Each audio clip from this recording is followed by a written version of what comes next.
cricket.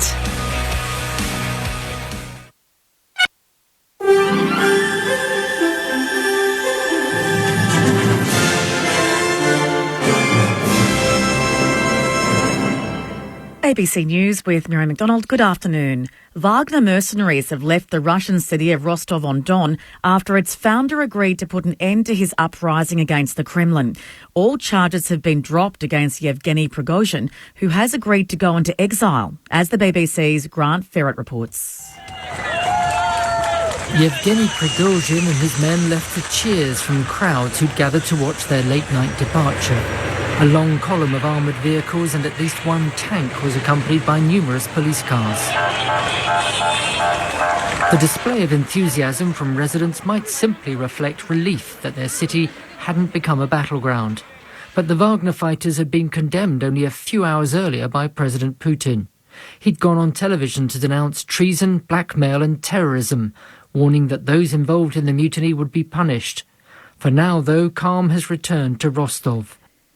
Nationals leader David Littleproud has rejected accusations of losing his temper at his colleagues and staff. Anonymous Nationals MPs have criticised Mr Littleproud's leadership style in News Corp papers this morning. On Channel 9, he's downplayed the leadership rumblings and suggestions his behaviour towards staff has angered some MPs. No, I mean, that's all in the Beltway.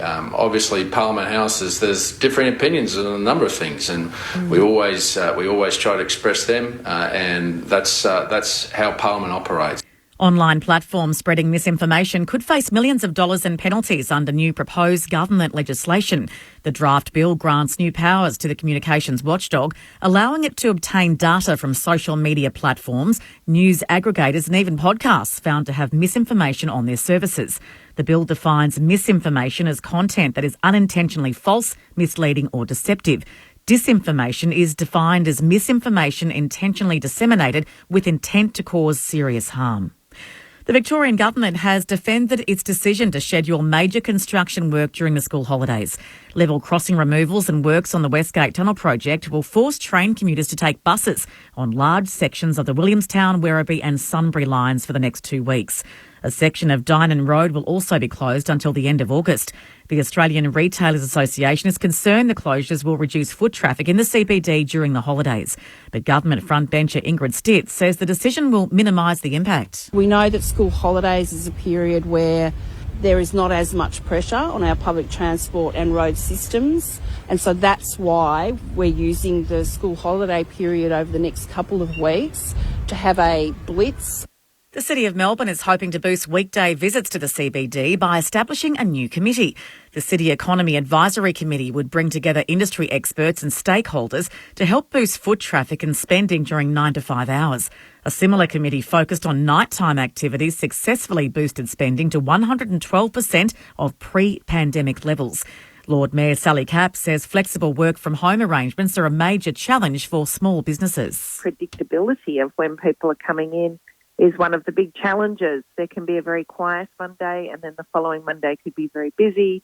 There could be a very busy Wednesday, but then the following week it rains and people decide to stay at home. Council will debate the new proposal on Tuesday. Zoos Victoria has rediscovered a small reptile that was thought to be extinct. The critically endangered Victorian grassland earless dragon was once common in grasslands west of Melbourne, but it hasn't been seen since 1969. Earlier this year, the zoo discovered 16 of the dragons in the wild, and it's now launching a conservation breeding program using specially trained dogs to help sniff out more populations. The zoo's Gary Peterson says the tiny animal is incredibly difficult to find. They're really cryptic. They generally occupy areas in the bottom of grass tussocks. They're really flighty, so, they will move to shelter like a spider hole or a grass tussock when tens of metres away.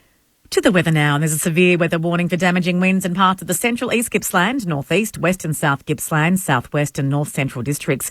And there are strong to gale wind warnings for most Victorian coastal waters along with the bays. For the state, partly cloudy with isolated showers near and south of the ranges, more frequent about the eastern ranges and the southwest. Possible thunderstorms in the far southwest. For Melbourne, cloudy, the medium chance of showers, mostly during the afternoon and evening. The very high chance of showers about the southeast suburbs and Dandenongs, with a top today of 13 degrees. Tomorrow, a shower or two, 16. Tuesday, a shower or two and 15. Right now in Melbourne, it's 11 degrees. ABC News. Gruen is back for a brand new season, analysing advertising utilising AI, CGI, GPT on your ABC. What the? Engaging enhanced Will Anderson technology. Unsubscribe. It's the future. Real intelligence, artificially enhanced. It's already here. No actors, AI or actual were harmed during the making of this promo. Makes me feel so inhuman. Gruen, Wednesday nights on ABC TV and streaming on ABC iView. ABC Sport. ABC Sport. Grandstand AFL. How much further can the West Coast Eagles fall, and is the coach's job in jeopardy? It's been a bloodbath. Sydney's biggest ever win, West Coast's greatest ever loss. And there'll be all kinds of questions. We knew it was a low point, their lowest ever point. Now it's quantifiable by number. The Dockers get right with a home win against the Dons. Can we now trust them moving forward in the season? And was that a setback for Essendon? Darcy tapped it down. Switkowski hard up against the right hand behind post. Gathered, tried to get a hand pass back to Sarong. Falling backwards at the top of the goal square. He snaps what'll be the winner. Has the Jeremy Cameron-Gary Rowan collision set a precedent for the match review officer? And what is the Cats' ceiling in 2023? Rowan gathers into the open goal for his third, and that might be good night. Gary Rowan involved in the knockout with Jeremy Cameron in the first quarter. He may have just knocked out the Demons. This is Grandstand AFL Sunday With Corbin Middlemass, Brett Deledio and Mark Murphy on radio, ABC Sport Digital, and now streaming every match on the ABC Listen app.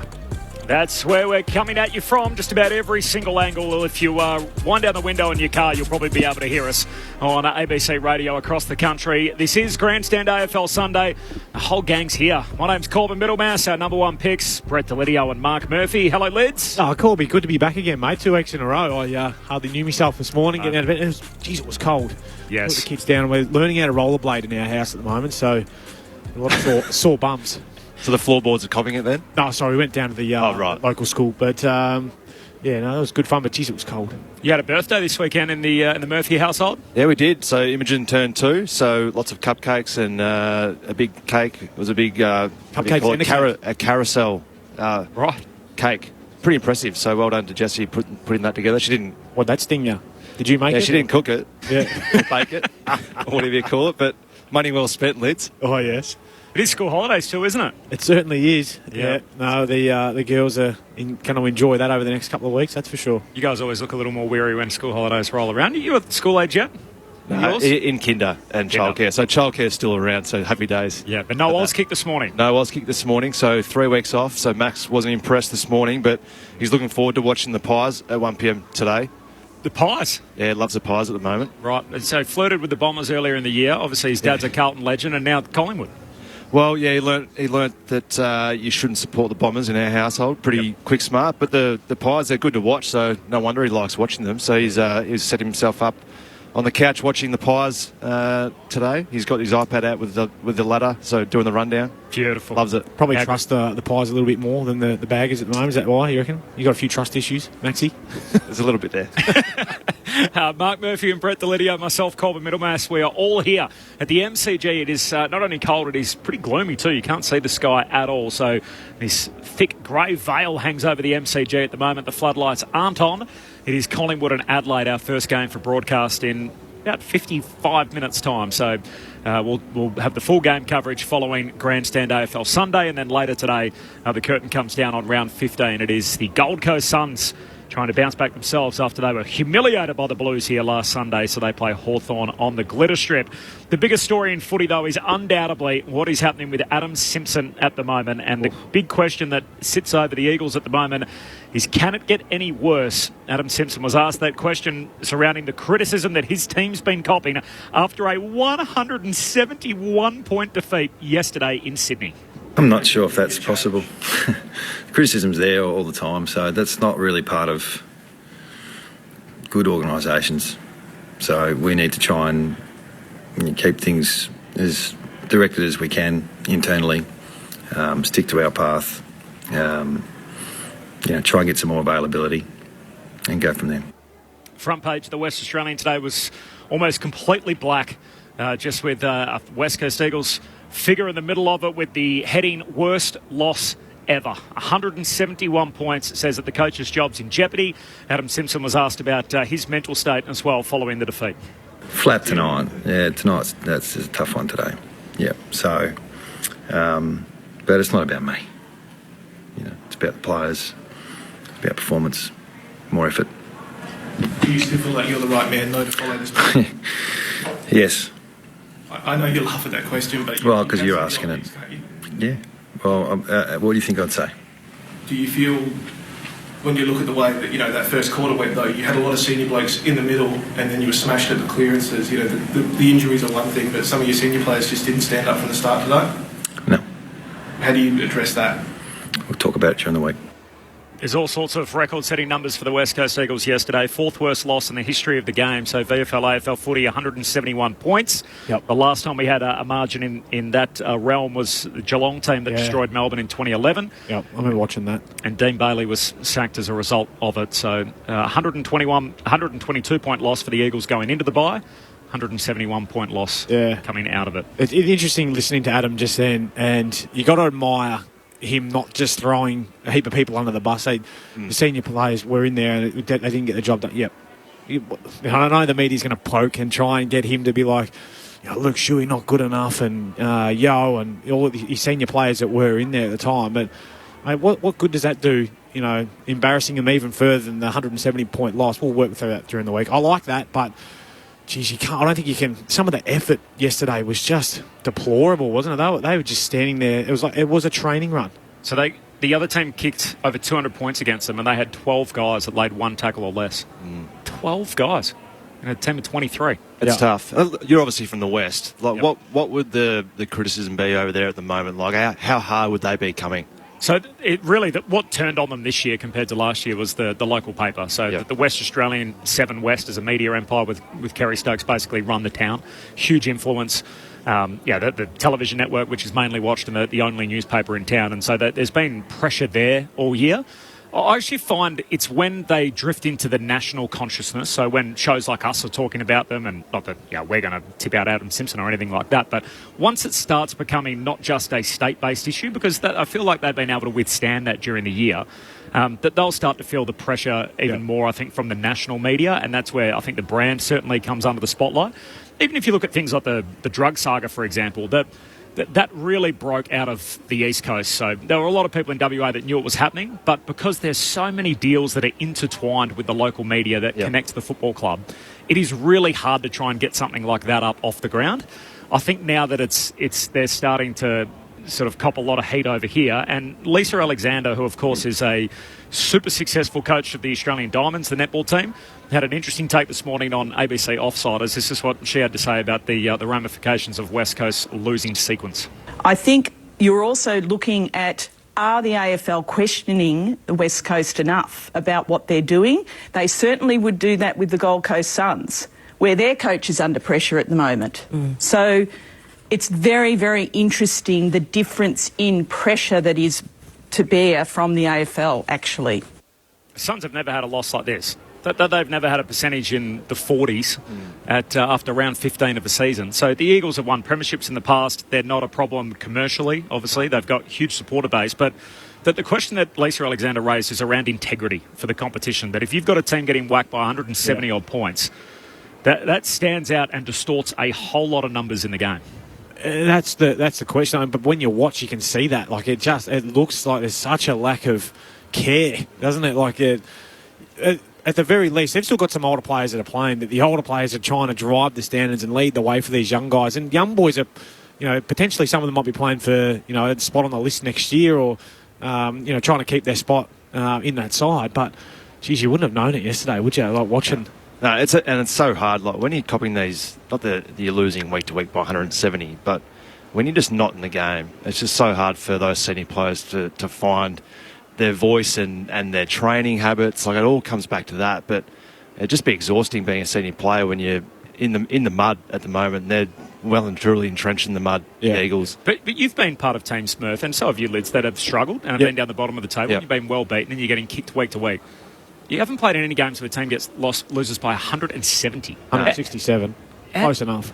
Well, maybe you have then. But that's almost, in modern footy, with everything we know about how teams defend and everything, how's that even possible, that kind of margin? Yeah, I've been a part of some big losses, a few 100-point losses, and various times when you're rebuilding. And Eagles are in a phase where they're rebuilding, and they've got senior guys who, it's probably going to be their last season. They've got a lot of injuries, so there's a lot that goes into it. But, losing by 170, I've never been anywhere near that. It'd be tough turning up on Monday. But that's where Adam Simpson comes back to caring about his players and talking about, we're not going to throw anyone on the bus. We're not going to criticise players in the press because they're copying enough internally. They'd be hurting just as much as anyone. Did the coach go after the 167-point loss? No. Not for another couple of years. I like when we were really struggling at the Tigers under Dimmo, we were zipping 9, right? So we're copping it week to week.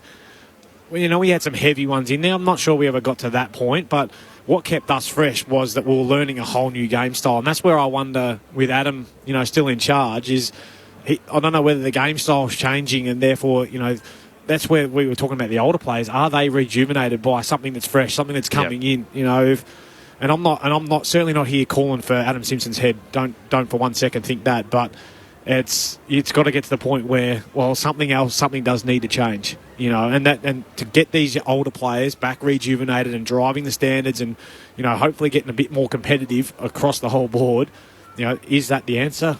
I don't know, but you can't see many changes in their game style at the moment. Yeah, and at the moment they'd be trying to find the small wins in amongst it. Exactly, that's what you have to do. I feel like they would be taking the scoreboard out of it, but when you play football all the way through juniors, and then when you're playing AFL football, you're a competitor. So you've got to look at the scoreboard and be encouraged to fight for that win. But at the moment, they're not anywhere near it, are they? Well, what are you looking for the win? Like an inside 50 seems to be a win at the moment. Can Simpson save it from here? Oh, jeez, he's pushing it uphill, isn't he? Oh, he looks so defeated. He does. In the way that he presents at the moment. It's. I keep asking the question. I don't get it. What's in it for him at this stage? I know he's contracted and he's committed to it and everything else, but he could have walked into just about any other job in footy a year and a half ago, and every single week that this goes on and the record losing sequence that they're on at the moment, it's so unfamiliar for a West Coast Eagles team to be in this spot. Yeah. I don't know where they go next. Sharad Wellingham, of course, played in a premiership under Adam Simpson in the not-too-distant past in 2018. He's part of our coverage on Grandstand AFL in Perth, and he spoke about Adam Simpson yesterday. It's going to ruin young people's careers, and someone might not play in a win for 30 games.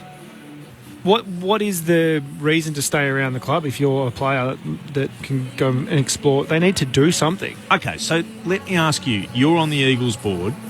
If you were, would you be calling for a meeting to say, enough's enough, we actually have to, no matter what damage it does to our soft cap, no matter what issues it causes, we just have to make a change? Yeah. Are you at that point now? Yeah, I think wasn't. you have to. I wasn't. I was all for Simo dealing with this season and probably next season. And he's been there 12 years now, and he's been great. But is it just time to rip the Band-Aid? Sharad Wellingham, who played in the 2015 grand final under Adam Simpson. Of course, the one they lost. He's a premiership player with Collingwood before that. But it feels like something's got to give. The dynamics of the board are fascinating too. So Paul Fitzpatrick is the chair, who is Mike Fitzpatrick's brother, who's the former chairman of the AFL. He's obviously been closely linked to what's going on at Carlton at the moment. So an experienced person himself in and around footy, but also has people close to him as well that know this space. Ben White, who's a former politician, a man I sort of greatly respect, who's on the Eagles board at the moment, and Justin Langer is there. So intriguing figure, bitter end with Cricket Australia in the not-too-distant past as a senior coach on the way out, and now he's overseeing this scenario where The coach has a contract through to 2015. He looks completely worn out in the job. The team is suffering sort of record defeats. 4 of their last 8 have been by 100 points. Yep. Now, I have an interesting interesting theory on this too, where the West Coast Eagles that I grew up with and that I think we all know in the competition, that they're as successful as any team including probably sit alongside Geelong and only behind Hawthorn as the most successful team over the last 30 years. But that they never tolerated losing. It was always this ruthless attitude, and I feel like they over-indexed chasing in another premiership after 2018, sold future picks, got Tim Kelly in, clearly tried to stay up and win. Yep. Didn't work for them. COVID hit, didn't handle it well. We know what happened there. Sort of almost treated the whole things like gap years. Tried to come out of that with an ageing list, so got the list construction wrong. And Simpson keeps pointing to the injuries. You know what happens with older players? They get injured. That's what happens when you reach your 30s. So you can't say that that's just a freak of nature that all these guys have fallen over and got injured 2 years in a row, particularly guys that have a predisposition to injury anyway. And then last year they tolerated a 2-win season. Then this year they tolerated a sequence of 100-point losses. And what happens next? It's a 170-point defeat. Yeah. It just feels like one thing after the next that is okay.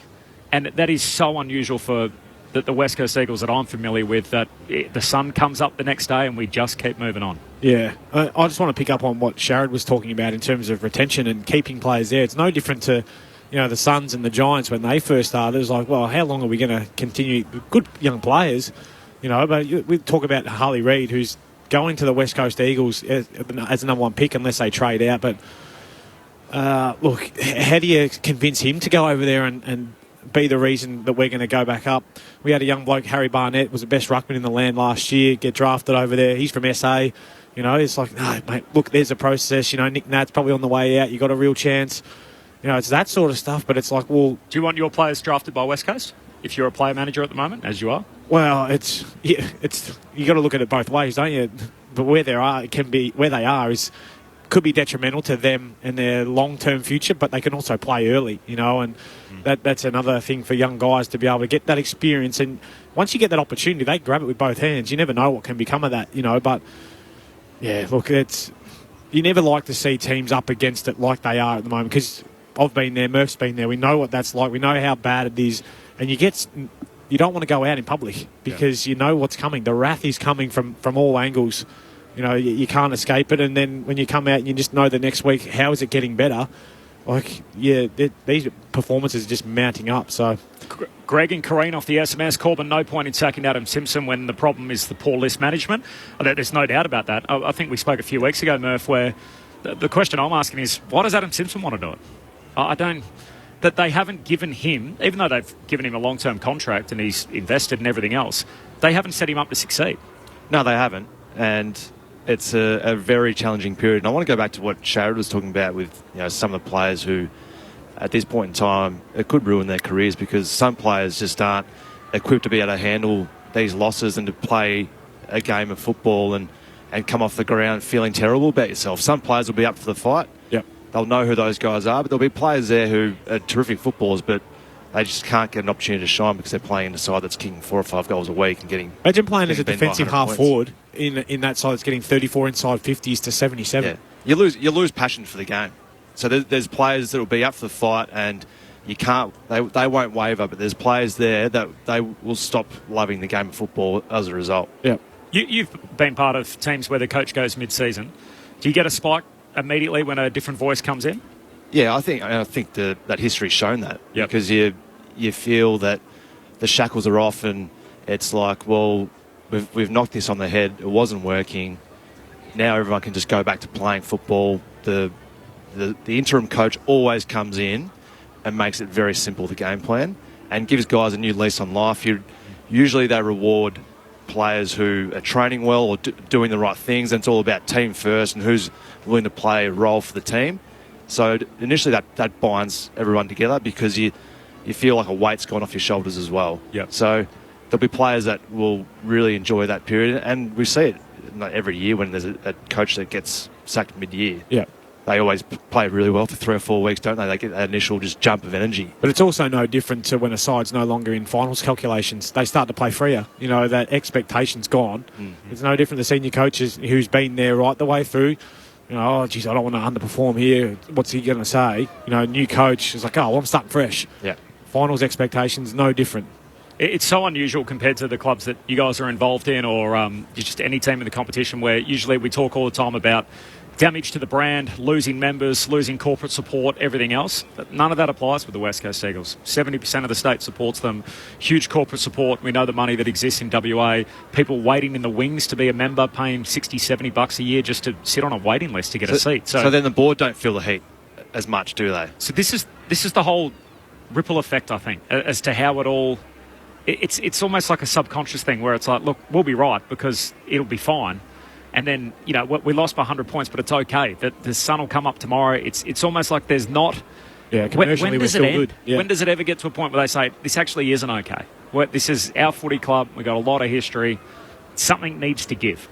And if the 171 point doesn't... Well, that's happened. You'd think it'd be happening this week then, wouldn't you? If you... Well, we're also a very mature industry now. So Alistair Clarkson's taking a break from the game. And you look at the figure that Adam Simpson is, and I'm sure he wouldn't want to do it. He's all in. I totally get that. But maybe if he is their guy and they decide that they want him long term, maybe even if he said, you know what, I'm going to check out of this year right now. Someone else can coach the team until the end of the season. I'll see you all in the summer and we'll get back to work and do some work on the list and see how we go. Yeah, well, it can't be any worse than if an interim coach takes over next week. Well, they've said he's having 3 months off, didn't they, post-season? Well, that was, disputed too in some of the reports. But yeah. Now, the SMS, Damien in Freo, the senior Eagles players need to be front and centre at press conferences supporting Simpson and the club. The senior players are hiding at present. So I saw Mitch Cleary raise this last night on Channel 7 too, to say sort of where was Luke Shuey, where were a couple of the leaders alongside Simpson at the presser. Do you think that's the role of the senior player to front up with the coach? Not at the presser, post-game. I think like throughout the week, no doubt, they'd be front and centre. Probably on Monday, there'd be a press conference where they'd speak to the media. But I think post-game, it's very unusual for a player. I think the AFL even tried having players. I remember sitting there back in probably 2014, and every captain had to sit there next to the coach. And you sit there and you don't get asked a question. So it just looks silly. So they've tried that. But I don't think Luke Shuey needs to put his hand up and walk into a press conference and you would be a 170-point loss. Like, what are you going to say? Unless you've come out and you've tried your backside, I've had 10 tackles and 30, like, you're not going to sit in there. West Coast had a crack against the Pies, so they can do it. It seems they chose not to yesterday from Brendan. I did that game a couple of weeks ago where they lost by 10 goals, and that didn't tell the picture of the game at all. They were really competitive, and the game was live late in the third quarter. West Coast, that we just did that one. Corby, please explain what other lever than sacking the coach the Eagles can pull. I'd love to hear Lids and Murph describe exactly what they think they could do. From Luke. What other lever? Yep. So if you don't sack the coach this week and you're trying to get a turnaround... Oh, mate, I'm not sure.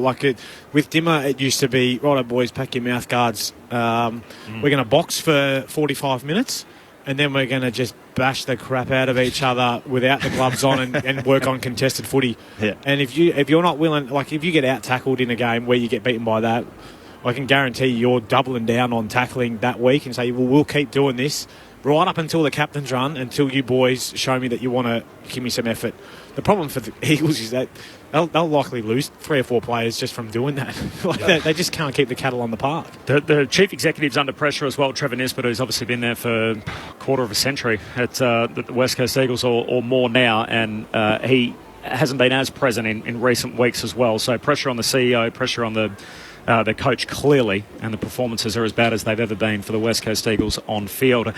Crosstown a little happier, the Fremantle Dockers, of course, after a bounce-back spot yesterday against the Bombers, one in which they were able to convert.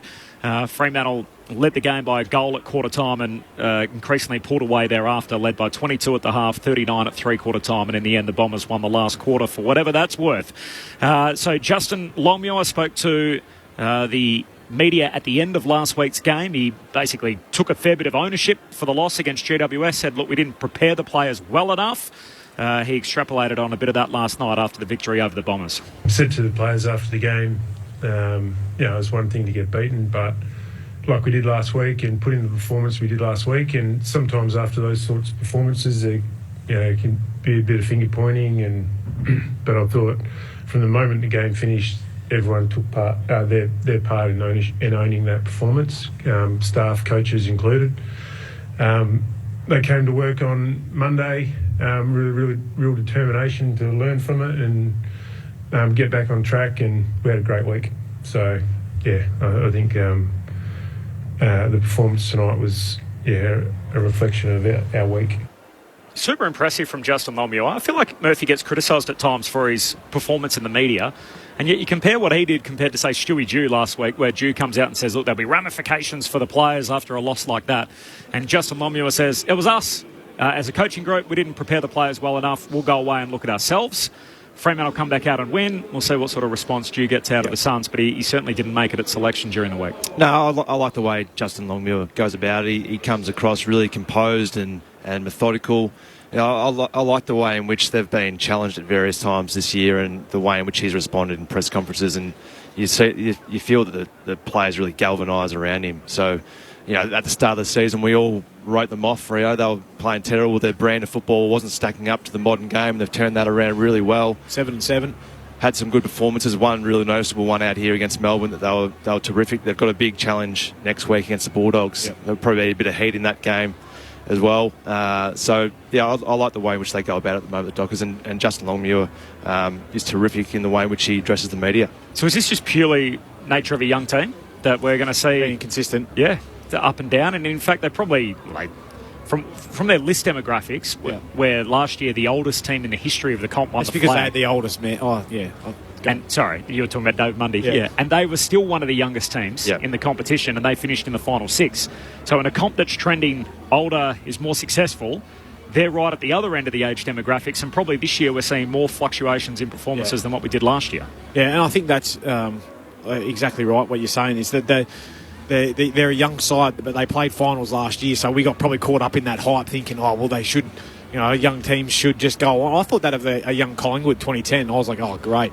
Look how young this side is. They've got so many young superstars with Steele and Beamsy and all these boys playing. They're going to win the next 3 or 4. They didn't win another one, you know. So that I think it's all everyone's external expectation, whereas Justin seems to be able to bring it all back to reality and just say, hang on a second. This is where we're actually at, you know, and we're going to have some fluctuations. So there's some upside there. I still think they're probably 1 or 2 players short, I think, but they're building, that's for sure. Brad Scott on the difference in the game last night. Probably what summed up the game is, you know, a couple of simple turnovers for us, but we're not overly concerned about that because turnovers happen in games. It was the difference mostly between the two sides tonight was just score from stoppage. I mean, they scored, you know, 30% of their scores came directly from centre bounces. So, you know, and for Fremantle it was the opposite last week for them in terms of centre bounce was a problem. In fact, I found the game really hard to analyse because it was like watching a different team against GWS last week. Catch up with the logo story during the week that the Bombers have got a little workshop group in the background to investigate whether they need a new logo or not. I did catch that. What was your thoughts as an Essendon fan, Corby? I'm happy with the plane. Yeah. Well, what's the issue with the plane?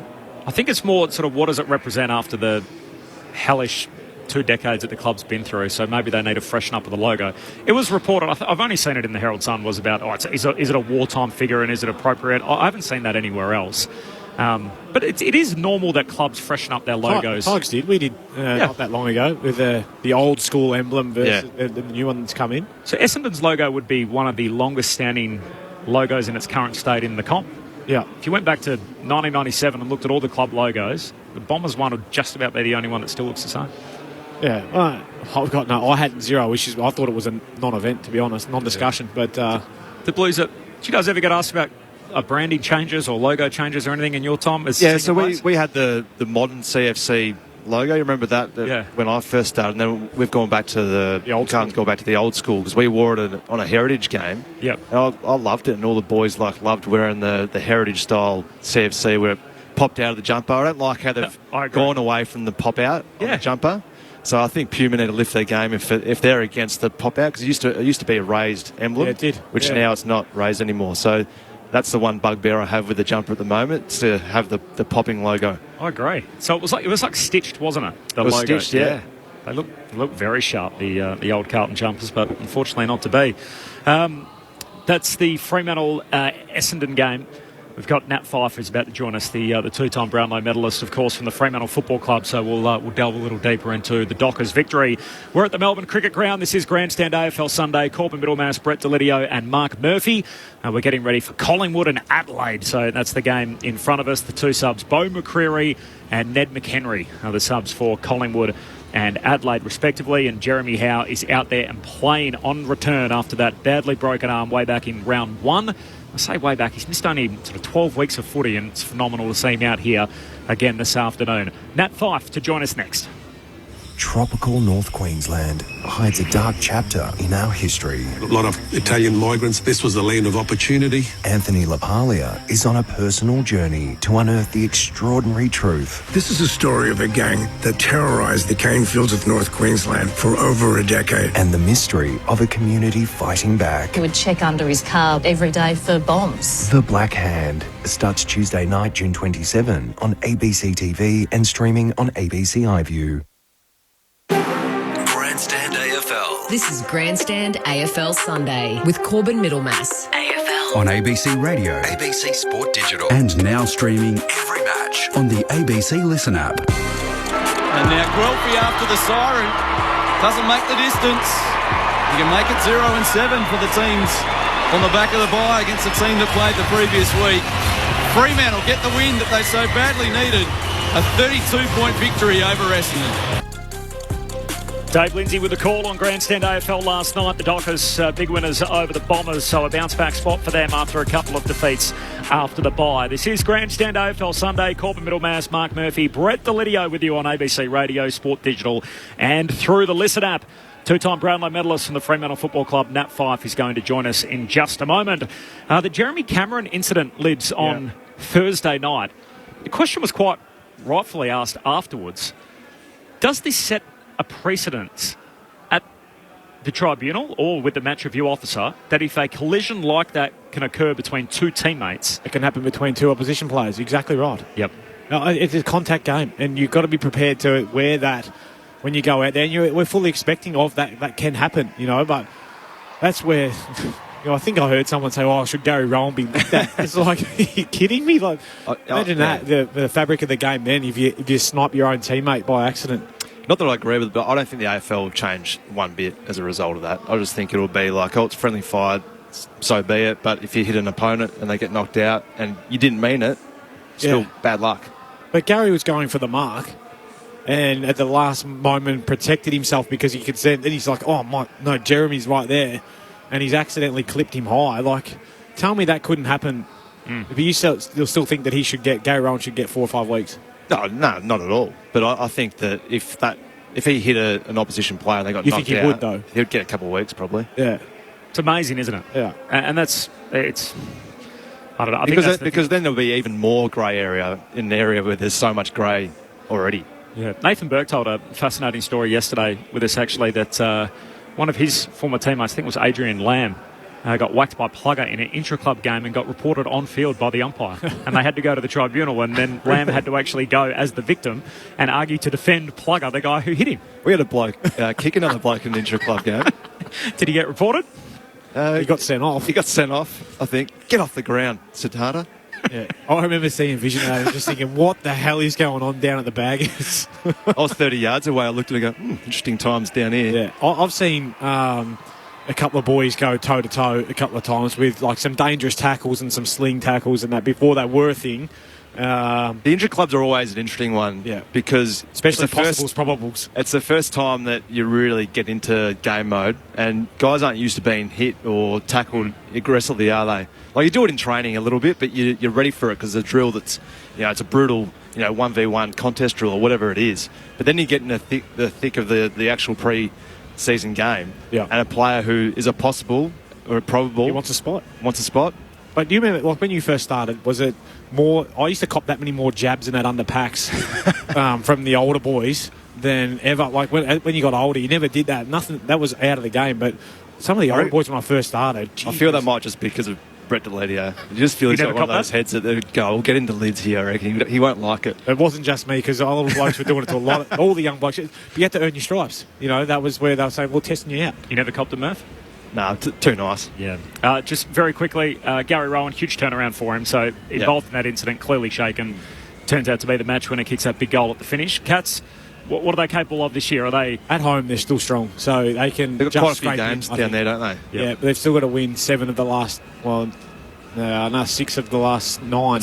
It's very even though. Oh yeah. The ladder. Give me something beyond that though. So if you blue sky it all for Geelong, are they win a final type team? Are they win multiple finals? Can they make a run and win the whole thing? They can make a run and win it. Wow. I don't think so. You don't reckon? I disagree. No. Okay, Lids is a no, Murph's a yes. This is Grandstand AFL Sunday, ABC Radio, Sport Digital and through the Listen app. The 2-time Brownlow medalist, the superstar from the Fremantle Football Club, Nat Fyfe, joins us on Grandstand AFL Sunday. Nat, congratulations on the win and your time's always appreciated. Thanks, Corb. Good morning. Good morning, Murph and Lids. How you pull up this morning? Really well, actually. This is the 4th game in a row I've played the full match minutes, and each week I'm feeling more and more confident in my body. My foot, which is a plantar fasciitis I've been dealing with, is allowing me to walk around in the mornings without too much groaning. So, yeah, feeling good. Nat, good to hear about your plantar fasciitis. I went through a stage of that. So you walk around for a good half an hour in the morning, don't you, like you've got a knife in your foot. So good to hear you're getting through that period. But what was the week like? Obviously, a tough loss last week against the Giants. How did Justin Longmuir attack it? Was there a lot more bouncing off the senior players to help in that area? But it was a great response last night. Yeah, it's always an interesting sort of review and post-match after you put up such a poor performance, and effort can be questioned and preparation can be questioned. So we didn't sweep it under the rug. JL and the coaches were really good at getting into coding early and getting the guys to really sit with the fire and look at what went wrong. And as you mentioned, senior players grab hold of the group with standards and preparation and mindset, and sort of giving the Bombers the respect that they deserved in the Saturday night time slot, the respect that it deserved, and really mentally prepping from as early as we could to try and respond. And I thought we did that for the most part of the game. You're still a very young team. Do you feel that you're still young out there in terms of when you're out there playing, obviously being one of the senior blokes there, but do you still feel there's a bit of maturity still in the group, or you feel that week to week there's something you're still going to try and stay on top of? Yeah, it's funny. I was talking to Sonny Walters. Every week feels like we're a young group, and is that just because we're becoming old fossils, or is that because we genuinely are a young team? But no, it feels like that. It feels like we're not in control of everything that goes on out there because we've got some freakishly talented young players. And sometimes we can prepare as well as we like, and we're not sure what we're going to get. We haven't established a consistent form line yet. So we've got to continue to work on that and just keep banging games into these guys and get them exposed to situations where we're 5 goals down after 20 minutes or 5 goals up and see how they respond. Nat, I'm interested in your mindset when your body's been letting you down a little bit more of late. How do you keep yourself up and about around the group, but then thinking, how am I going to get myself back to perform at my very best? Obviously, we all know what it's like to get a bit older, and the form is not what it was back 7 or 8 years ago. But how do you go dealing with all of that? Yeah, I feel like this is a question, Liz, that you've probably had to deal with a bit yourself. It feels like the game goes past you quickly, and I keep getting to senior people, Joel Corey, who's our midfield coach, who played a lot of footy, and asking the questions around, did you experience this? What did it feel like? And I mean, he's been great in saying it's just a moment in time. Keep banging the work in, keep preparing well, be patient, and adjust your game. Like, I'm not as explosive as I was, and it's a young man's game in many respects, particularly the midfield with that two-way run and explosiveness continually for the full 4 quarters. So just being, I guess, brave enough to accept that the game has shifted and how I play it has to shift with that, and understanding that my role can be just as critical but in a different way. So I'm enjoying sort of the next phase in guiding and mentoring, leading, but in the same boat, I'm kind of hungry to get back to playing some good form. My game's really rusty at the moment. There's got a lot to work on, but I'm enjoying that challenge. Just some feedback for you, mate. I use you as the example with all my boys about how aggressive and explosive you used to be in the midfield, and they can't believe the stuff that I show them that you used to do to me, and I thought I borderline should have been given 15 free kicks, but you got away with it, mate, and your ability to get it out of stoppage was unbelievable. But you boys are sitting 10th. You're currently 7-7. How do you feel like you're travelling at the moment? You spoke about that up and down sort of nature of the young group, but you know, you got Dogs and Blues in the next couple. Maybe pinch one or two of those, and you'll be sitting right there pretty for a good crack at the finals again. Yeah, I mean, I'll leave it in your court to do the crystal balling, and I'll just throw you a couple of cliches because I'm just not sure we can afford to look much further past tomorrow morning's review. To be honest, we won 4 in a row and beat some good teams on the road. And then came back and dished up a couple of poor performances. So, yeah, we'll focus on the doggies this week, and they've got some tall timber up forward that we're going to have our hands full with, and we'll see how that goes. Now, I just want to ask you, you've obviously played underneath Aaron Sandilands, and he just had that dominance in the centre square bounce. What's Sean Darcy like, and Luke Jackson? I know you don't play as much midfield minutes with them in there, but they're obviously two very different ruckmen. How exciting is the future of that football club with those two rucks in there? Yeah, I think they're arguably our most important two players, and we've got a lot of good players. And I played, as you said, with Aaron Sandilands, and he just controlled a game when he was up and firing. And to bring Sean back into the team last night allowed Luke to play forward. He was seeing it like a beach ball and giving us that presence, and allows our other tall forwards, Josh Tracy, Jonas, and myself even when we're down there, just to shuffle down the decks and get a different defender. So it just adjusts the way we play. And having Sean around the ground taking marks and having that ascendancy and contest in the air just fills you with enormous confidence that you can move forward with intent and have a presence there. So I think both those blokes, particularly Sean, knows how important he is to the group. A few big back page articles coming out over the last couple of months with his contract situation, but that's good. That's what we want from our big boys, the hype, and he's carrying it well. Nat Fyfe, the two-time Brownlow medalist, with us on Grandstand AFL Sunday. Nat, I see you posting a little bit about chop wood, carry water.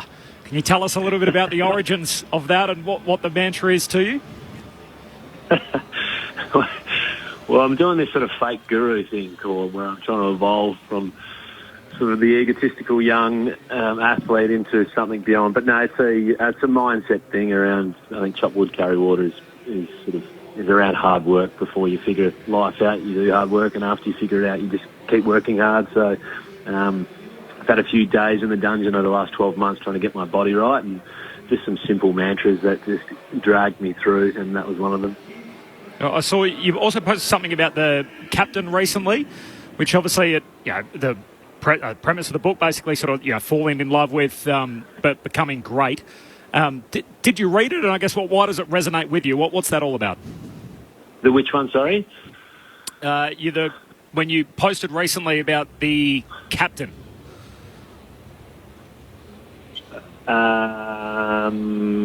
Okay, you'll have to refresh my memory. We've thrown a spanner here. I think I've been given a bit of a bum steer.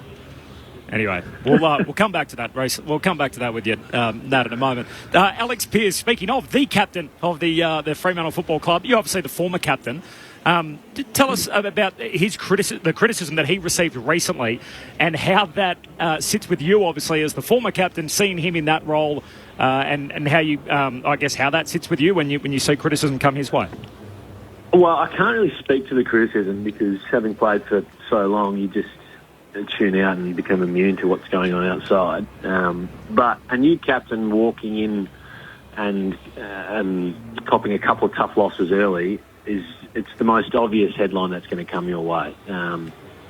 But speaking with him and being close to him, it's the best learning environment that you could possibly ask for as a leader and as a captain, because it starts to test you. If you came in and it all went easy, you get an inflated sense of how that role actually looks, and that's not what leadership is. It's how you stand up in moments when the club is copping scrutiny, when your coach is under fire, when your own performance is getting criticised and scrutinised as well. And Alex is dealing with a few things with his body, and his leadership is growing week on week. He's respected by the players. He stands up in big moments when he needs him, and he's going to be a better captain in 2 years than he is now, and I'm excited to help him on that journey. You've grown up in Lake Grace in WA. Obviously, your whole life, Fyfey, living over there, playing with the Fremantle Dockers, the big team across town, the West Coast Eagles, obviously struggling a little bit at the moment. Do you have any observations as to what's happening over there? Oh, not really, and we've been told to not comment on them. God, you'd be feeling for him, wouldn't you, Nat? Can you not back me into a corner like this, mate? I think I'll steer clear. No, fair I enough. heard you say he sucked in. That's what I heard. Nat, appreciate your time as always. Thanks for dropping by for a chat. Your insights are always appreciated, and great to see you playing some good footy again for Fremantle. Thanks for your time today. Thanks, James. Nat Fyfe, a two-time Brownlow medalist with the Fremantle Dockers. I think it's fair to say I got a little bit of a bum steer on my cue. Yeah, thanks, Ben. It's fair to say. That's all right. Cool. We move on. Benny can't spell, unfortunately. It was supposed to be caption, not captain. I had no idea where we were going with that, but that's what I do. I follow the instruction of a good producer and try and ask the questions that are in front of me, but not to be. It's all right. I'm just a little bit rattled, but that's okay, mate. We'll make our way through. Nathan Burke was with us yesterday on Corbin and Ben on ABC Sport, and we were speaking about the Saints, about whether missing this year would be a failure or not. This is what the champion from St Kilda had to say about that. Because we're at round 15 and we're sitting at fifth on the ladder. That should be enough of a springboard to hang on. That shows that you're good enough to hang on and make the finals at the end. So if they don't, I think it's another failure. And the intangible thing is, how much of it is simply St Kilda being St Kilda? That they're not ruthless enough to capitalise on a position of, hey, we're going to make the finals and we're going to threaten. It's like, we're a little bit scared of that again, and it's an easy thing to do is to fade away. Can't discount that. He didn't stop there, Burke. He went a little bit further to talk about the construction of the footy department as led by Ross Lyon. To be honest, the start of the year, St Kilda Football Club was a little bit like Noah's Ark. There was two of everything. There's Ross's guys and there was the incumbent guys, and over time in the first half of the year, gradually they've got whittled down to one, and I think you can pick which man's team won out in the end, but it was certainly like Noah's Ark at the start, two of everything. Simon Lethine was with me on Friday night. He basically said, look, Ross is the senior coach. It's up to him to decide which people he puts around him. That the team obviously were 8-4. They find themselves 8-6. I guess the interesting question going forward is, would missing finals from that position be seen as a failure for St Kilda in 2023? Well, I didn't expect them to play finals this year, but they got themselves into a reasonable position. But they did the same thing last year, and the wheels fell off. So, look, it's a work in progress. I tend to agree with a couple of other people out there that I don't think their list is good enough at the moment. I feel like they're a couple of good players short. They tried to trade in some mature age talent a couple of years ago. Hanbury, Jones. Who else did they bring in? A couple of others. We find Paddy Ryder back then, Dougal Howard. Yep. Well, we find out the next month or so how they're going to go, because they've got some winnable games. They've got West Coast obviously next week, which you'd put that down straight away. Melbourne's obviously a tough one. Then Gold Coast, North Melbourne, Hawthorn. So you'd like to think they probably win 3 or 4 of them. Well, they just lost to the Hawks not that long ago. So I'm just not sold on the Saints. I think Ross is a good coach, and what he's got out of him has been that spike. But I think they want for a few more star players. And I think they lack some speed in and around their midfield. But I think they're more attractive to players who want to get traded to the football club than what they were probably 100%. Their facilities alone would entice players just to come down and at least check it out, Whereas in the past it was like, come to Seaford, let's go and come and play for St Kilda. We're not going that great, and you've got to travel all the way out here. Yep. I mean, the obvious comparison, and Ross sort of did his best to push it away, is last year. They went out 8-3. They came home 3-8. Ultimately missed finals. We know what happened thereafter, and I guess the people look at Ross and think, well, you don't go out and get a coach like that, sack the one that you've just extended to essentially be where you are. You like to think you're getting someone to move forward, whether that's the end of this year, next year, or whatever it is. I certainly didn't expect them to play finals this year. Yep. I actually tipped them to finish last. Well, you're way off. I thought they were going to finish last. Yeah. But because of their list, I'm not sure their list it's got some work to do. Look, they did very well the first month because they had a lot of injuries, didn't they, that first month of football, and they won all those games. So I think they've certainly improved from where they were last year. They've been coached really well. One before the Tuesday game show, Lockie Neal, your good friend. Yes. Murph. got a new addition. Yeah. Couple of little tattoos on his arm. Yeah. What's he going to do there? Is he going to sleeve up? Because it's really odd at the moment. So he was asked about it on Grandstand AFL post-game on Friday night. He was asked about what kind of reviews he's getting on the new tattoos. And one I've been desperately wanting to ask you, what sort of feedback are you getting on the arm tats, the new tattoos? Mixed reviews, yeah. But what are they? Right. Can you share us what the meaning is and what they are? Yeah, they're a couple of swallows. So I've wanted to get them. I wasn't sure where I'd get them on my body, so I've wanted to get them for a while. It's just signifies home for me, whether that's my wife and daughter or my family back home in SA. Sailors used to get them when they were going out to sea to let their family know they were coming back home. So that's sort of where the idea came from. It's deep. So he's coming back home, or he's the real deal, Neil, eh? Mixed reviews.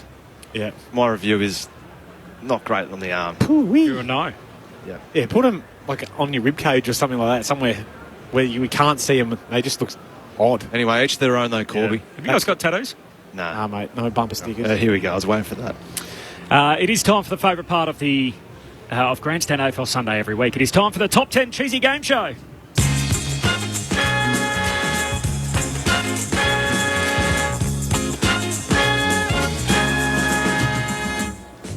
Oh, you know you're alive when you hear that theme music come bouncing through at 5 to 1 on a Sunday. And what we do is we go through the three categories. Mark Murphy goes head-to-head with Brett Delidio. I'm sure Murph's got the season running tally in his book. 6-1, probably. 6-1. Just made that up, but it's not looking great for Brett. All right, here we go. First category. Who are the last 10 players selected with a start of the first round priority pick? So teams that got... I don't even remember what years they had priorities. We'll just turn the music down just a touch. The music's just a little bit loud for us here. So the years when they had priority picks and you got the priority pick at the start of the round, yeah, we're looking for the last 10 guys that have been drafted with one of those picks. So in years where they've had sort of 1 and 2 or 1 and... Lids up first. Either of you. Fire away.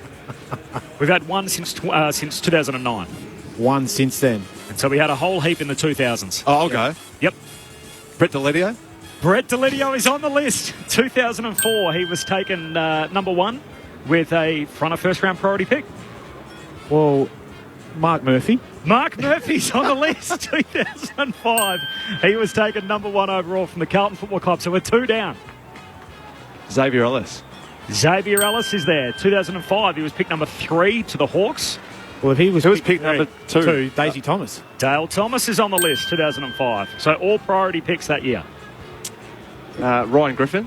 Ryan Griffin's there, 2004, pick 3. Jared Ruffhead. Oh, Jared Ruffhead. Just giving you these things. We keep saying the third one, as if I'm not going to know my draft. So I think it's fair to say we got 04 and 05 down, so we're done with the priority picks from those years. Okay. Bryce Gibbs. No Bryce Gibbs. Oh, yes, that was great. Bam. I'll give it to you. Oh, there we go. Cooney, Walker, Sylvia, Cruiser, Scully, and Rowell. Matty Rowell was priority pick. Right. There you go. So Matty Rowell's the only one we've had since Scully in 2009. The priority picks we've had since have been sort of back end of the first round and everything else. That was a raging success, first category. All right, category number 2, the rich list was revealed today by the Herald Sun. So this is all estimated, by the way. We don't know exactly. So it's speculative. Yes. We're looking for the top 10 most paid players in the competition, according to the Herald Sun. Dustin Martin. Dustin Martin's number 1. Was he number 1? Yep. We need a bit of pace. We've got Don't buy some time here. Number 2 would be Christian Petrarca. He's equal 6th, but he's there. Patrick Cripps. No Patrick Cripps. Victory! Leeds has won already. I would have taken our guest, Nat Fyfe, who was number 2 on the list. Say Nat next. How's this for equal third? Jeremy McGovern and Tim Kelly. Ooh. Marcus Bontempelli, Clayton Oliver, Jeremy Cameron, Tom Lynch, Darcy Moore. Yeah. Deciding category, which is already decided, but we'll do it anyway. Top 10 NBA points scorers of all time after the NBA draft during the week. So we're looking for the 10 guys that have scored the most points in the history of basketball. The King, LeBron. LeBron's up top, scored more points than anyone else. MJ. MJ's number 2. Wilt Chamberlain. Wilt Chamberlain is not on the list. Yes. It's a good Abdul-Jabbar. I think Kareem Abdul-Jabbar. That's what I Kareem's said. there. Would have taken Kobe, Shaq, Tim Duncan, Kevin Durant. Oh, my God. I'm so embarrassed. Karl Malone, Jerry West, Tony Parker. Not bad. Yeah, I feel like that's a win for me. I was thinking Kareem and I said Wilt. I don't know why I did that. Wilt's on most lists, though, isn't he? Yeah, but so embarrassing. Not the one I wanted, though. That is the top 10 cheesy game show for today. So well done to Brett Delidio. Murph came home at least 6-2. a category towards the back end. There's no late change here at the G. We're all sticking around for Collingwood and Adelaide. Bo McCreary is the sub for the Pies, and for Adelaide it is Ned McHenry. Jeremy Howe making his return from a broken arm. He's got like an NBA shooter's sleeve on his left arm at the moment. So we'll see how the Pies go this afternoon. It's a juicy game of footy up against the Crows. Matt Clinch coming in to head up the call in just a moment, and Jess Webster on the boundary. Stick around, the footy next. What's the best thing in the world that's also on the ABC Listen app? The footy! This season, get your footy live and ad-free on the ABC Listen app. Right through for a goal. AFL, NRL, men's, women's. Whatever you fix, we've got you covered. She's got it! Bye-bye! See you later! Every goal, try, mark and tackle. Called by ABC Sports' expert commentary team. Set, bingo! AFL and NRL, live and ad-free. Get it on the ABC Listen app. ABC Sport. AFL. What a stage. This game is coming to life. The 2023 AFL Premiership season. The roar will tell you the story. Fans are on their feet. Can't believe what they're about to see. Holds his arms out wide and tells them to get excited. What a game. It's got everything. It's like Grease Lightning. It's so cool. On the run. It's happening again. It's a whole new game. Cause here it comes, here it comes. With a talk from 55. Hello. That is the cream on the cake. Sometimes you've just got to sit back and enjoy the show. And we have a thriller. To Gully, chest down, goal. Goes for home. He's got it. Phenomenal finish. Fires, goals, brilliant. The 2023 AFL Premiership season. Kick towards the pocket. Oh, beautiful play at Martin Danaher. From 51 metres out goes bang. That is some sort of finish. Long towards Hawkins. Gathers and goes. Charging through 50 to finish. He does. Unguarded goal square. He's got it. This is just getting good at the G. Grandstand AFL. On ABC Radio. Sport Digital. And now streaming every match on the ABC Listen app. Just look for the AFL button. Something big is coming, I know. Collingwood look to reclaim top spot on the AFL ladder while the Crows' finals credentials go on the line at the MCG. A big warm welcome to Sunday afternoon footy on Grandstand AFL. I'm Matt Clinch. Collingwood coming off the bye, keen to respond following their first loss in 9 weeks on King's birthday against Melbourne. High flyer Jeremy Howe is back following a broken arm in round 1, which threatened to end his season. He said it's going to take close to 12 months to get feeling back in his fingers, while Jamie Elliott also returns for the black and white. While for Adelaide, they head to the MCG for the first time in 2023, unchanged following the bye and their 122-point win over the West Coast Eagles. And Mitch Taylor, walk-up booted 10. They are 1-4, though, away from the Adelaide Oval this year, and their single victory came against Hawthorn. They'll be desperate to prove that they're not flat-track bullies and they can overcome the occasion. No late changes, as Corbin Middlemass told our audience who have been with us throughout the last hour or so. So Bo McCreary and Ned McHenry are the subs this afternoon for Collingwood and Adelaide. It is slightly cold and there are some clouds above. The floodlights are already on, but they are expecting a crowd of somewhere around sort of 60 to 65,000. So think of big interstate matches, and this will be right up there. And a lot of the Crows players are only playing on the MCG, for most of them, just their second occasion. Taylor Walker has played 25 times, Rory Sloane 25 here on the home of footy. And since the 2017 Grand Final, they've only played 6 matches here at the MCG, so they don't get to come to the home of footy very often. Corbin Middlemass alongside me. You would have heard him on Grandstand AFL Sunday. Welcome to you, Corby. Thanks, Matt. Looking forward to this afternoon. Another test for the Crows. As you said, not a whole heap of opportunities to play here at the MCG, and they get to play in front of one of the best atmospheres that the MCG can provide, and that is a Collingwood home game. So let's see what we get this afternoon. The 11-2 Magpies up against the 7-6 Crows, and the story of Jeremy Howe. It's unbelievable. I was here the night calling that he broke his arm with one of the most sickening incidents that we've seen for a long period. Mitch did an interview with Mitch Cleary during the week where he was talking about the fact he still doesn't have total feeling back in his hand yet, and he's playing footy this afternoon. So what a comeback story for one of the good guys and most popular players in the competition.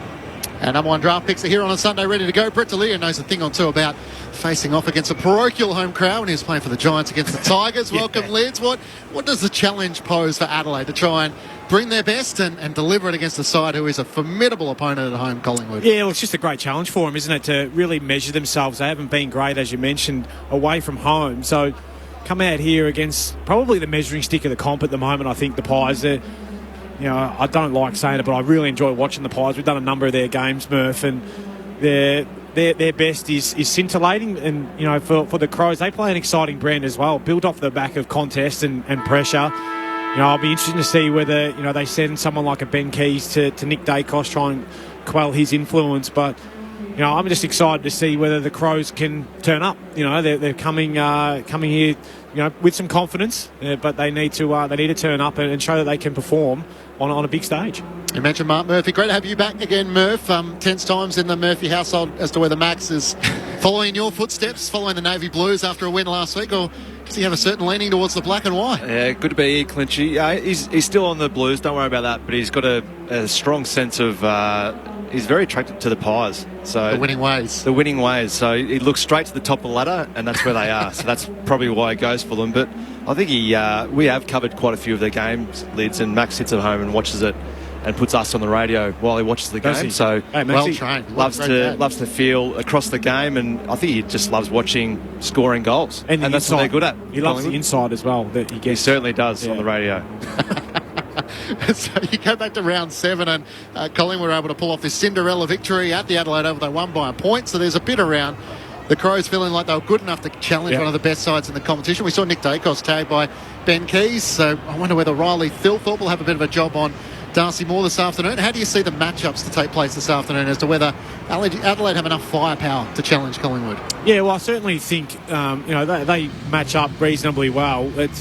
It's more so, we know how much drive we get out of the Collingwood half back line. Can we get some real fire from Rochelle and Rankin down there? There are other small forwards and being able to apply pressure and keep the ball in that front half. But, the Ben Keys one you spoke about, he's not really a hard lockdown. He's more go-to at stoppage and then try and work him over the other way and give you some drive that way. Just make Nick accountable because...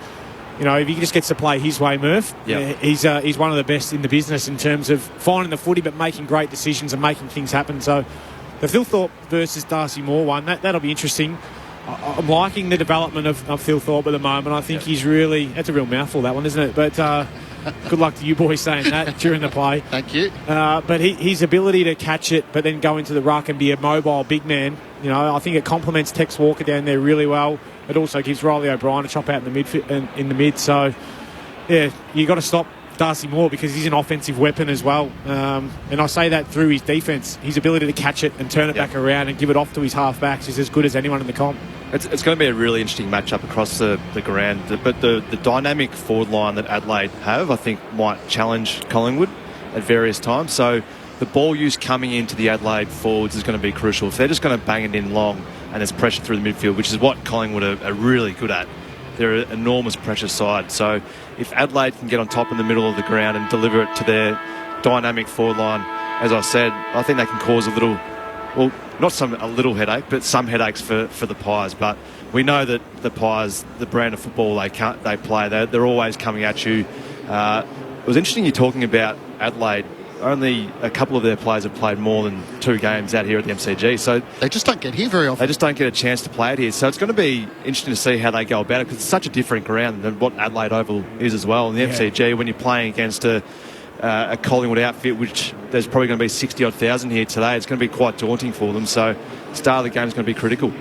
Just chatting to a few South Australian Crows fans who are in Victoria. They're keen to come along and obviously watch their side this afternoon. Got to see them in Ballarat against the Western Bulldogs. They were really disappointing on that occasion. Interested to see how they go controlling Collingwood's ball movement. And the Pies, Murph, coming off the bye, we're sort of intrigued to see, are they still the flag favourites? Port Adelaide have won 11 on the trot. Will they come out and, I guess, reinstill the confidence that they are still the team to beat? And it's always interesting after the bye. We've seen sides this year after the bye haven't got the win, have they? So they've been a little bit flat-footed to start games. You'd like to think that Collingwood are a pretty well-oiled machine and they're going to come out like they always do and play really strong football. Darcy Moore's at the moment just giving his team a good rev up. Interesting headbands out there. Interesting haircut from Darcy Moore. It's very rude. He doesn't even need Vikings kind of look. I could see you rocking that, Lids. Yeah, well, yeah, not now, but back in the day. But he doesn't even need the headband because he's pulled it all back. Yeah, he's just got the headband there for looks, I think. But whatever floats your boat, Darcy. The final member of our team is sitting in the front row of the grandstand this afternoon. It's Jess Webster. Welcome to you, Jess. Thanks, Clinchy. It's a very cold winter's day here in Melbourne today, about 11 degrees and overcast. Hopefully no rain, and there's a bit of wind about, so it does feel a little bit cooler than that. And you mentioned the Adelaide's record here at the MCG. They've only played 6 times since 2017. They've actually lost all 6 games as well in recent years. Their last loss coming against Collingwood by 42 points last year. A big occasion for the Crows. Looking forward to this one, boys. Thanks, Jess. Hopefully you avoid the wet. That's what I was trying to spit out with the floodlights on here at the MCG.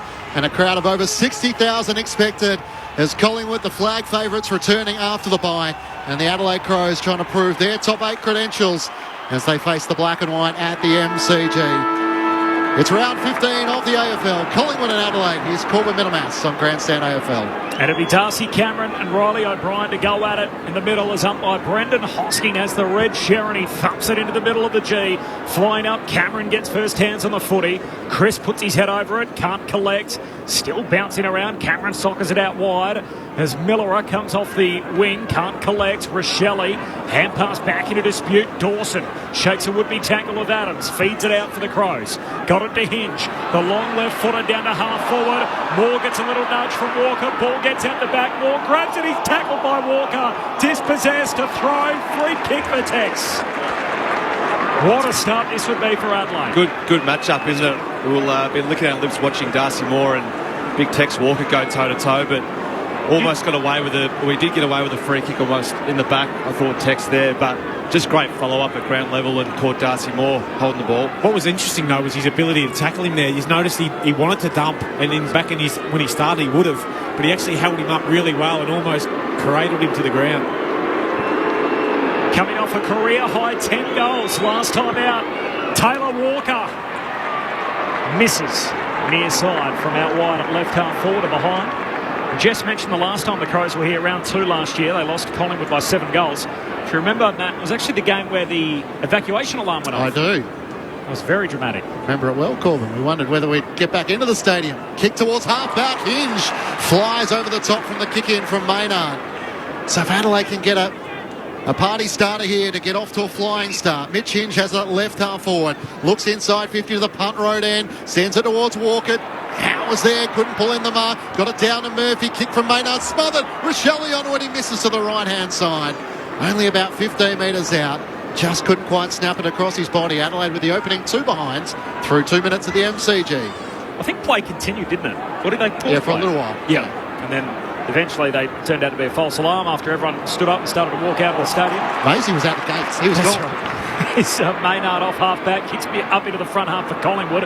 Miller, though, sweeps on the loose footy. So Adelaide with more of the Sharon early. Hand pass to Keys, the 1-2 with Smith. Miller involved again, gives it back to Keys. Handball to Dawson, kicks in the centre square. Rochelle marks.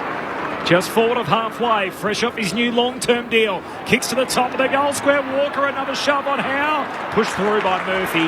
Rushes them behind at a minor score. 3 behinds early for Adelaide. They're all over Collingwood. They are in for a treat, aren't they? The ball movement's just been red hot so far from the Crows. Quick kick in from Darcy Moore. Hinge was taken high if he hadn't claimed the mark, which he probably didn't juggle long enough, as Noble gathered. So he'll have another opportunity, slightly left of centre. Taylor Adams is right on 50, but you'd imagine it might be just too far for Mitch Hinge. Veers out to the left, puts it towards the teeth of goal. Darcy Moore sets himself in from the side. Walker spills down the way of Scholl. Left it for Rankin. Hand pass to Rochelle. Feeds it back to Lair. Hand pass to Murphy. Links up to Dawson. Good hands. Can he finish? No. Misses everything out to the left. Out of bounds on the full. So it's 4 inside 50s to none. Collingwood haven't got it past halfway in the opening 3 minutes from the MCG. Josh Dacos with the kick-out duties. Or free kick duties, rather, next to the behind post. Goes long to half-back. O'Brien had a hand on it. Dawson dumps a kick back inside 50.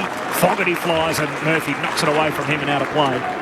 Boundary throw-in, 45 out from the Crows' goal. Been interesting to watch so far. The Crows on 3 of the players coming out of D50 for Collingwood. They've had 2 Adelaide players at the back of that stoppage where normally there's a lot of space that Collingwood try to open up and get their ball momentum going through. Cameron wins the hit out for the Pies in the defensive 50, down to Quaynor, hands it to Mitchell. Untidy kick out of the defensive arc, bounces just out of play as Adams grabs it. A battle with Hinge, so a boundary throw in between wing and half forward for Adelaide. Only one team has won off the bye so far this year. It was when St Kilda beat Sydney. Both teams came off the bye.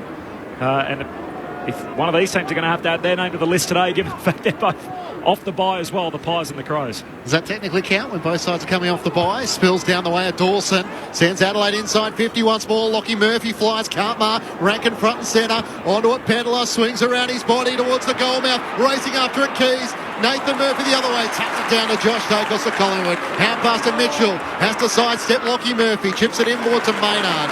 He marks 45 metres out from his defensive goal. Across the half-back line to Quaynor, who takes the mark and plays on, has a bounce, and then kicks out to the southern wing. Harrison the target. Strong mark up in front of Michael Annie. As the sun just starts to poke through the heavy cloud cover here at the G southern side. If you take those teams out that have played against another team off the bye, 0-7. The record for the team the week after the rest. Very unusual numbers, so heavily lopsided. Kick inside 50's turned over. Crows come out of the defensive arc. Kick goes up with the wing. Laird is onto it. Hand pass away to Rochelle. Hand pass to Michael Annie. Feeds it to Millerer. Has it Logo southern wing. Short kick to Fogarty. And he takes the mark high half forward. There's no one ahead of him. He's going to just try and kick over the defence from 60 out. He's offline. Pitches and runs out of play, and that's not a bad result for Adelaide. Boundary throw in left forward pocket. Crows with the first 3 scores, all behinds. Standing well, aren't they, at the moment? Adelaide just turning the ball over middle of the ground. Only had the one inside 50 so far, Collingwood, but just their slick handball movement's been really exciting to watch, Adelaide. Mark Murphy with you on ABC Sport, thrown in at the punt road end up against the left behind post. Adelaide in attack. Cameron and Walker doing the ruck work. Spills the way of Keys. Far too much space. Jams it onto the left boot. It's offline to the right. So they've had 8 of the opening 9 inside 50s for 4 behinds through the opening 6 minutes. They have Collingwood on the back foot. Mentioned earlier, the last time they played Clinchie as well, so 7-16, lost to 8-11. It's a wayward kicking performance from the Crows that day. They went 3-6 from set shots. You can hear the applause. It's for Jeremy Howe, who marks in the back pocket, coming back from that badly broken arm with 6 fractures in his forearm. He kicks it down the line. Mitchell's there for Collingwood. Hand pass away to Josh Dacos. Hand pass to Adams. Still with Collingwood. Handball inboard comes to Pendlebury. Spun around. Kicks into the centre square. Over the head of Lipinski. And there's a free kick as Scholl just illegally hanging on to Lipinski, and he'll get the free for Collingwood in the centre square. Looks out to the southern side, and Darcy Moore has space. He can take the mark in front of Lockie Murphy. Has short options. Hoskin Elliott out wide, wants to go more direct. That dries up, so he has to chip it over the top to Noble. 60 metres out from home. Into the pocket. Kicks to Mychek. Can't take the mark. Onto it, Michael Annie. Hand pass to Laird, almost run down. Just got his kick away in the nick of time. It's straight towards the boundary. Maynard races after it. Gathers in front of Tex Walker. Hand pass to Darcy Moore. Kicks up towards Hoskin Elliott. He marks it left half forward. Quickly releases Noble with a hand pass. He drives it inside 50. Mychek the target once more. Collingwood's crummers are there. Tom Mitchell gathers. Hand pass to Adams. To Crisp onto the left. Swings at goalward and misses to the right-hand side. Collingwood's 3rd inside 50 for their first score behind. Adelaide 4 behinds through their opening 8 inside 50s. We played 8 minutes in the opening term on ABC Sport. If you're wondering why you haven't heard Nick Dacos' name, he's started on the bench probably to try and break that initial tag from Ben Keys, but at the moment just can't find his way onto the ground and getting pretty anxious at ground level. He's striding on the boundary, isn't he? Just can't wait to get on. Good call out, Murph, as Smith on the kick. Gee, Pedler with a step ladder, got right up the top, flew for the foot. He didn't get hands to it, and an unrealistic attempt, said the umpire. Free kick for Collingwood. That's a great jump. Huge call. Like Tony Modra. Cameron lays it off to one man who knows about those heights. Jeremy Howe kicks it deep into the forward pocket for Collingwood. Murray picks it up. Mychek tackles him out of play, and a boundary throw in forward pocket. Last time they met, Nick Dacos, his lowest rated game of the year, 26 disposals, 8 of them kick-outs, only 2 score involvements. As Murph's mentioned, starting on the bench for Collingwood. He's on now. Now, the non-officiating umpire has set a blood rule, so we're just going to have a little pause in proceedings here. Did you guys ever play with any unusual injuries? Jeremy Howe style, he's got the Steph Curry sort of arm guard, the extended long sleeve on the left side, which he had to get approval from the AFL to wear. I wore a glove on my right-hand side after a broken hand, but not... I wore a helmet a couple of times. That actually suited you. You should have kept that. We were 4 from 4 in the helmet, so I wore it for a 5th week, got done, threw it off. Thrown back in. Collingwood are deep in attack after the break. Cox tries to win down the tap to Josh Dacos. Across his body, it's not a bad effort. It's going to bounce through. Collingwood with the opening goal of the match. Through 9 minutes of the MCG. And despite Adelaide's early dominance inside 50, it's the Pies who strike first. Yeah, you're right, Clinchy. It was early dominance from the Crows. That the inability to actually put the Pies away, it always keeps... you see it's happened so often, don't you, Murph? Like a team that's got all the play, but they just can't quite capitalise and kick those scores. Goes the other end, sure enough. Can't keep a good side down for very long. Josh Dacos, just clever wing play. Just sitting off a little bit, but how classy both those two boys are around goal. Great finish, got a nice bounce. Yeah, you usually see the defensive wingers sitting off by themselves at forward 50 stoppage. The Adelaide forward had to roll up. You just can't allow a defensive winger to sit there in a bit of space, because all you need, and especially when you're Josh Dacos, is a metre or two, and it's too hard to try and put any pressure on. So great finish in the end. First lead change of the day. Pies by 3. Back in the middle. O'Brien wins it down to Dawson. He's tackled. Ball up inside the middle of the G again. Jess Webster on the boundary. Jess. It was Darcy Cameron who came off under the blood rule. Just a cut on the back of his head. He's just gone down the race with a couple of doctors for further treatment. Thanks, Jess. Clearance for the Crows. Sloan hands it to Jones. Kicks the centre half forward. Intercepted by Maynard. Hands it to Moore. He's tackled as he kicked. Ball ends up out of play. Oh, it's deliberate. That can't be deliberate. He was He was tackled or bumped by Murphy in the process. That's Lockie Murphy. The ball ends up straight out of play. Chase Jones to take the free kick. Kicks to the top of the goal square. Moore flies for it. No mark. Falls down to Mitchell. He's tackled. Lost it.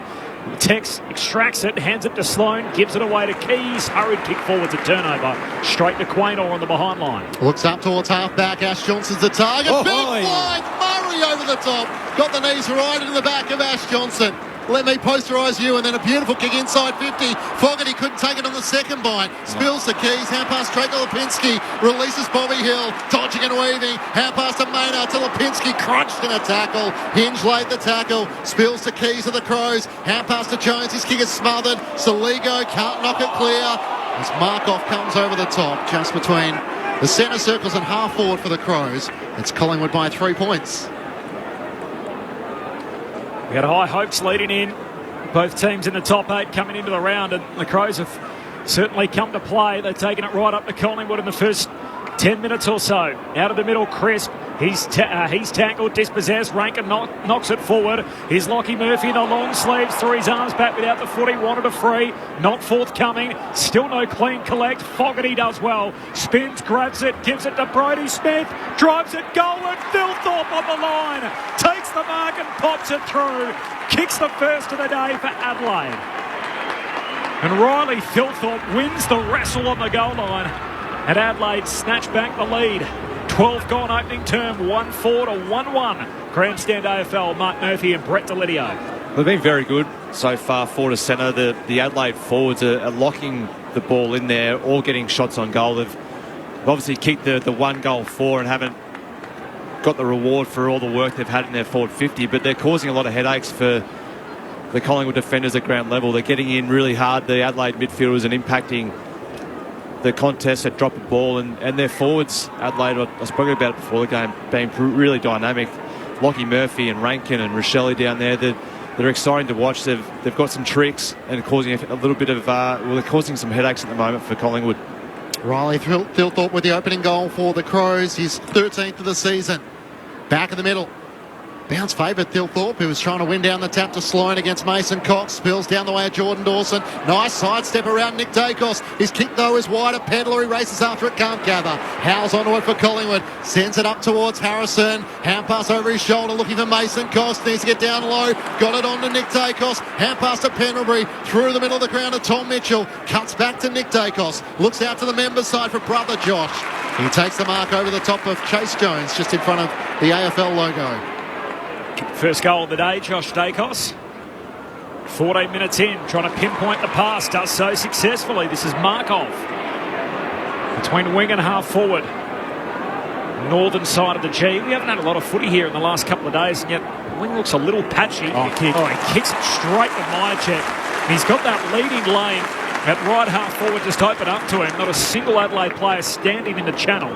And Myercheck can shoot from 35 out right half forward. It was good composure, wasn't it? Because they got caught out there. Initially, Adelaide did fill the space, and then just the work rate of the other Collingwood forwards to run through and draw the eye just opened up a perfect leading lane for Brodie Myercheck. Doesn't this guy give you great bang for your buck as a key forward? 32 goals in the season already. Brodie Myercheck misses to the right-hand side. He's 32-12, by the way, so we lament all the time that the goal kicking of the key forwards and the accuracy. Not this guy, kicking 3 in every 4. All-Australian potentially, you reckon? Or has to be in the mix. In the mix. Miller with a beautiful kick in for the Crows. Found Rory Sloane at half-back. Hand pass to Scholl. Around the southern side, Hoskin Elliott put the chase on. Kick close to the boundary line. Howe in front. Takes the mark. Much for his confidence. Been back in his first game since round 1. He marks at left half-back against Darcy Fogarty. Sends Collingwood towards half-forward. Mason Cox is in front position. Johnson didn't fly it. Spills back to Cox. Tries to get the hand pass away for Collingwood, but emerging with it is Silthorpe for the Crows. Hand pass to Laird. Over his shoulder on the southern side. Out towards Scholl. Hard against the boundary. Sends it long towards Fogarty. A 2-on-1 and cleared. Nathan Murphy onto a Tex Walker. 50 out. Pokes the kick into the pocket. Pedler down low. Takes the mark sliding on his knees. In the right forward pocket. 25 metres out. A chance for Adelaide to extend their lead. Yeah, just a complete misread by Murphy there. He looked all set to come and take that intercept mark, but completely misread it. I'm interested to know whether it's really swirly down there. The flags are certainly like that. And I know it can get like that here at the G, but he was all at sea under that high ball. Luke Pedler. Pick 11 in 2020. Out to the right, looking to try and capitalise on Adelaide's dominance, and he misses to the right-hand side. Opportunities are going begging at the moment for the Crows. They're 1-5-11 to Collingwood 1-2-8. They've had their chances. So in their last 5 quarters against Collingwood, they've kicked 8 goals, 21. Include that Adelaide Oval meeting from earlier in the year as Moore comes out wide to Howe, or took on the tackle, lost the footy, bobbles out. Says play on. Howe's hand pass ends up with Markov. He's taken high, bottom of that pack, and that's a bailout. Jeremy Howe on his return tried to take on Rankin and almost lost it in the process. Moves the footy to Josh Dacos. Kicks down the wing. Mason Cox takes the juggle mark. Wants to move it. Short kick to Myercheck. Leaping over the back. Adelaide come up with it through Worrell. Sends a hand pass away to Miller. Slips over. Hill's coming to get him. Holding the ball. And Miller penalised. Should be 50. Free kick for Bobby Hill. Had it returned to the half volley. Just wants to move it. Inside to Josh Dacos. Long kick, top of the goal square. Johnson. Hands to it, no mark. Spills front and centre. Sloane collects, takes on Adams. Ball held in. He's in trouble. Says no. Ball up. 15 out from the Collingwood goal at the City end. Adelaide lead the game by 3 points, 17 minutes in. Just a 6th inside 50 for Collingwood, 14 at the other end for Adelaide. Mason Cox wins down the tap. Hand pass came out from Laird. Nowhere for Miller to go. He's locked up just 25 metres out from Collingwood's goal at the City end of the MCG. A crowd of over 60,000 expected. It's the only game at the MCG for round 15. Thrown up. O'Brien wins down the tap. Onto it, Elliott. Back in the Collingwood lineup. Hand pass out to Josh Dacos. Right forward pocket. Links up with Pendlebury to Maynard, 60 out. Swings onto his left. Inside 50. In front. No mark claimed by... in front. Was unable to take it. In the end was Worrell. And it's locked up in the right forward pocket for the Pies. Jamie Elliott last to rise with support from Brodie Myercheck. Collingwood have it in their right forward pocket. Crows by 3. Up it goes. O'Brien wins it down. His Elliott collects. Tackled out of play by Michael Annie. 18 minutes into the opening term. Overcast day at the G. First of 2 games today. Standalone action, of course, with the bye rounds, the last of them. Later today, Gold Coast and Hawthorn. Up at Carrara.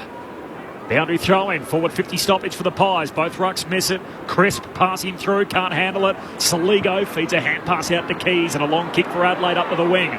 Fogarty the target, bounces in front of he and Darcy Moore and runs out of play. And a boundary throw in front of the Pies dugout.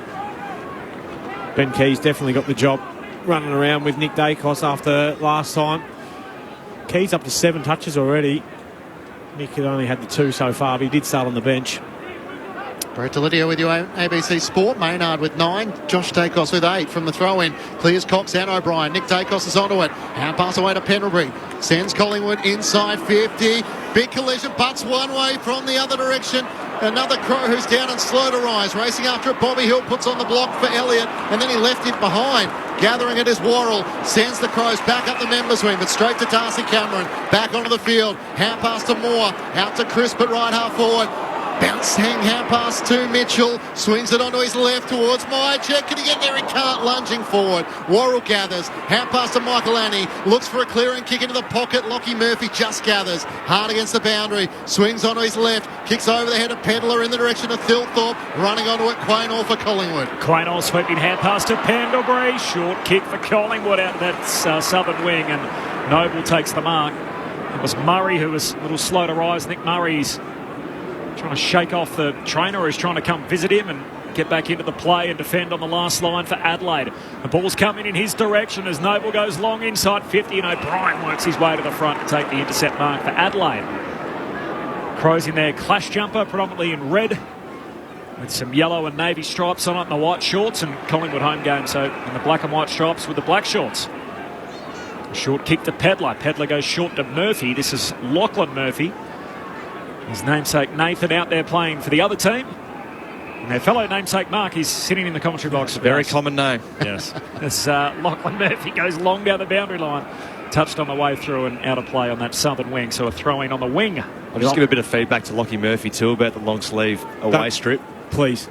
Do not wear it. Like the red long sleeve in the Adelaide mate, jersey. no, that'd be the first one I'd buy if I was looking for one for training. 100%. Not it. I like the red. Couple of fashionistas in the back row as it's thrown back in. Darcy Cameron and Riley Thilthorpe. Cameron won it for Collingwood. Hand pass in front of Taylor Adams. Sockers it off the turf up to Ash Johnson. Good clean pick up for Collingwood. Releases Taylor Adams. Kicks towards Elliott on the lead. He marks it left half forward. Hard against the boundary where the 50-metre up meets the boundary. Back in the lineup, centering kick back to Taylor Adams. He's still 2 kicks out from goal though at the city end. He's got Pendlebury free, decides against that. He looks deeper and longer. Meyer checks the target. Bobby Hill might set himself. Into the sky he goes. Can't take the mark. Spills off hands. Laird's onto it for the Crows. A quick clearing kick. Haphazard. Bit dangerous. Quaynor slaps it away from Scholl. Straight to Keys though of the Crows. Hand pass out wide. Scholl slipped over. Now Nick Dacos lays the tackle. Hand pass taken by Quaynor. He's taken high. Or was he? Michael Annie with the tackle. Collingwood fans thought it was a free kick. I thought it was high. Umpire says no, I'll pull it up. Left half forward for Collingwood. 3-point lead for the Crows. Back out of play from the stoppage as the ruck share it out of bounds. No late change for either team. By McCreary, the sub. Billy Frampton a little stiff to lose his place. I mean, as he featured for both South Australian teams in the past. First year at Collingwood. Howe returns. He's out of the team. The sub McCreary and Ned McHenry. A boundary throwing. Ball worked up to the southern wing. Ends up with Hoskinelli who just sockers it into the centre square for Collingwood. Works out all right. Adams hands it to Pendlebury. Hits up Elliott. Out on the lead mark. Not paid. Bounces off his chest and Brodie Smith just clears for the Crows. Long kick out to that southern wing for Rankin. Heads down to half forward. Fogarty trying to reel in a one-hander. Can't. Ball stays alive on that southern boundary line. More clever. Paddles it away to Quaynor. Half back on a jinking run in the end. Has to kick a high bomb down the southern wing for Collingwood. No mark. Spills to Nick Dacos. Hands it back to Mitchell. Got it away to Pendlebury. Wants to toe poke a kick forward to Taylor Adams. Hand pass to Nick Dacos through traffic to Ash Johnson. Beautiful from Collingwood. Fires from 50 and puts it through. Take them on in the corridor at your peril as they waltz it through the middle of the ground and make Adelaide pay. Collingwood back in front by 3 points. 2-2-14 to the Crows. 1-5-11. 23 minutes gone. Opening term. Well, surprise, surprise, Scotty Pendlebury involved. He just owns the corridor, doesn't he? I don't understand how opposition teams don't have a midfield designed to play on Pendlebury away from stoppages, because he just constantly runs the diamond almost and plays that centre or quarterback role. Explain the diamond.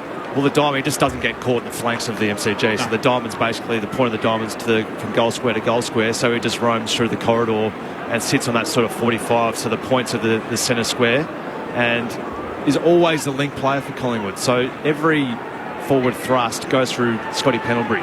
And he's a great decision maker and uses the ball really well. So surely someone's got to go near him. Yep.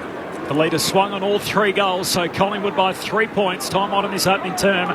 Cameron wins the hit out. Pendlebury off his knees, back to Cameron. Hand pass to Nick Dacos. Gives it to Noble. Off the back edge of the square. Kicks out wide to half forward. Adams paddles it in front of himself. Gets onto it. Tackled by Hinge. Hand pass back inboard. Noble rides a bump. Chase Jones wins the footy. Hand pass to Hinge for the Crows. Kicks down the wing. Saligo hand to it. No mark. Falls to Moore. He's tackled by Saligo and a ball up in front of the benches. I like that. The diamond, is that sort of footy club speak? It's an old sort of fashion old man would have probably said it. Yeah, I like it. Joey Mercedes special. Cheerio to smoking. It's Tom Mitchell for Collingwood. Hand pass to Nick Dacos. Got it to brother.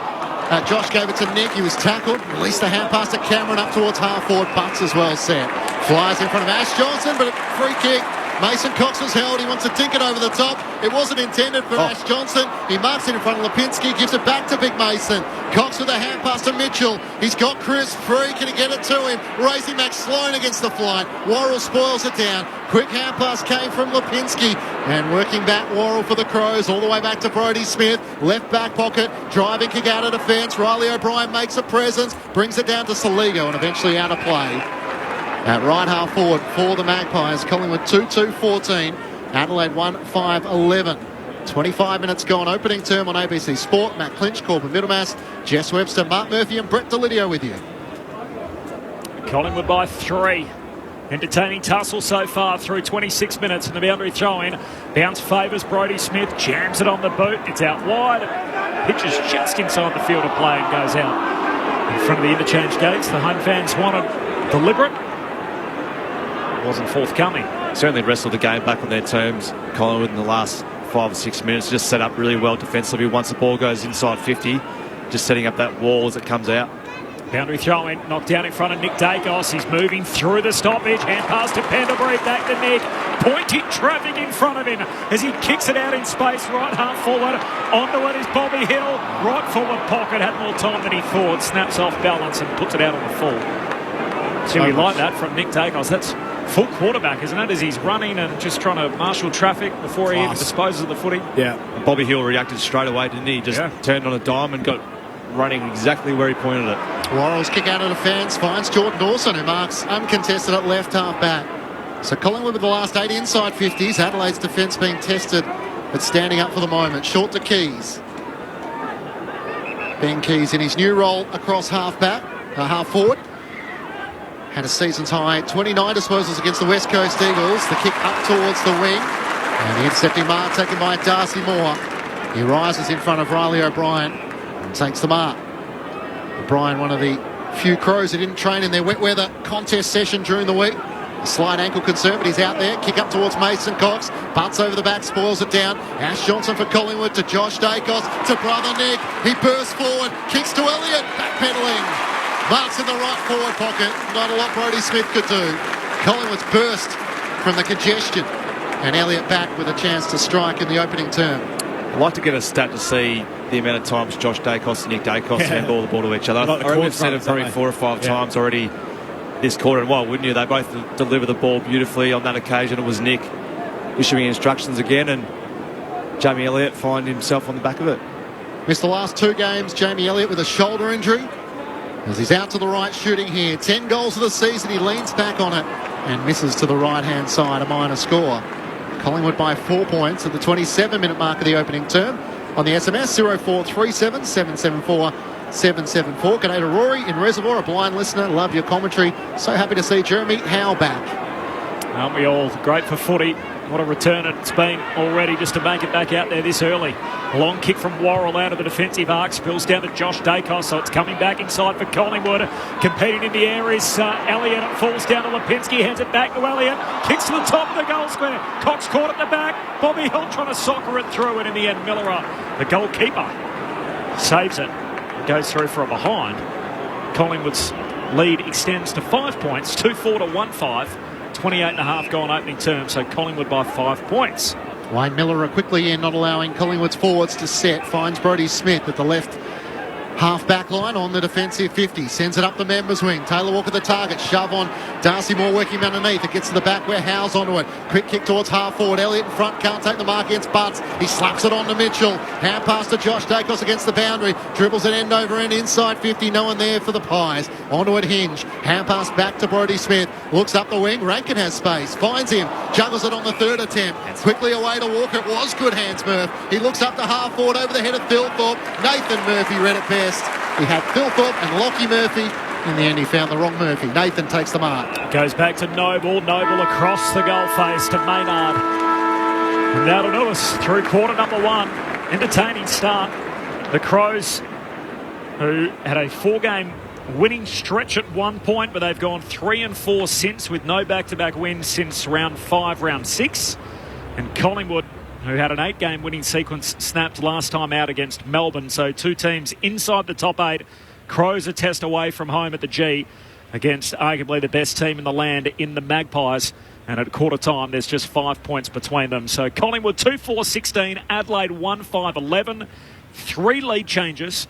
The lead swinging on each of the 3 goals in the match so far. First goal of the game was kicked by Josh Dacos. Ash Johnson has their second.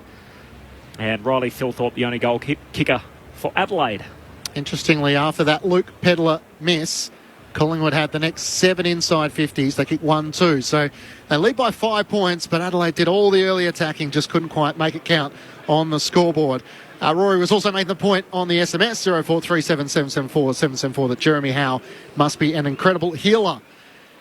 G'day to Chris, who's listening, 4:30am, Pies fan listening to you from Glasgow. Corridor footy, bring it on. G'day crew, enjoying the call today, just on the way back from, is it Eucla in WA? Yep. Oh, that wasn't as convincing. Right. Ben gives me the all clear. And hi team, all ears waiting for the call as usual. Good calling, that's from Laurel in Rushworth. And Ken from Port Augusta says, go Pies. Great to have your company on Sunday afternoon footy on Grandstand AFL on ABC Radio, ABC News Radio, ABC Sport Digital, and now streaming on the ABC Listen app. Protecting our planet. Breaking down barriers. Supporting new migrants and refugees. Lending a helping hand. These are some of the ways we became Australians of the Year. The Australian of the Year awards are nominated by you. So come on, reflect, respect, and celebrate Australians who are making a real difference. Nominate them now at australianoftheyear.org.au. Grandstand AFL. Now streaming every match on the ABC Listen app. Look for the AFL button. Thrown back in. Collingwood are deep in attack after the break. Cox tries to win down the tap to Josh Dacos. Across his body. It's not a bad effort. It's going to bounce through. Collingwood with the opening goal of the match. Through 9 minutes of the MCG.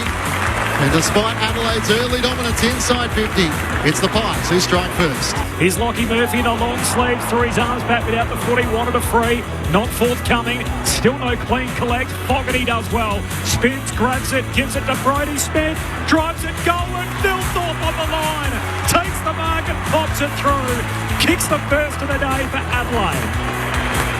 And Riley Thilthorpe wins the wrestle on the goal line. And Adelaide snatched back the lead. Got it away to Pendlebury, wants to toe poke a kick forward to Taylor Adams. Hand pass to Nick Dacos through traffic to Ash Johnson. Beautiful from Collingwood. Fires from 50 and puts it through. Take them on in the corridor at your peril. The 2023 AFL season. On radio, ABC Sport Digital, and now streaming on the ABC Listen app. A tight opening quarter from the MCG in which Collingwood lead by 5 points. 2-4-16 to Adelaide 1-5-11. Both sides had their opportunities. It was the Magpies who made the most of theirs. Matt Clinch, Corbin Middlemass calling the action. Jess Webster down on the boundary. The thoughts of your experts, Brett Delidio and Mark Murphy. Yeah, it was a game of almost two halves, the quarter of two halves there. Yep. Yeah, Adelaide dominated early but couldn't quite put the score on the board, and then the Pies, once they got their sniff, got that first goal through Josh Dacos, and then they had their opportunities, 2-4, 16 to 1, 5-11. Similar, weren't they, in terms of just not making the most of their opportunities? Yeah, I think, what I've been impressed by is the way the Crows set up initially, and they got that pressure that you spoke about, their half forwards applying pressure, not allowing Collingwood to slingshot off half back. But then on the flip side of that as well, Collingwood mids and the two Dacos boys, their ability to find each other is what you alluded to as well. But Pendlebury in there as well. Got some big numbers going here. Josh Dacos 12, Nick 10, and then Maynard, Mitchell, Moore, Pendlebury. Like Darcy Moore, for a guy centre half back, 200 centimetres. Geez, he plays a good game, doesn't he? But on the other side of the coin, we've got the captain Jordan Dawson playing his 100th game up there with Ben Keys, 9 and 8 touches respectively, and Smith and Laird again with 8 each. Rory Laird, just the two kicks so far, none of them hit the target, but. I feel like it's a pretty evenly balanced game, but if I was going to lean one way, I'd probably say Collingwood, because I feel like they've been a little bit cleaner and their ability to get back through the corridor has been probably more impressive. They're probably holding their structure a bit better than Adelaide. Adelaide are getting a lot of numbers in defence, and Collingwood are setting really well on the exits and getting those repeat entries. The back half of that quarter, they just own the game in the forward half of the ground. Adelaide need to be careful that they're not just all flooding back and then having nothing to go to on the way out, because Collingwood with Darcy Moore, he just sets up his teammates outside of that and they just get those repeat entries, and they're not going to kick 2 goals for, consistently going forward. They're going to start hitting the scoreboard and get through the big sticks, Collingwood. So it's good to get your numbers back. You need to almost maintain an uncontested mark style of game when you do get your numbers back, and wait for your mids to then present some options outside of that D50, because you can't just keep on banging it long and hoping for the best. Adelaide had the first 7 inside 50s. They had 4 gettable shots. They weren't able to capitalise. Collingwood the last 7 inside 50s of the quarter. Jess Webster's down on the boundary. I was watching Nick Murray closely at the quarter-time break. He came to the bench just in the tail end of that first quarter, clutching at his left hamstring. He had a chat to the doctors, did a couple of tests and checked the vision. He's back out there on the ground, seems to be moving okay, but we'll see how he goes as the match wears on. Thanks, Jess. Second quarter about to get underway. Collingwood leading by 5 points at the MCG. O'Brien and Darcy Cameron set themselves for the bounce.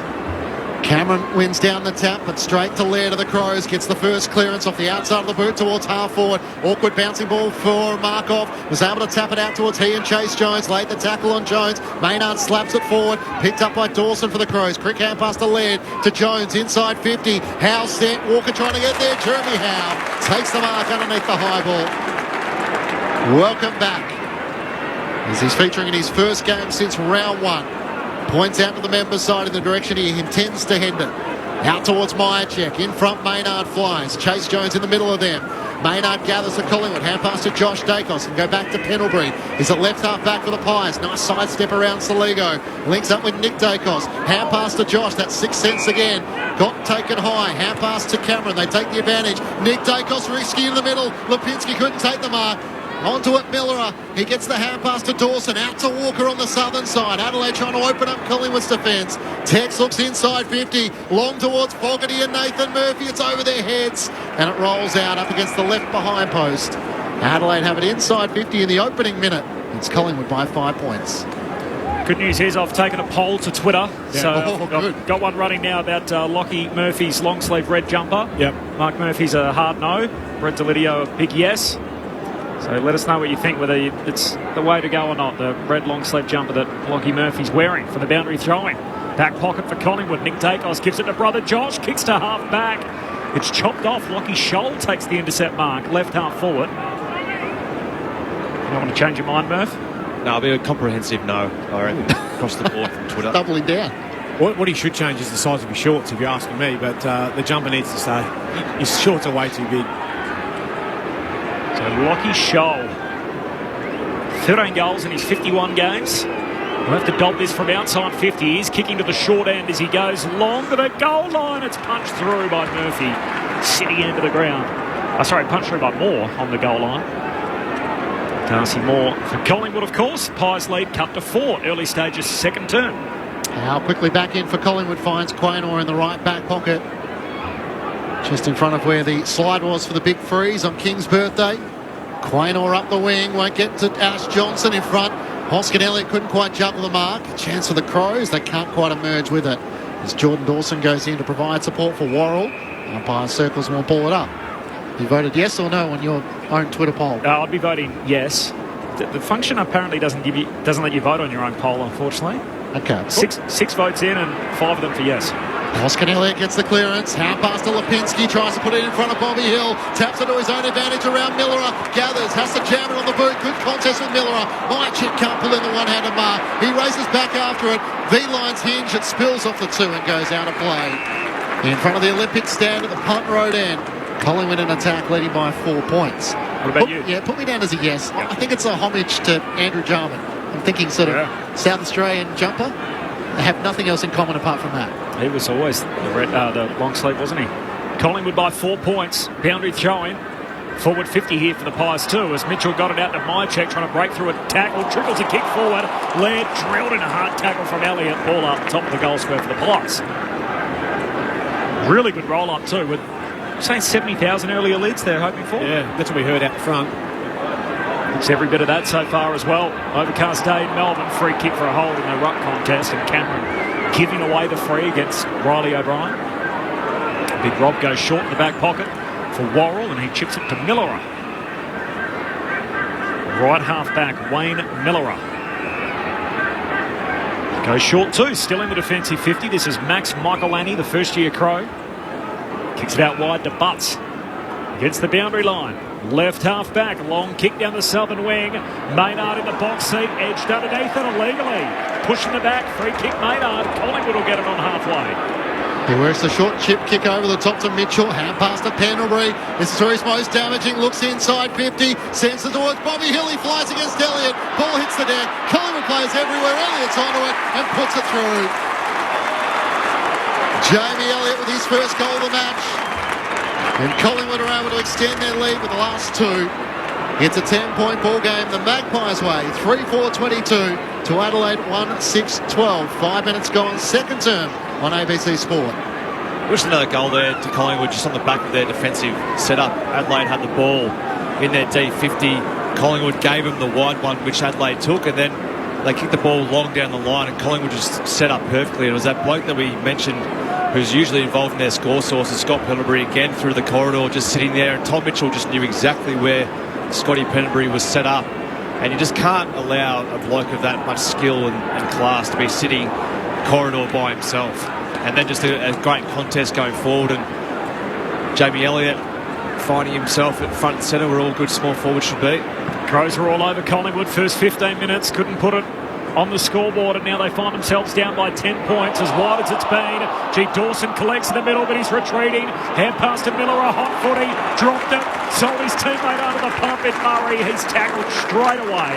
A ball up, centre half forward for Collingwood.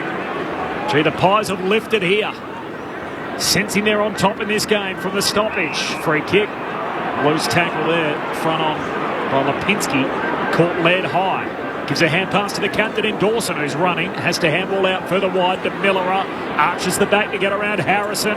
Short kick wanted Pedler, not a good kick. Markov breaks it up.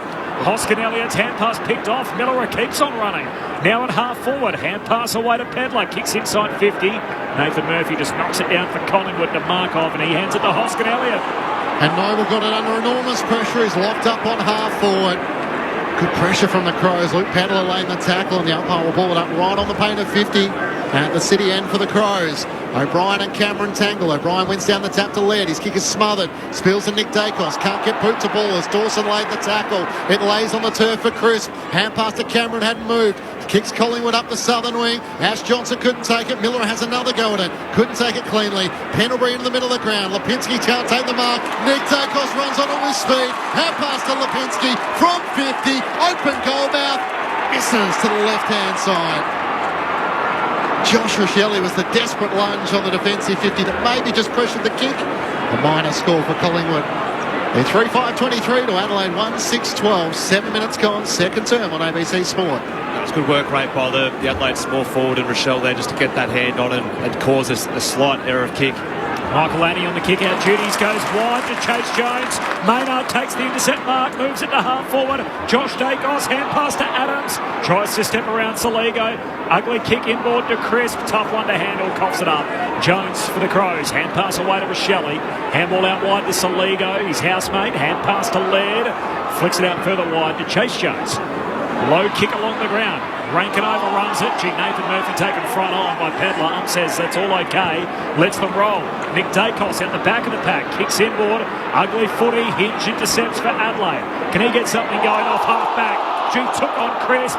Caught. Tackle didn't stick. Hinge bends it away. Turns it over. And Moore, the intercept mark, centre half back. He wants to roll the dice into the middle of the ground. Sports Noble. It opens up on the southern side for him. Harrison takes the mark at right half forward. Elliott on the lead. Just has to find him. Miller was there but could not give away the free kick as Elliott held it long enough in front anyway. Great hands. And he's landed awkwardly on his back, Jamie Elliott, just slow to get to his feet. Tell you what, for a guy who's only 178, 79, geez, he marks well above his head, doesn't he? But their ability then, they couldn't quite lay a hand on Hinge, and he didn't know what to do then. He was just like, I'm surrounded, I've just got to get it forward. But the forwards had already gone into motion. They were coming out here to the wings. Darcy Moore was like, I think there's enough pressure on this footy. I'll just sit here, turn over, but he goes straight away, and that's what opens the game up. It allows them just to go straight back at the other team and get another look on goal. 5 disposals, 4 tackles, 1-1 for the small forward with the famous number 5 on his back. From right on 50, gives it everything he's got. It's right to the goal line. I think it's got there. Punches the wrong side of the line. Collingwood make it 3 on the top. Elliott with 2 goals so far in this second quarter, making his presence known on his return. Collingwood by 17 points as they open up a gap. 4-5-29 to the Crows, 1-6-12. 9 minutes gone, second term on ABC Sport. You're with Brett Delidio and Mark Murphy. Well, that's why we come to football and you actually enjoy watching Collingwood play, because Darcy Moore, you're right, it's just took the intercept mark, and rather than take the easy option and go wide or go short, he saw the quickest route home straight through the corridor and pinned the ears straight through. And that just opens up the entire game. And you'd love to be a midfield small forward playing for Collingwood, because it's coming in hot at the moment, isn't it? And it's coming in through the corridor, which as a forward gives you so many options to try and lead up at the football, lead out the back, go sideways. It's just a terrific way to play football at the moment, Collingwood. And ever since the first 10 minutes, they've got their game up and going. They've kicked the last 3, 17 points. Collingwood's lead back in the middle. O'Brien wins the head out. Josh Dacos is hunting it though, can't collect. Keys picks up the footy for the Crows, kicks it out of the centre square, down to half forward. Phil Thorpe flying for the footy, no mark, falls to Lockie Murphy. He's tackled, ball held in. Jeremy Howe laying the tackle with his black shooter's sleeve on, protecting that broken arm. Back for his first game since round 1, 6 fractures in the forearm. From the restart, Keys hands it out to Dawson, kicks to the top of the goal square. Howe with the spoil and then the collect, back pocket. He can get involved here as he kicks out of the defensive arc straight back to Dawson. Dawson can poke it inside 50 for Adelaide, and Rankin marks a metre in from the boundary line, left half forward. Well read by Jordan Dawson. He patrols, doesn't he? Yeah. He's like a mobile centre-half back who sort of plays that kick behind, just gives them that security behind the footy. Kicked it inside. I think Lockie Scholl was a bit disappointed that Rankin took it. So Rankin is going to snap across the body from a long way out. It won't have the trip. And Quaynell's able to pick it off and rebound from the back pocket, drives his kick out of the defensive 50. Towards Darcy Cameron, he's outnumbered though, and the mark is taken by Worrell. He comes inboard and Dawson has it. The Crows captain centre wing on the southern side. Veers out to the left, looks inside 50, kicks towards Lockie Murphy. Got hands to it, couldn't complete the mark against Noble. Little dribbling kick forward only as far as Nathan Murphy. He dropped it in the eyes of the umpire holding the ball. And Noble will take the free kick in the right back pocket for Collingwood. Swings it out to Josh Dacos in the left back pocket. Member side, looks up towards Taylor Adams. Getting back, Chase Jones. Flies in, spoils it down, trying to kick it forward to Phil Thorpe. He was impeded, he's got his kick away against Taylor Adams, and it'll be a downfield free kick. It was well played by Chase Jones. He could have run forward and tried to intercept the ball, but he decided to stay back with his man because he wasn't going to impact the next play. So smart play to one, read the play, but the ball just going forward as well. Jones wanted it short. He went for Fogarty Thilthorpe, but the intercepting mark was taken for Collingwood. They springboard through Nick Dacos around the members' wing. Hand pass to Myercheck. Links it forward to Crispy on around the footy. Brodie Smith taps it to his own advantage. Jones slides in for the Crows. Can't clear Crisp. Taylor Adams over the top, and the umpire will ball it up. In front of the Adelaide bench. Collingwood 4-5-29. Adelaide 1-6-12. 12 minutes gone, second term on ABC Sport. You'll be pleased to know too, Murph, we've had over 60 votes so far in the red long sleeve question as to whether we rate it or not from Lockie Murphy as Dawson gets the clearance, hurried kick forward, and here's Nathan Murphy takes the intercept mark. We'll have to go create a few counts, I think. The vote no. The yes vote is at 72% at the moment, the no vote just 28 for the red long sleeve. Just if you weren't with us earlier, Mark Murphy not a fan, Brett Delidio is huge fan. The part that surprised me is that Lid said he would actually buy it. Yeah. Which is a big call from him. There's Howe off the back flank, the switches on, kicks out that southern wing. Hoskinelli at the target, Scholl had it, lost it. Now Collingwood back onto it. Harrison sweeping hand pass over halfway to Cameron. Thought about kicking, decides to hand it back out wide for Hoskinelli.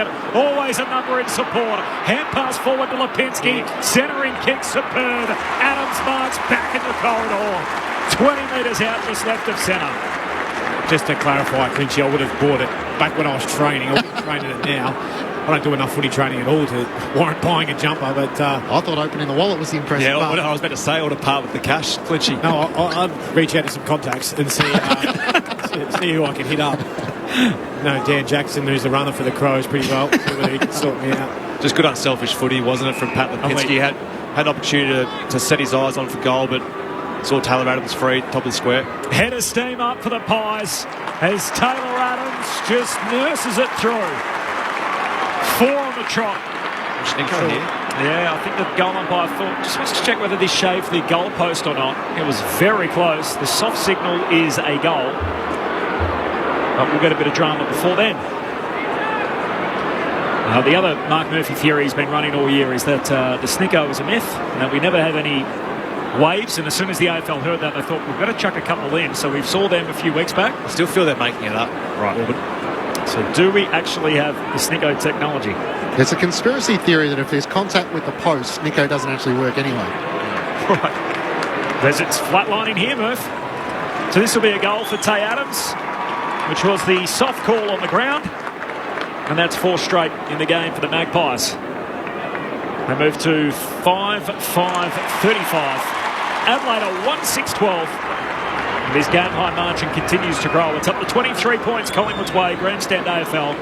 Corbin Middlemass, Matt Clinch, Jess Webster on the boundary, and our Grandstand AFL experts Mark Murphy, Brett Delidio. Yeah, you spoke about the unselfishness. I actually liked their play of Darcy Cameron. It's like a lot of big ruckmen at that side. They'll just bang it in, you know, and then it goes to the numbers of the Crows where they've set up behind the ball. But he's like, you know what, I can find a better option here. And then just wait. Handball off. There it is. Lipinski. He had the time and made a great decision. You don't shoot from out in the flanks. We find something better. Taylor Adams was one. I reckon he had Josh Dacos as another one there as well. So that's just the unselfish play, but it's also the encouragement of the coach to say, you know what, go for your kicks, boys. Have a crack at them.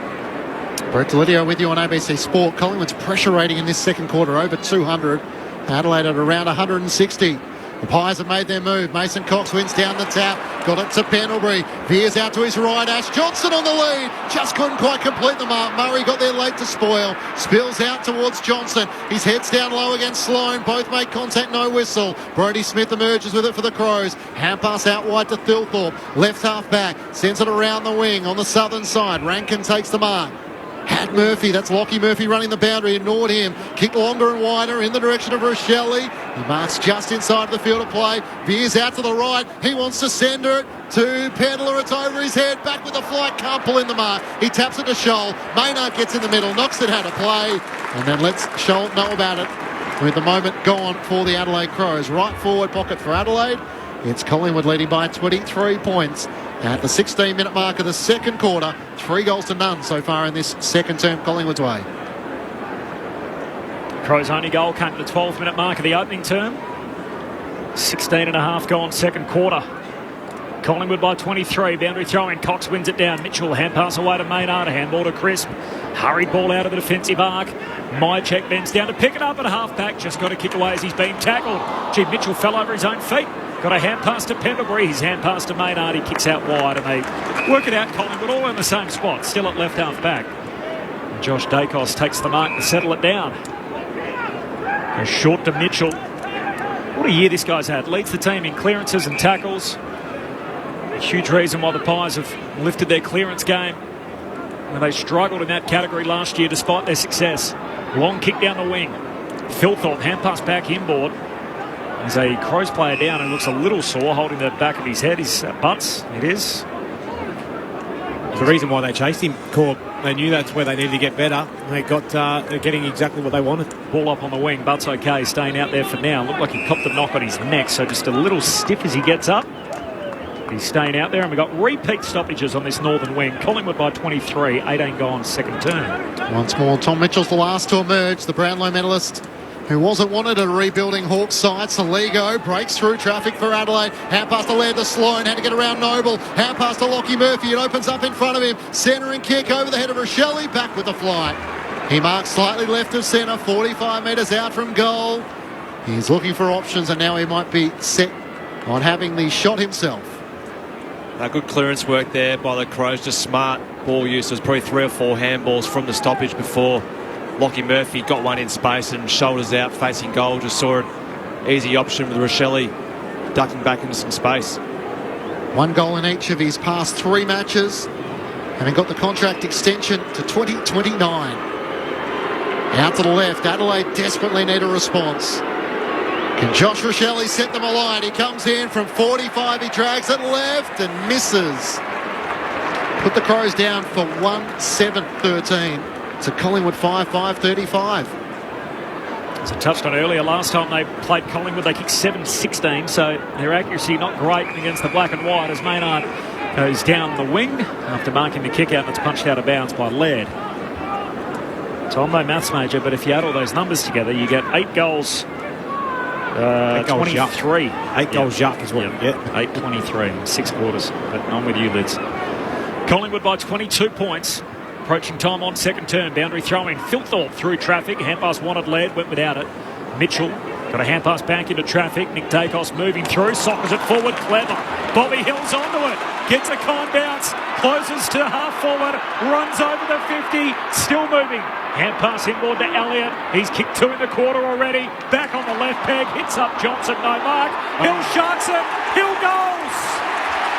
Second touch in the chain. And the Collingwood machine is humming now.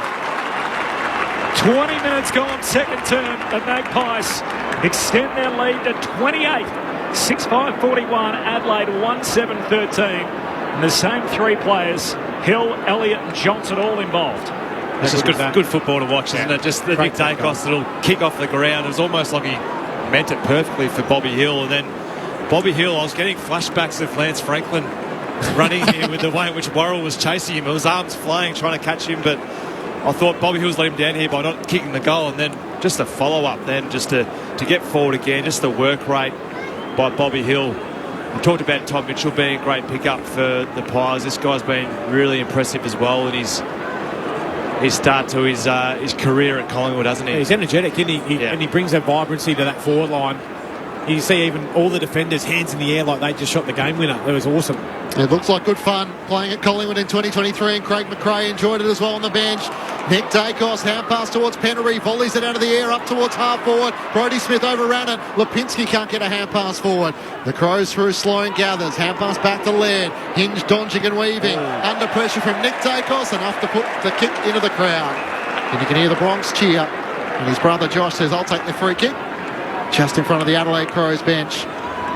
Collingwood leading by 28 points, having made their move with 4-0 in this second quarter.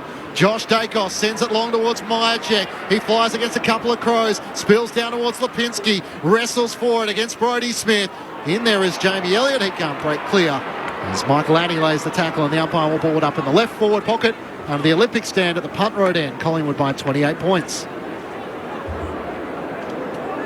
21.5 gone, second term. Forward pocket. And the ball up, O'Brien wins the head out. Adams tracking the footy, got it on his backside. Hand pass straight to Pedler. Just knocks it out in front of Dawson. Hand pass to Laird and kicks from centre half back up to Fogarty. One-on-one here with Darcy Moore. No mark. Fogarty keeps it moving forward and knocks it out of play and a throw-in. And this northern wing in front of the MCC members. Jess Webster on the boundary. Jordan Butts is getting some attention on the Crows bench. It looks like he's got a corky on his left leg that is getting treated. Also a cut on his right leg. So he's in the wars at the moment, but hopefully he'll get patched up and be back out there soon. Thanks, Jess. Pies with the last 5 goals in the game. After 3 lead changes in the opening quarter from the boundary throw-in, Josh Dacos hand pass back to the corridor. To where Collingwood are going. Noble hands it to Adams, kicks across the ground. Bobby Hill got it. Still inside the centre square. Short kick to Noble, kept on running to centre half forward. Collects, hand pass to Mitchell. Kicks inside 50. Lipinski flies, no mark, has it knocked away from him. And Dawson can just clean it up, wins the ground ball in the defensive arc. Hand pass to Laird, handball to Smith. Dangerous kick to half back. Pointer in from the side, takes the mark in front of Rory Sloane. He comes inboard to Tom Mitchell. He's brought down by Hinge. Is that 50? It probably should be. Non-officiating umpire in the middle says it certainly is, so back we go. And Tom Mitchell will be taken from half forward, so probably the top of the goal square. It's just that awkward moment for Brodie Smith. He looked up the members wing and had nothing to go for. Yeah, but ask Darcy Fogarty, mate, what are you doing? You haven't touched it this quarter. Give me something, give me an option. It's got to be about what you're presenting for the ball, because Smith just looked up and saw all black and white jerseys, so he's got to work harder there to provide an option for his defenders coming out. The Brownlow medalist Tom Mitchell from the top of the goal square to make it 6 on the trot. The new Magpie showing his worth. Collingwood are doing a number on the Crows in this second quarter. It's 5 goals to none and a 34-point lead the Magpies way. 7-5-47 to Adelaide 1-7-13. And the Crows' only goal came at the 12-minute mark of the opening term. We're now 24 minutes gone in the second quarter. Grandstand AFL with Brett Delidio and Mark Murphy. If you're watching that on the TV or you're just listening to us on the radio, you're thinking, Brodie Smith, what are you doing? Just kick it. Well, players are that good at making that, seeing what's going on down the field. They just bomb to nothing. Especially Brodie Smith, who's probably one of the better ball users. He's an elite ball user, so he's trying to make it work. He can kick it a long way, but he can't kick it 90 metres. No, it's the structure ahead of the ball. Adelaide just letting himself down. At the moment. It's a work rate thing. You've got to get on your bike. They're 2 big boys down there. Give me a target. 34 points, Collingwood's lead. 6 straight in the game, and 6 goals straight, by the way, for Tom Mitchell this year. Out of the middle, the Crows, though, with a rare centre break. Lockie Murphy kicks to Thilthorpe, got it on the half volley, hands it back to Lockie Murphy with the red long sleeves. He shoots goalward, but misses out to the right. It's been the theme of the day for Adelaide. They're 1 goal, 8. Collingwood 7-5, Collingwood by 33, time on second quarter. Maynard brings Collingwood back into play, up towards Darcy Moore, reaches over Saligo and takes the mark at right half back. The Collingwood captain in the long-sleeved black and white shirt, jumper, the new haircut and the fluoro boots. Not his best kick to Tom Mitchell. Has to shovel it out to Josh Dacos. Back to Moore. Spun out of a tackle from Saligo. Releases Nick Dacos to Pendlebury. Brought down. Great chase. Pedler wins the ball at right half forward for the Crows. Can he turn and quickly attack? Scholes running inside 50. Tex wants it deepest. He's up against Nathan Murphy. Sends it in that direction. Can't take the mark as Nathan Murphy spoiled it down. Keys, hand pass to Saligo across the body. Got it. And boy, did Adelaide need that. Jake Saligo able to make something happen for the Crows from about 25 metres out, snapping on his right. Their first goal since the 12-minute mark of the opening term, their second of the match. They're 2-8-20, trailing Collingwood 7-5-47. It breaks the run of 6 unanswered goals for the Magpies, coming at the 26-minute mark of the second term. Well, great chase down tackle there by Luke Pedler, and it was Scotty Pendlebury that you thought was going to then dish it back off to Nick Dacos, and Collingwood were going to go down and score once again, but great tackle, and then ball used to go inside 50. It was in the direction of Tex Walker. I thought he could have got it in there a little bit quicker and put it towards the space a little bit better for Tex. I think he's looking a bit frustrated down there at the moment, the big Texan, but great finish in the end by Jake Saligo.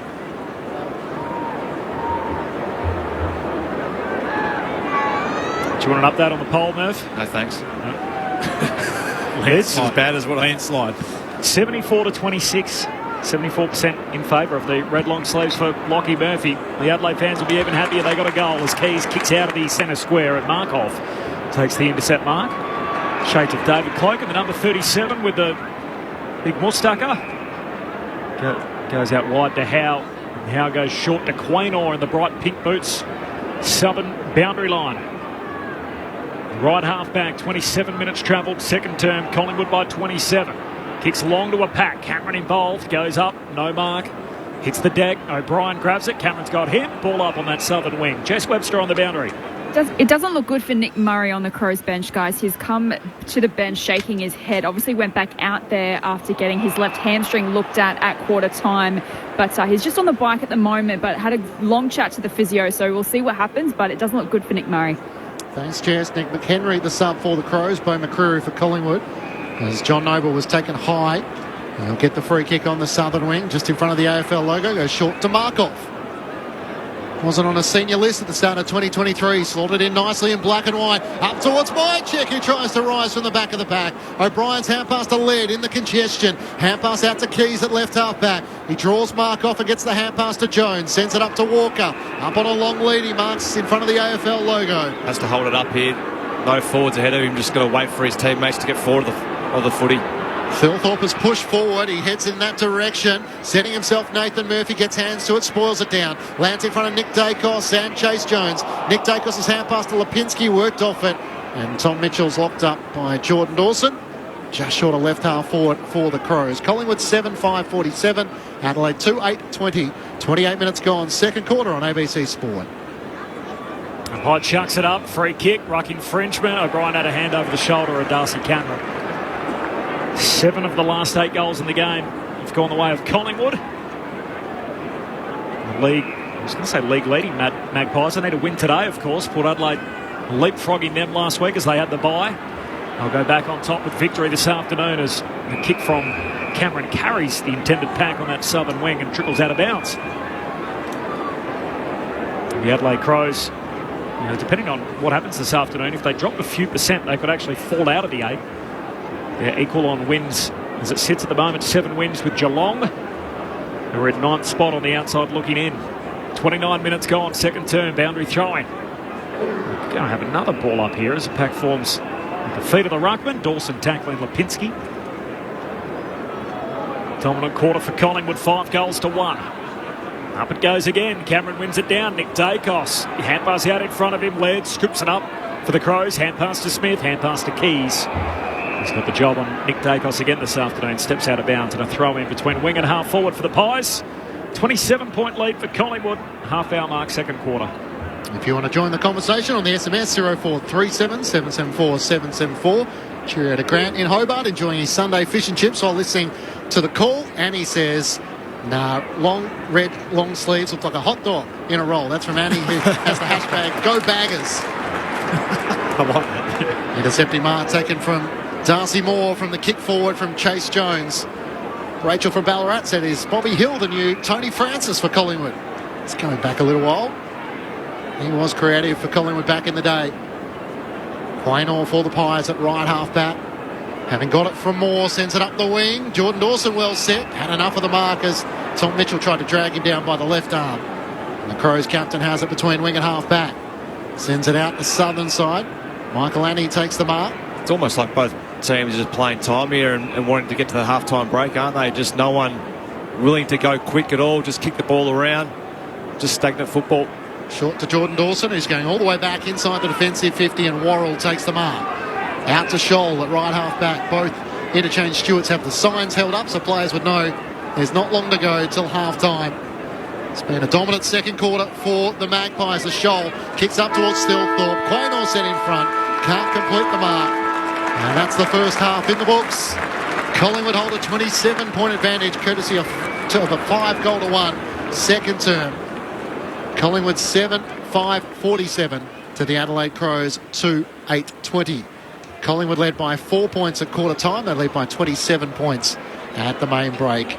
A couple of goals to Jamie Elliott for the Magpies, individuals to Josh Dacos, Adams, Hill and Mitchell. Ash Johnson as well for the Magpies. Meanwhile, for the Crows, their goals have come through Saligo and to Thilthorpe.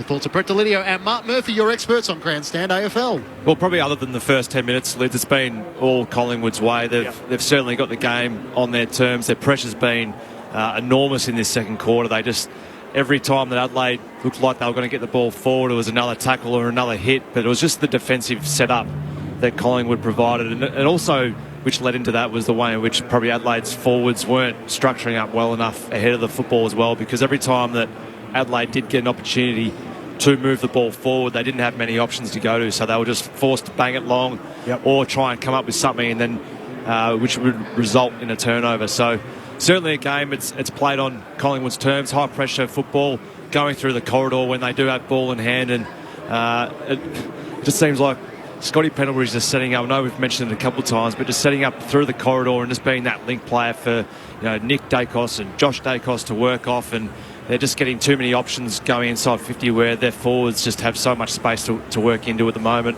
And Adelaide, on the other side of the coin, have just been forced to sort of kick and hope going inside 50 a little bit. It's a bit rushed, isn't it? Yeah.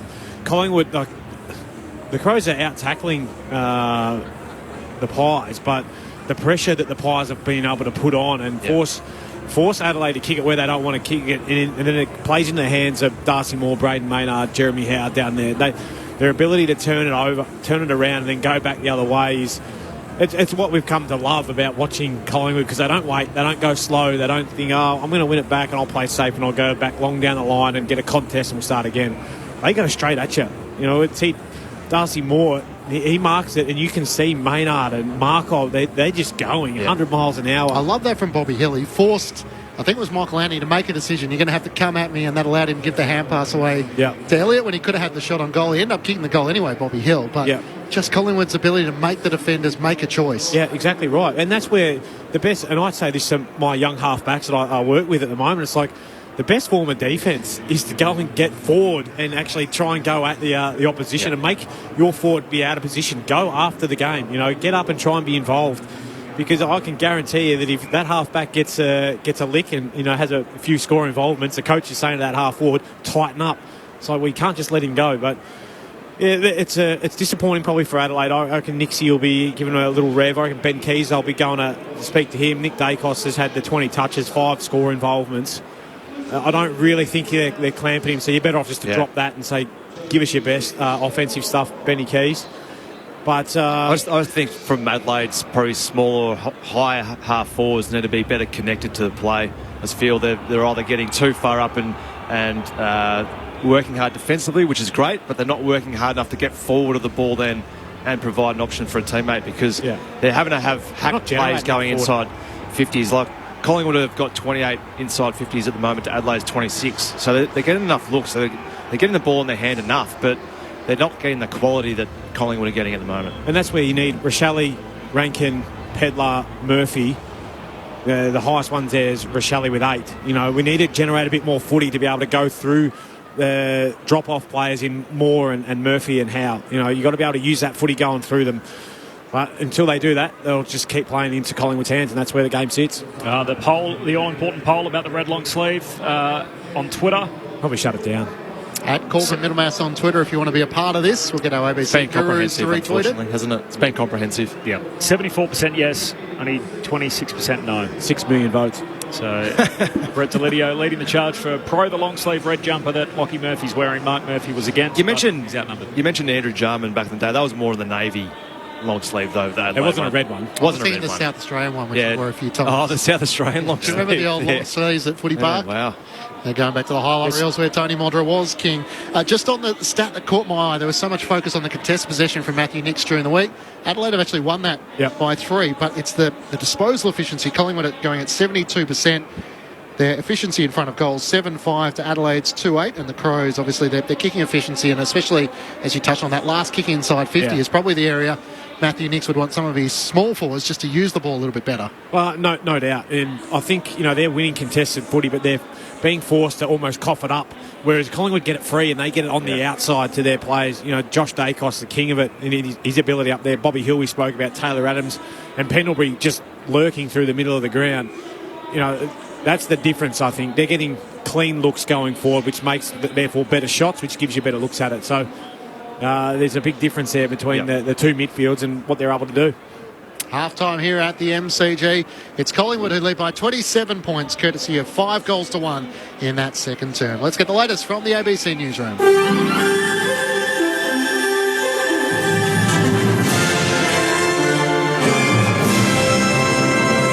ABC News with Satyam Weinstein. The future of the Wagner mercenary group is unclear after its boss Yevgeny Prigozhin called off a move on Moscow and agreed to go into exile in Belarus. The BBC's Steve Rosenberg has more from Moscow.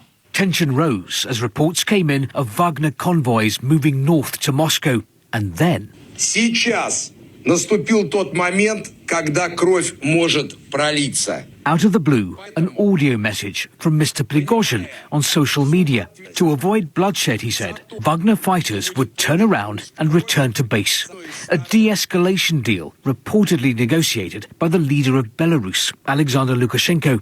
Later, the Kremlin revealed that as part of the agreement, criminal charges against Mr. Prigozhin would be dropped and he would move to Belarus.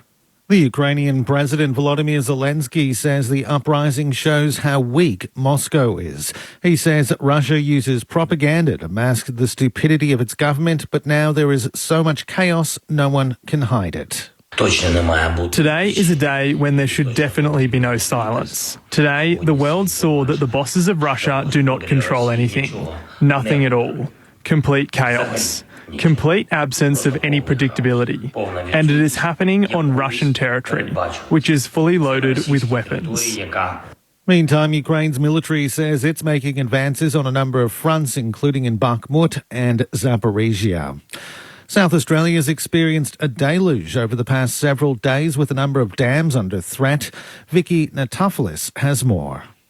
A dam at Hope Forest in Adelaide South is at high risk of failure, with a watch and act message put in place. State emergency services say people near the intersection of Bevan Road, Phillips Road and Verrill Road along Brookman Road could be affected. In the state's west, Lower Eyre Peninsula has been hit by flash flooding. SES says crews were called to several flooded Port Lincoln properties yesterday, while some roads in the town were also underwater. A severe weather warning for damaging winds has also been issued for the Mount Lofty region and parts of the Murraylands. Meantime, a second dam failure warning's been issued by the South Australian State Emergency Service, this time for the Adelaide Hills. It says the dam could threaten the safety of residents along Lothbothel Road between Basket Range and Ashton.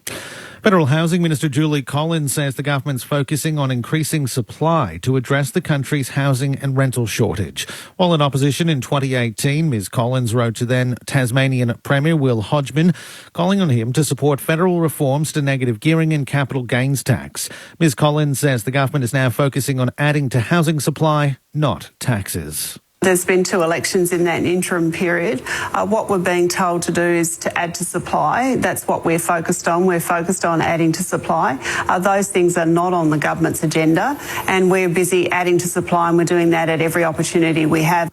Melbourne renters are set to face further struggles as vacancy rates and housing supply remain low ahead of the new financial year. Data from CoreLogic shows Melbourne's vacancy rates are sitting at 0.8% and even lower for the unit market, which is at 0.7%. CoreLogic's head of research, Tim Lawless, says rental demand remains high, especially in the face of overseas migration. Melbourne's rental market remained really, really tight. For some context, a healthy vacancy rate is more like about 3.5%, 3.8%. So I think for renters, the outlook is looking a little bit grim, simply because we're not seeing any real rental supply response coming into the market. The ACT Audit Office has revealed the government services it plans to put under the spotlight in the coming months. Declan Gooch reports. The ACT Audit Office is tasked with evaluating the programs provided by public officials and government departments. Among its targets for this year and next is an audit of the agreement between the Territory and the AFP for policing services and whether it provides value for money. The office is also considering looking at the effectiveness and transparency of the Safer Families Levy, which is collected through rates payments and is designed to raise money for domestic violence prevention. And an audit of the way the Territory renews and builds public housing is also on the cards. It's expected to deliver 18 audits over the next 2 years. And funerals for 10 people killed in the New South Wales Hunter Valley bus crash will begin next week. 10 people died and several more were injured after a bus carrying 35 wedding guests rolled at Greta. The first of the funerals will be a memorial service for 28-year-old Angus Craig near Nowra on Monday. You're up to date with the latest from ABC News. For exclusive access to extraordinary people, stream great chats on ABC iView. There's always two parts to every story. With intimate interviews from Louis Theroux and ABC Off. You can't afford to show weakness. Emotional insights on Take 5 with Zan Rowe. Music was always my way out. And probing questions in Stuff the British Stole. This is like art as a detective novel. Great chats and fascinating facts whenever you like. Stream it all for free on ABC iView. Grandstand AFL. Now streaming every match on the ABC Listen app. Look for the AFL button. He works a short chip kick over the top to Mitchell. Hand pass to Pendlebury. It's Terry's most damaging. Looks inside 50. Sends it towards Bobby Hill. He flies against Elliott. Ball hits the deck. Collingwood plays everywhere. Elliott's onto it and puts it through. Jamie Elliott with his first goal of the match. And Collingwood are able to extend their lead with the last two. Sweeping hand pass over halfway to Cameron. Thought about kicking, decides to hand it back out wide for Hoskin Elliott. Always a number in support. Hand pass forward to Lipinski. Centering kick superb. Adams marks back in the corridor. Head of steam up for the Pies as Taylor Adams just nurses it through. 4 on the trot. Nick Dacos moving through, sockets it forward, clever. Bobby Hill's onto it, gets a con bounce, closes to half forward, runs over the 50, still moving. Hand pass inboard to Elliott, he's kicked 2 in the quarter already. Back on the left peg, hits up Johnson, no mark. Hill sharks it, Hill goals! Second touch of the chain. And the Collingwood machine is humming now. The Brownlow medalist Tom Mitchell from the top of the goal square to make it 6 on the trot. The new Magpie showing his worth. Collingwood are doing a number on the Crows in this second quarter. The 2023 AFL season. On radio, ABC Sport Digital. and now streaming on the ABC Listen app. Welcome back to the MCG Sunday afternoon footy, in which the Magpies lead by 27 points at the main break. 7-5-47 to the Adelaide Crows 2-8-20. As you heard there, Collingwood kicked 6 unanswered goals before Adelaide finished with the last goal of the half. And the margin at the main break is 27 points. After this match, of course, we're off to Carrara. It's the Gold Coast taking on Hawthorn, the final match of round 15. So we'll join Quentin Hull, Michael Price, Jason Ackermanis, Matthew Primus and Jess Stewart for the final match of the round at the completion of this match here at the MCG. There's no shortage of sporting action. There's so much taking place. I'm not sure, Murph and Lids, as to what is catching your eye, but the Melbourne Storm had a good win last night against the Manly Seagulls, 24 points to 6. Today in the NRL, round 17, it's the Brisbane Broncos and the Gold Coast Titans. 22 minutes gone there. There's still no score, with a lot of the clubs coming off the back of State of Origin. South Sydney take on North Queensland later on this afternoon. And the final match of round 17 of the National Rugby League is the Sydney Roosters taking on the Canberra Raiders. No, I haven't caught up with that one, to be honest. Not as much? No. It's okay. My wife's a bit flat, though, with where we've been at with our sporting intake. It's all eyes on Wednesday night, isn't it? Yes. Next Ashes. Oh, yeah, 100%. Second test getting She's underway. flat as with that, though. She's are you serious? So you got cricket all during the week, and then you got footy on the weekends. I was like, it's nothing better. Sounds very similar to a conversation which is taking place in my household. There's nothing wrong with sleeping on the couch at this time of year. It can become a very familiar place, especially with Wimbledon not so far away. So if you missed Offsiders this morning, Corbin Middlemass and Kelly Underwood taking you through all the main topics and issues around the world of sport. And isn't there just a little bit to work our way through? The Women's Ashes, which is also underway on the ABC Listen app, same as the AFL and the NRL. Australia 92 runs ahead so far, and in a pretty good position, it must be said, at stumps. Phoebe Litchfield is on 41, Beth Mooney on 33, getting Australia through to none for 82 entering the fourth day. 200s are all around. They were the story yesterday. Tammy Beaumont with 208 for England, able to lead the charge. And, of course, the 200 up for the West Coast Eagles. We did have a question coming through, Murph and Lids, around the future of Adam Simpson. I've got no doubt this was discussed on Grandstand AFL Sunday. Like the lead, you can get it wherever you get your podcast from. Just look for the best of ABC Sport and click on the link in which Corbin Middlemass, Mark Murphy and Brett Delidio would have talked you through all the issues of the weekend. But the question came through earlier today, if I can find it. what's the future for Adam Simpson?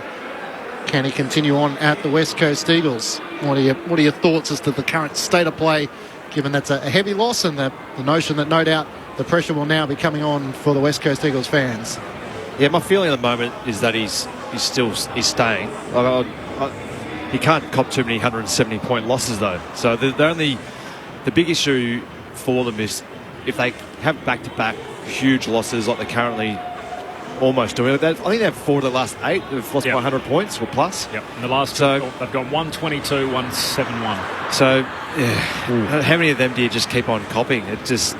They're soul-destroying losses, aren't they? So I'll tell you what I'd like to see is what happened up at the Lions, and a few blokes going, look, listen, Adam, my performance just wasn't quite good enough. I'm going to drop myself. It's like, yeah, well, you got him first. Well, they only had 2 guys in the Waffle Eagles yesterday. 2 players. So the 23 that played, there's only 25 available. That's bad times, isn't it? Because, like, as hard as that is, you can't get a chance to rectify it during the week with your training almost either, because you'd assume there's not 25 out there training. Yep. Like, there's always management going on in season, soreness post game, so you don't get a chance to train your way out of it either. So they're in a world of hurt at the moment, the Eagles. Does the AFL intervene? How?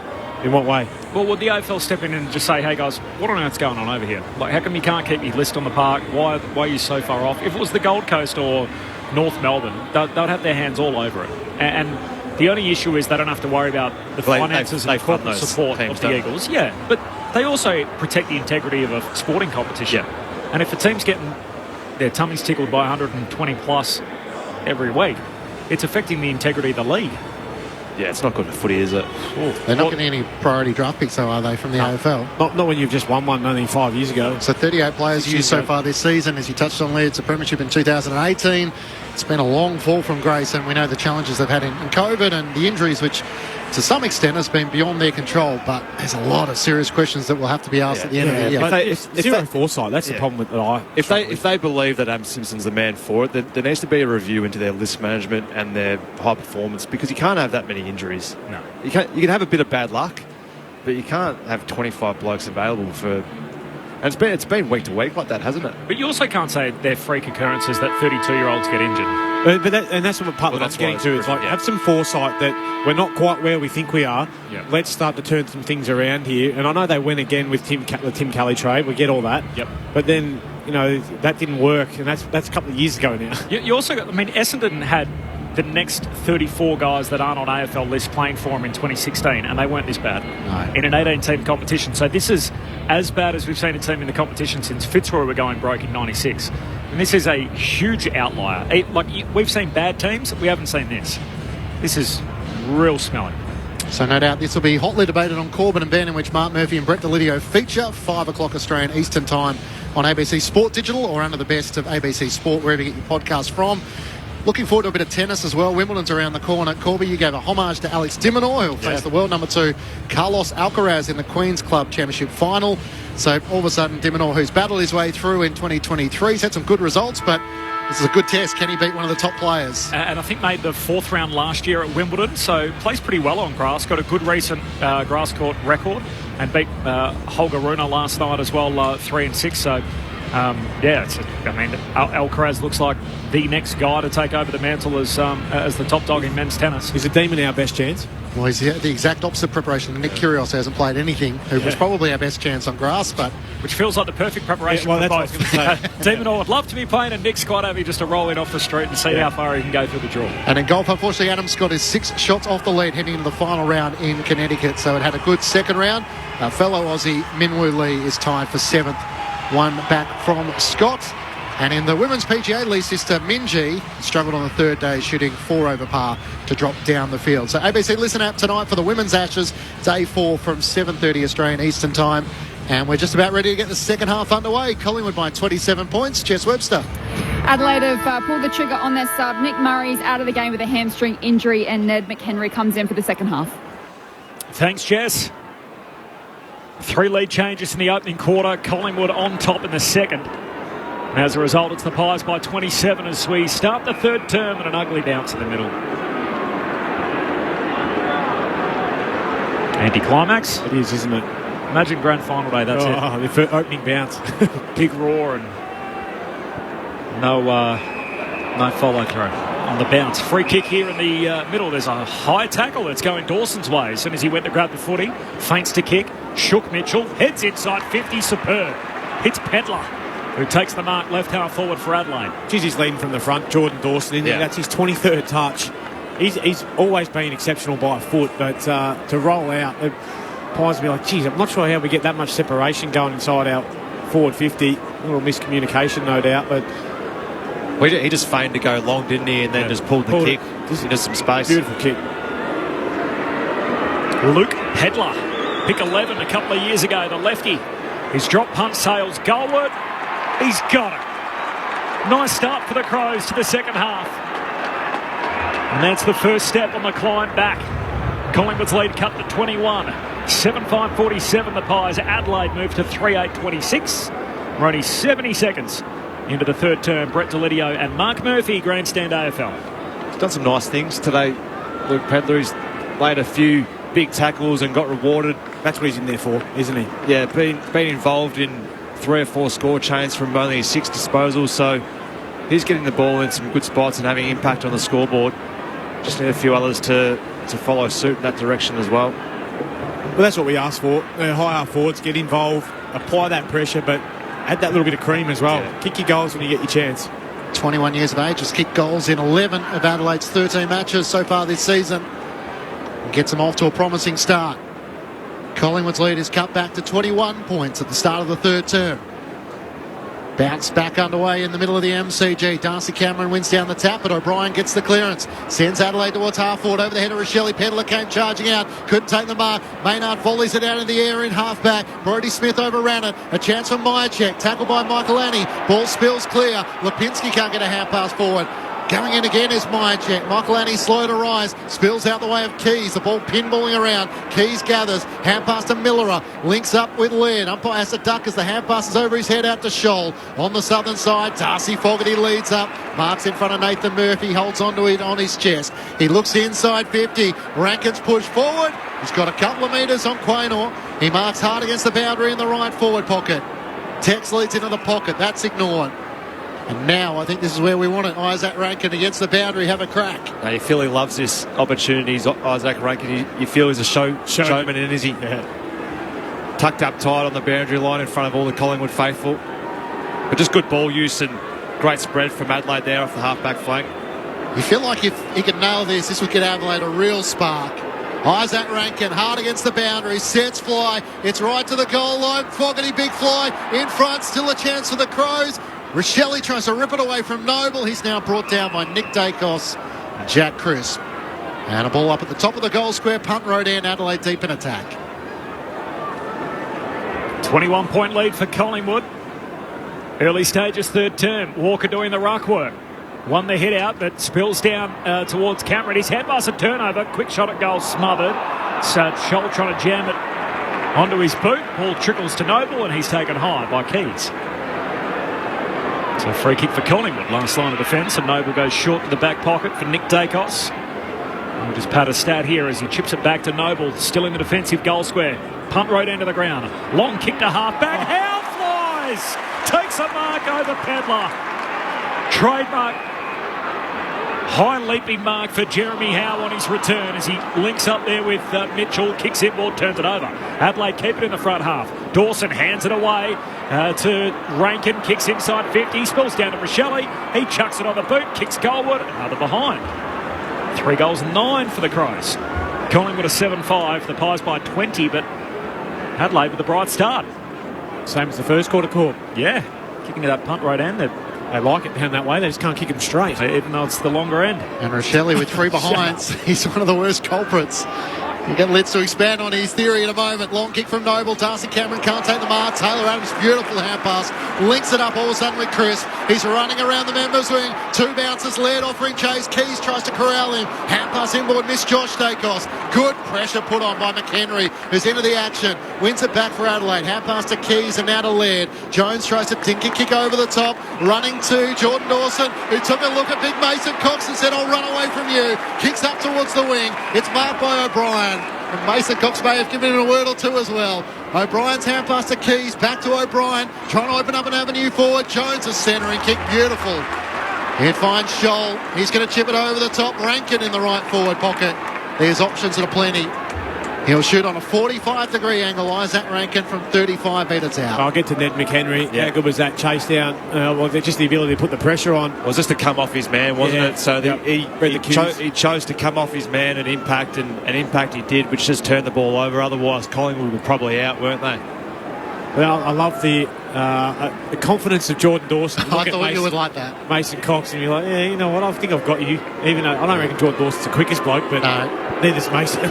I'll drag you around the MCG all day if you like. Isaac Rankin, a second shot on goal in recent minutes. Out to the right. Beautiful kick. Trying to deliver the fireworks for the Crows. A pump with the chest. They're in the traditional away red strip today. And all of a sudden the Crows are the first 2 goals of the third quarter to close the gap back to 14 points Collingwood's way. The Magpies 7-5-47 to Adelaide 4-9-33. 6 minutes gone, third term on ABC Sport. Oh, the first couple of goals have come from those half forwards that we're calling for a little bit more from Murph, and that's. I feel like the Pies just overdid it a little bit there. Chris just took that extra bounce and tried to cut inside to get the perfect play versus kick it long in over your forwards. He's done his work. You know, he's on his bike. He wants it just over the top. Give him a look at it. But as we spoke about, great pressure from McHenry. Comes in, injected into the game. Ability to be on his toes. I love that. Gave him a sniff. Little love heart to the chest. Hand action from Isaac Rankin in the celebration as well. That's 3 in a row in the game for Adelaide. Hurry kick out of the middle from Nick Dacos though. Hill competes in the air. Jones slaps it away. Then becomes tackler on Crisp. Rips him to ground. Ball up. Still inside the centre square. Front edge for Collingwood. Pies to the city end of this third term. O'Brien wins it down. Saligo sidesteps one, then walks straight into Cameron holding the ball. Try to defend. Yep. Yeah, that's fair enough. Jake Saligo was picked 36 in his draft. He's now got a contract through to 2029 with Adelaide. It's a long period of time. Pretty happy with that, wouldn't you? Oh, yeah. Big deal. Goes out wide. Cameron to Josh Dacos on the wing. Short kick to Crisp. Feels like he's been in the wars today, Jack Crisp. Every time he's got the footy, he's been hammered by someone. On his head a little bit, hasn't it? Yeah. Takes the mark here in front of Sloane. 70 metres out, high half forward. Kicks into the pocket. Myercheck and Cameron. Cameron, the taller figure, reaching over his teammate to pluck it. 15 metres out, 45-degree angle. It was a kick really just to a designated area, wasn't it? I thought Riley O'Brien had a great play on it. He was in a good position. Myercheck was going to fly from the front, but Cameron just came in from the side. No one else really taking any care of him. I suppose it is Riley O'Brien's man, but... he came across to try and impact on Brody Myercheck, wasn't it? And then Cameron just floated in from the side. Well-timed jump. Darcy Cameron, the boy from Albany, to try and halt Adelaide's momentum. He misses. Near side, not a good finish. 7-6 to 4-9. Collingwood by 15 points. 8.5 gone third term. Mitch Hinge with the footy in his hands, looking at options to bring Adelaide back into play from the city end. He runs out to the left back pocket and sends it in the direction of Thorpe. It's wide of him. Trickles out in front of Heat and Markov, and a boundary throw in front of the members' stand. Collingwood by 15 points. Adelaide with the last 3 goals of the match. Only had 2 goals to half-time the Crows, then kicked 2 goals in the opening 6 minutes of this third term. Cameron and O'Brien entangle from throw-in. Spills down the way of Nick Dacos. Spills out the way of Bobby Hill. Hand pass to Josh Dacos. Hemmed in against the boundary line. A centering ball. I think he was across the boundary line, despite Myercheck taking the mark. The footy will have to be returned to right half forward, and Brody Myercheck has just become aware of what took place. Yeah, and so was Jamie Elliott all those years ago when he kicked that goal. About the same spot, wasn't it? Against Corby's Bombers.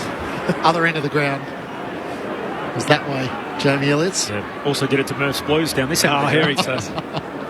Waiting for it. Throw back in. Cameron and Rory O'Brien. It spills down the way of Saligo. Sends it up towards Thilthorpe in front of Darcy. Moore dropped the mark. Moore cleverly tapped it back into play to Nick Dacos. Hand pass looking for Pendlebury. Head over the footy. Bump from McHenry. Rankin gathers. Can't get it first attempt. Second attempt. Sockers it forward towards McHenry. Trying to slap it on. Cameron over the footy. Charging through Keys. Nick Dacos composed. Gathers to Chris. Over the top to Lipinski. Centre of the MCG. Trying to link up with Pendlebury. Dawson lays the tackle. Forces the turnover. Butts for the Crows. Hand pass to McHenry. Out to the members wing. To Sloan and now to Saligo. Links up once more with McHenry. Sweeping hand pass down to Thilthorpe. Onto it. High half forward. Hand pass back inward to Keys. Fumbles. Now he's in trouble. Howe crunches him.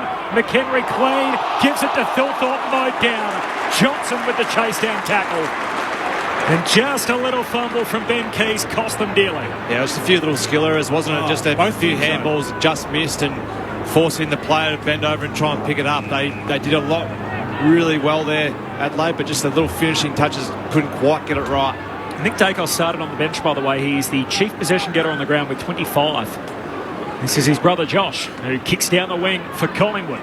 Johnson, who laid the chase down tackle, competes in the air, comes Adelaide's way. Sloan, hand pass to Pedler. Long left-footed kick to Walker, outnumbered. Nathan Murphy lends a hand. Takes the intercept mark, half-back for Collingwood. Pies by 15 points, 11 gone, third quarter. Bit of a stare from Tex Walker to Riley Thilthorpe as he competed against two Collingwood defenders. Markov kicks to Darcy Moore. Marks in front of Lachlan Murphy in that long sleeve red top through the middle of the ground to Lipinski. Was able to get it past the fingertips of Brodie Smith. Looks to go short to Maynard. Not 15. Hand pass back.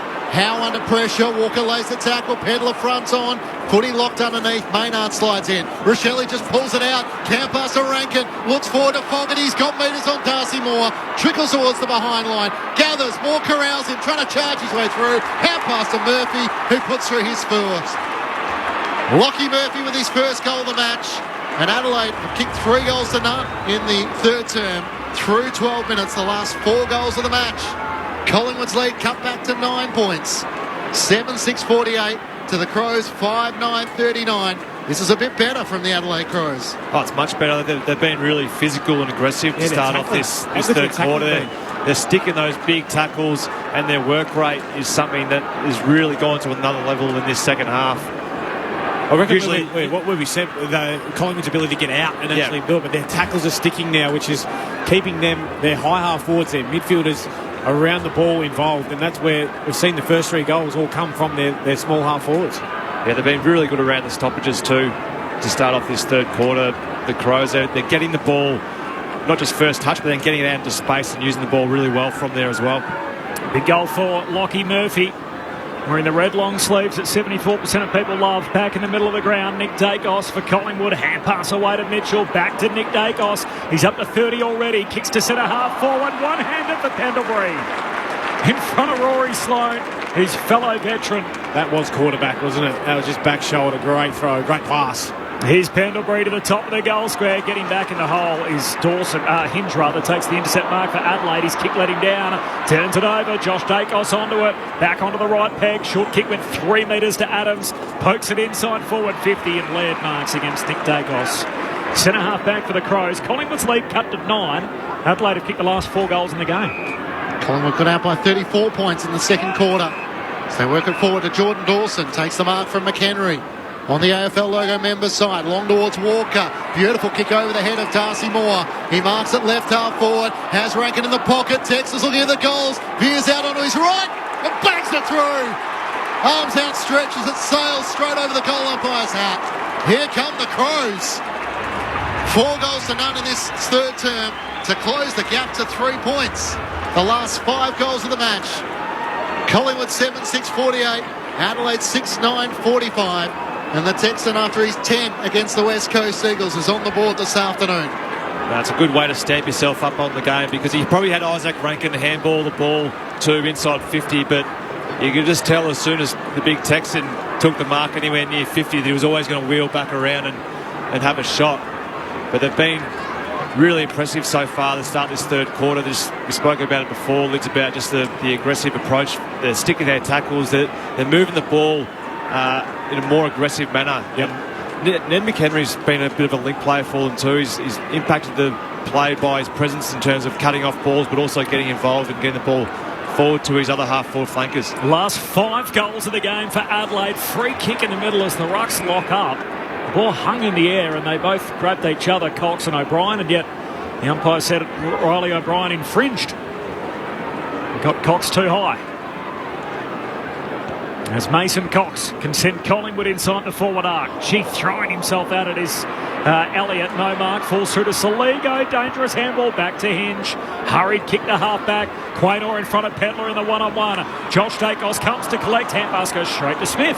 Adelaide win at half-back. Led by Hander Jones. Hand pass to Sloane. Falling over. Got it back to Jones. Hand pass out wide. Saligo back flank. Short kick finds Butts. They've got their tails up at the moment, the Crows, as Butts kicks boundary side, member side to Saligo. Works it forward.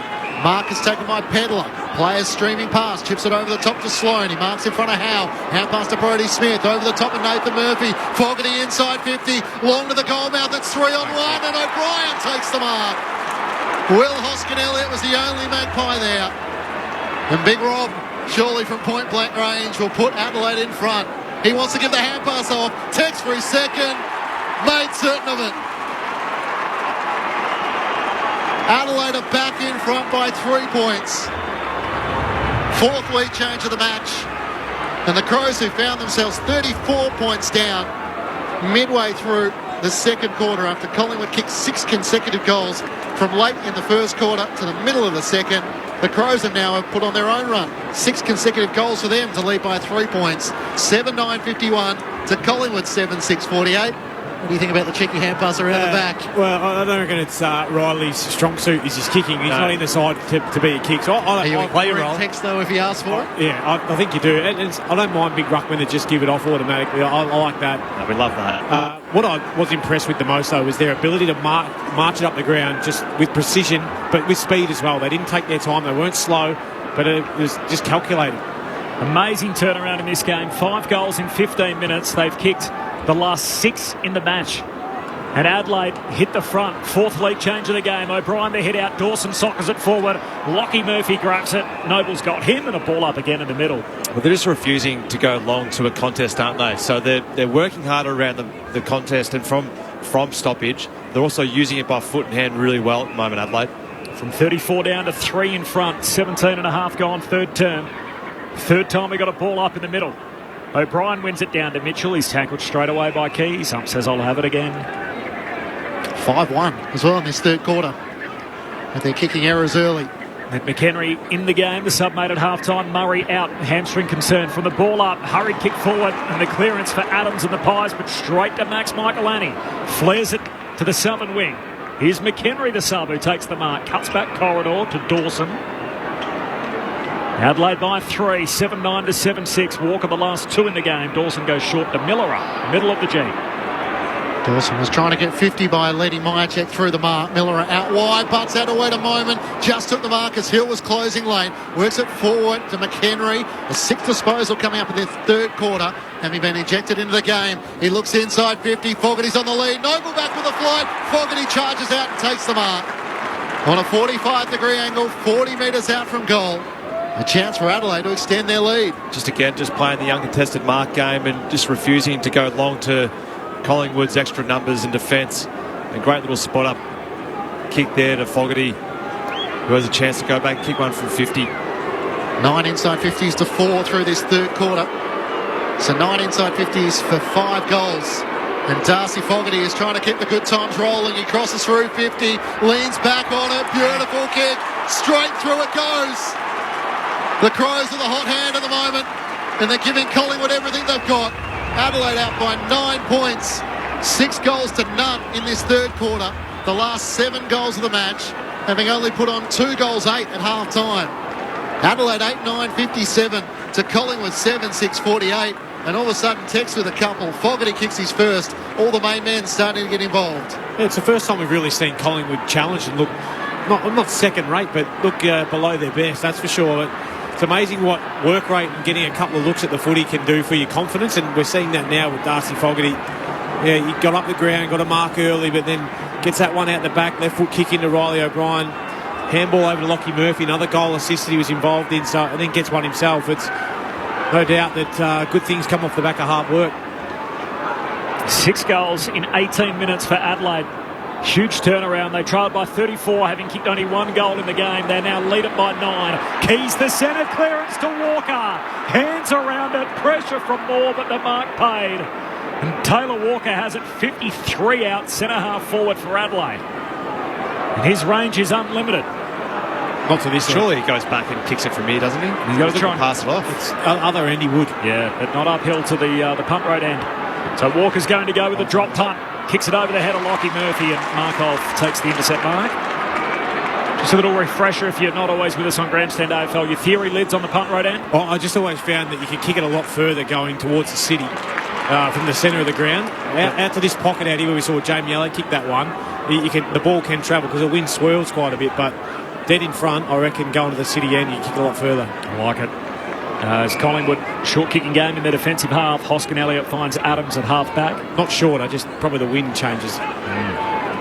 Crows lead it by 9 points. The last 7 goals in the game going to the Crows as the kick heads down the wing, finds Cox, he offloads to Josh Jacobs. Takes a bounce, hand pass over the top to Harrison, right on 50, out to the right, he's centering, Kingley for Chris, Lockie Murphy gets back, Bobby Hill flies, didn't impact the contest, doesn't give away the free kick. And Jack Chris marks pretty much directly in front, 25 metres out from goal. Well, mark or free kick out here on the wing, but they're valuable, those ones where the big man can actually take a big mark where it's just kicked to a contest and you can keep control of that footy. Again, I love the fact that they just play on. Yeah, he gives it to his runners, Josh Dacos streaming pass onto Harrison, and a good centering ball. Saw the taller player there in Jack Crisp all on his own. 202 consecutive games looking for a goal here. Crisp comes in and hangs it out to the left. Not a great ball drop, and Collingwood, when they desperately needed one, just 2 behinds in this third quarter to Adelaide 6-1. Crows by 8 points. Both poor misses from set shots as well. So they swap jumpers at half time, and Adelaide giving it to him at the other end as Hinge off the back flank goes long down the wing to Dawson. He played on and straight into Mason Cox. Hand pass out wide, it won't matter. Dawson was held on to after getting rid of the footy by Mason Cox. Come on, Mason. I want to see him step him in. Step him. Please step him. And Dawson's getting a free after the tackle lingered. Mason got a little lippy on the mark too. This is all Adelaide. This third quarter, super impressive against Collingwood, the premiership favourite. Short to Miller, a hand pass to Dawson. Kicks inside 50 and Walker rips it down in front of his fellow key forward, Thilthorpe. And Tex has it 45-degree angle, left half forward. We've seen him bang through a few from this position across the journey. It's actually really smart football from Josh Rochelle, who just stood right on Darcy Moore so he couldn't get a leap at it. And Big Texan just came from the side, came from Boundary's side in, and just had an uncontested run at the football, all because a small half forward sat right on Darcy Moore's space as he went to go contest the footy. What an unbelievable swing in this game. The last 7 goals for Adelaide make it the last 8 goals for Adelaide. Forget the day trip to the MCG. This is a business trip for the Crows. And it's Adelaide by 14 points. Time on in the third term. Adelaide 9-9-63. Collingwood flat-footed 7-7-49. The Crows have kicked the last 8 goals. Oh, it's a real swing, isn't it? And off the back of their captain, I think Jordan Dawson's putting together an unbelievable game. He'd be nearly up to 30 himself. He's also had the 10 tackles, I reckon. Yeah. His ability at the moment to, what's he had? Yeah, 30, 10 tackles, and only the 3 clearances, but 7 inside 50s, 8 score involvements. He's almost the opposite of what Pendlebury is. He's playing that centre corridor, centre square role, but the difference is he goes forward with his touches and he really drives it inside forward 50. Not to say Pendlebury doesn't, but he's doing it with greater effect. He's probably got younger legs, kick it a bit further. I'll be 6 disposals in this third quarter. Jordan Dawson, 5 have led to scores for the Crows. Cameron reaches over the top of O'Brien, wins down the tap. Sloan for the Crows gathers another clearance inside 50. Thilthorpe couldn't take the mark, spills to McHenry, bounced off Maynard, gets the hand pass away. There's nowhere to go as Dawson's locked up. The umpire will ball it up at centre half forward, punt road end for the Crows. They lead by 14 points. Cameron butters up again, up against O'Brien. It spills Dawson's way. Clever peddler over his shoulder. Walker, not 15. He jams it onto his boot, puts it into the pocket. Rochelle flies with Nathan Murphy. Murphy's trying to claim the mark. Quaynor's been crashed into. And the umpire said, yeah, you had enough of it to be paid the mark. Nathan Murphy in the left back pocket for the Pies, who all of a sudden are under siege. G. Walker's the perfect guy, isn't he, in that forward 50 with a 23-year-old Fogarty and a 20-year-old Thilthorpe, just to be able to step up when they need him to and lead the way with a couple of young developing keys. Nathan Murphy trying to clear, can't get it past Sloane. Takes the intercept mark, high half forward for Adelaide. They're going back inside 50 again. They dump it deep to the punt road end. Nathan Murphy flies for Collingwood. No mark, falls down to Quaynor. Pack forms over the top of him. Umpire says, I'll have it, and the ball up. A Don Sheed pocket. Punt road end of the ground. Adelaide have kicked the last 8 goals of the match. 7 of them in this third term from the restart. Mitchell, hand pass to Maynard, kick smothered. Sloane grabs it, tries to race away from Crisp. He's caught. Jack Crisp will win the footy. Holding the ball, the decision, he's got it left back pocket for the Pies. The Adelaide sub, Ned McHenry's been pretty impressive in this third quarter. He's had 7 disposals coming on after half-time for the injured. Mark Murphy with you on ABC Sport. Crisp long up towards the wing.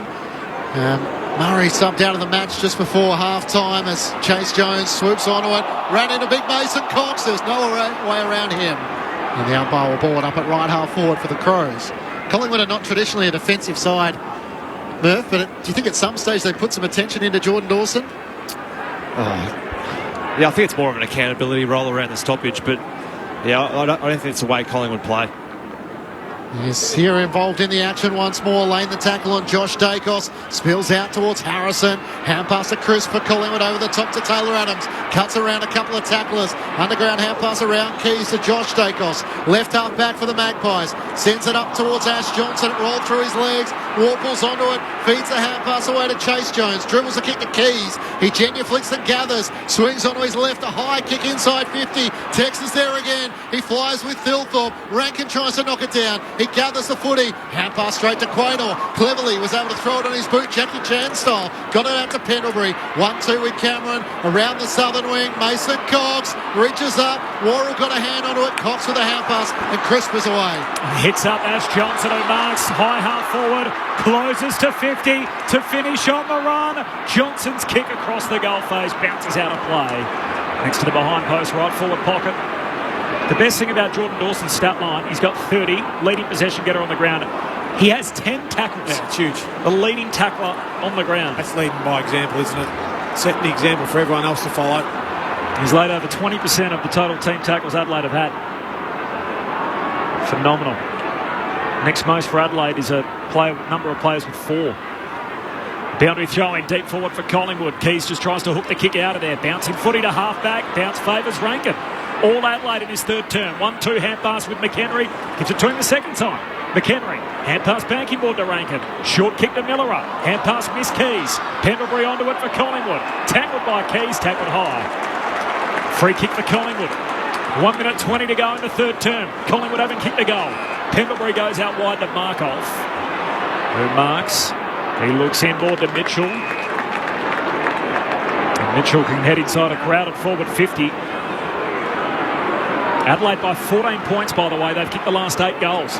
Mitchell lays it up, top of the goal square. Hands to it for Cameron. O'Brien knocks it out of his hands, and the hurry kick out of defence is chopped off. As Hinge kicks it straight to Moore. Takes the intercept mark, centre half forward for Collingwood. Can he kick 55? Downhill with a wind, he will. Yeah. It's on the Delidio theory to the test. I'd be shooting from here, 100%. He's gone all the way back to the centre circle, so get the momentum flowing. Darcy Moore. Collingwood captain. Footy in hand. Pies haven't kicked a goal in this third quarter.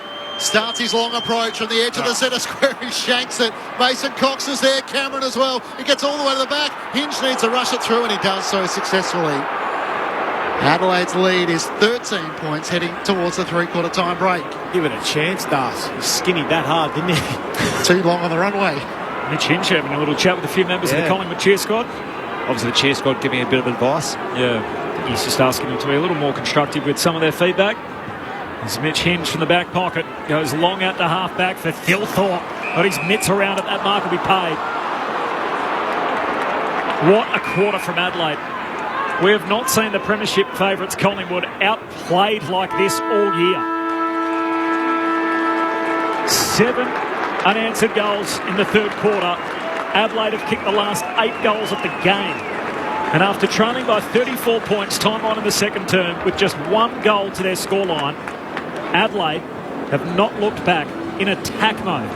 9-9-63, Collingwood 7-8-50. The Crows from 34 down lead by 13 at three-quarter time. What a dominant quarter of footy. Collingwood goalless. Tex Walker's kicked 3 in this run of 8 straight for the Crows. 1 each for Murphy, Thilthorpe, Pedler, Saligo, Rankin and Fogarty. Well, for Collingwood, Jamie Elliott has a couple, and then singles for Mitchell, Josh Dacos, Adams, Hill and Johnson. The scene is perfectly set. Adelaide have brought their best to the MCG, and Collingwood, one of the best fast-finishing sides in the competition, will have it all in front of them in the final term. Don't go anywhere. It's all to come on Grandstand AFL. ABC Listen. Little ears can discover so much with a range of fun ABC podcasts, like Short and Curly, asking deep ethical questions. They just want land, or they want money, all they want is power. And Play School Ears On, working out sounds with familiar friends. Hello! Are your listening ears on? Yep. Short and Curly and Play School Ears On. Find the podcasts on the ABC Listen app. Grandstand AFL. Now streaming every match on the ABC Listen app. Look for the AFL bus. Rochelle just pulls it out. Can't pass to Rankin. Looks forward to Fogarty. He's got meters on Darcy Moore. Trickles towards the behind line. Gathers. More corrals in trying to charge his way through. Out pass to Murphy, who puts through his first. Lockie Murphy with his first goal of the match. And Adelaide kicked 3 goals to none in the third term. Long towards Walker. Beautiful kick over the head of Darcy Moore. He marks it left half forward. Has Rankin in the pocket. Texas looking at the goals. Veers out onto his right and backs it through. Arms outstretched as it sails straight over the goal umpire's hat. Here come the Crows. To McHenry. A 6th disposal coming up in this third quarter. Having been ejected into the game. He looks inside 50. Fogarty's on the lead. Noble back with a flight. Fogarty charges out and takes the mark. And Darcy Fogarty is trying to keep the good times rolling. He crosses through 50. Leans back on it. Beautiful kick. Straight through it goes. The Crows with a hot hand at the moment. Short to Miller, a hand pass to Dawson. Kicks inside 50 and Walker rips it down in front of his fellow key forward, Thilthorpe. What an unbelievable swing in this game. The last 7 goals for Adelaide make it the last 8 goals for Adelaide. Forget the day trip to the MCG. This is a business trip for the Crows. The 2023 AFL season. On radio, ABC Sport Digital. And now streaming on the ABC Listen app. 3/4 time at the MCG. Adelaide hold a 13-point advantage. 9-9-63 to Collingwood 7-8-50. The Crows have kicked 6 consecutive goals on 6 occasions in 2023. It's another thing to come to the MCG and do it against a side who are the flag favourites. Adelaide with 7 goals to none in that third term. And the Pies have won the last 7 occasions against the Crows. It's all to play for heading into the final term here at the MCG. Matt Lynch and Corbin Middlemass calling all the action. Jess Webster is down on the boundary. The thoughts of Mark Murphy and Brett Delidia, your experts on ABC Sport. It was probably as good a footy as I've seen this year, that third term there from Adelaide, especially when you come to the home of football, the MCG, and do it against Collingwood in front of 60-odd thousand fans. And Collingwood were just well on top at half-time. They had the game on their terms. They were moving the ball, not at will, but they were moving the ball quite well through the corridor, which is signature for Collingwood in the way in which they go about it. But Adelaide, to their credit, came out after half-time and just was so physical around the contest. They got the ball forward on numerous times out of the centre square bounce and gave their forwards opportunities. But then I thought it was just some really good just skill execution by Adelaide. They refused to go long unless they really needed to. They just saw the free and would hit it, and then they all fed off that handball chain of football that just got Collingwood defenders completely offside, and they basically turned the tables on what Collingwood were doing to them in the second quarter. So they denied them footy, didn't they? Yeah. Sorry to cut you off. Of course, our next stop on Grandstand AFL is the Gold Coast as the Suns taking on Hawthorn, Quentin Hull. And it's a gorgeous afternoon which will go into the evening, and finally at the end of this game, Clinchy, we'll have a pure ladder. The last of the split round games sees Gold Coast take on Hawthorn. The Suns back at Carrara after having a couple of good weeks in the top end, but all that good work was unravelled at the MCG last week, wasn't it, when the Blues won by near on 10 goals. Hawks coming off the bye, having beaten Brisbane at the MCG last start, and perhaps just a bit of positivity about this Hawthorn season. They've won 3 of their last 4. Really, it's a big date for the Suns to prove that last week was an aberration, or are they going down the path of a second half season fade out yet again? Looking forward to bringing it to you in gorgeous conditions from the Glitter Strip. Thanks, Q. Looking forward to joining you, Michael Price, Jason Ackermanis, Matthew Primus and Jess Stewart at the completion of this game. Adelaide leading by 13 points. Sorry to cut you off, Leeds. No, that's okay, mate. I was interested in what's going to happen up there on the Gold Coast this weekend. So, 99 touches to 68 in that quarter, but it was the ability for the Crows to get after it when it got to ground level. The ground ball gets 23-9. They just out-hunted the Pies. No doubt that would have been a focus area for Craig McRae to really deliver to his troops coming into this last quarter.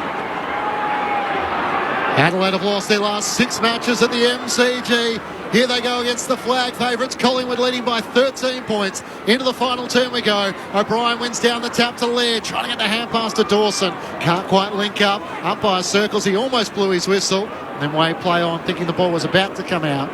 Jordan Dawson and Laird over the top of Nick Dacos. The umpire will throw it up just to the right of the centre circles. O'Brien wins down the tap against Cameron. Straight to Dawson, another disposal.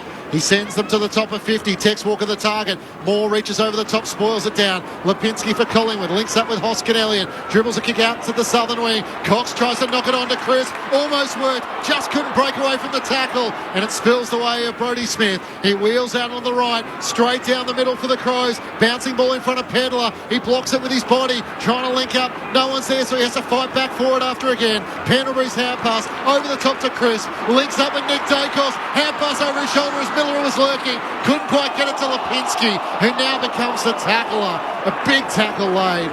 And the ball locked right on 50. And it's no surprise that Jordan Dawson is the player who got absolutely crunched. There was 16 down the last time these two teams met at three-quarter time. Collingwood came home again with the wet sail, as they've so often done under Craig McRae. Cameron wins the hit out straight down to McCreery. He's tackled. Ball up centre half forward for Collingwood. O'Brien reaching over the top. Josh Dacos hands it out to Pendlebury. Pendlebury hurried kick forward. Check at the drop, drops it. Didn't quite stick. Ends up with a pack around him. He has to try and hurdle Michael Annie, who's also slow to get up behind him, but eventually the umpire calls for it and says ball up. 20 metres out from the Collingwood goal. Punt road end. We haven't had a goal kick to the other end of the ground in the second half. Crisp has got it. Fights through a tackle to get at the top of the goal square. Chase on for the footy. Harrison gets the kind roll and pops it through. Collingwood's first goal in the second half. They've had to wait 2 minutes into the final quarter for it, but it stops the run of 8 consecutive Adelaide goals. 2 gone final quarter. 8-8-56 Collingwood trail Adelaide 9-9-63. The Crows lead cut to 7. Harvey Harrison with a goal in each of his 3 games so far. Jess Webster on the boundary. You mentioned Bo McCreery, the tactical sub for Collingwood, who came into the game at three-quarter time. It is Ash Johnson who'll sit out the rest of the game for the Pies. It's good bullocking work there from Jack Crisp. He's just barging his way through from just found a way to go. Yeah, but just got it forward. Just dropped it onto his boot.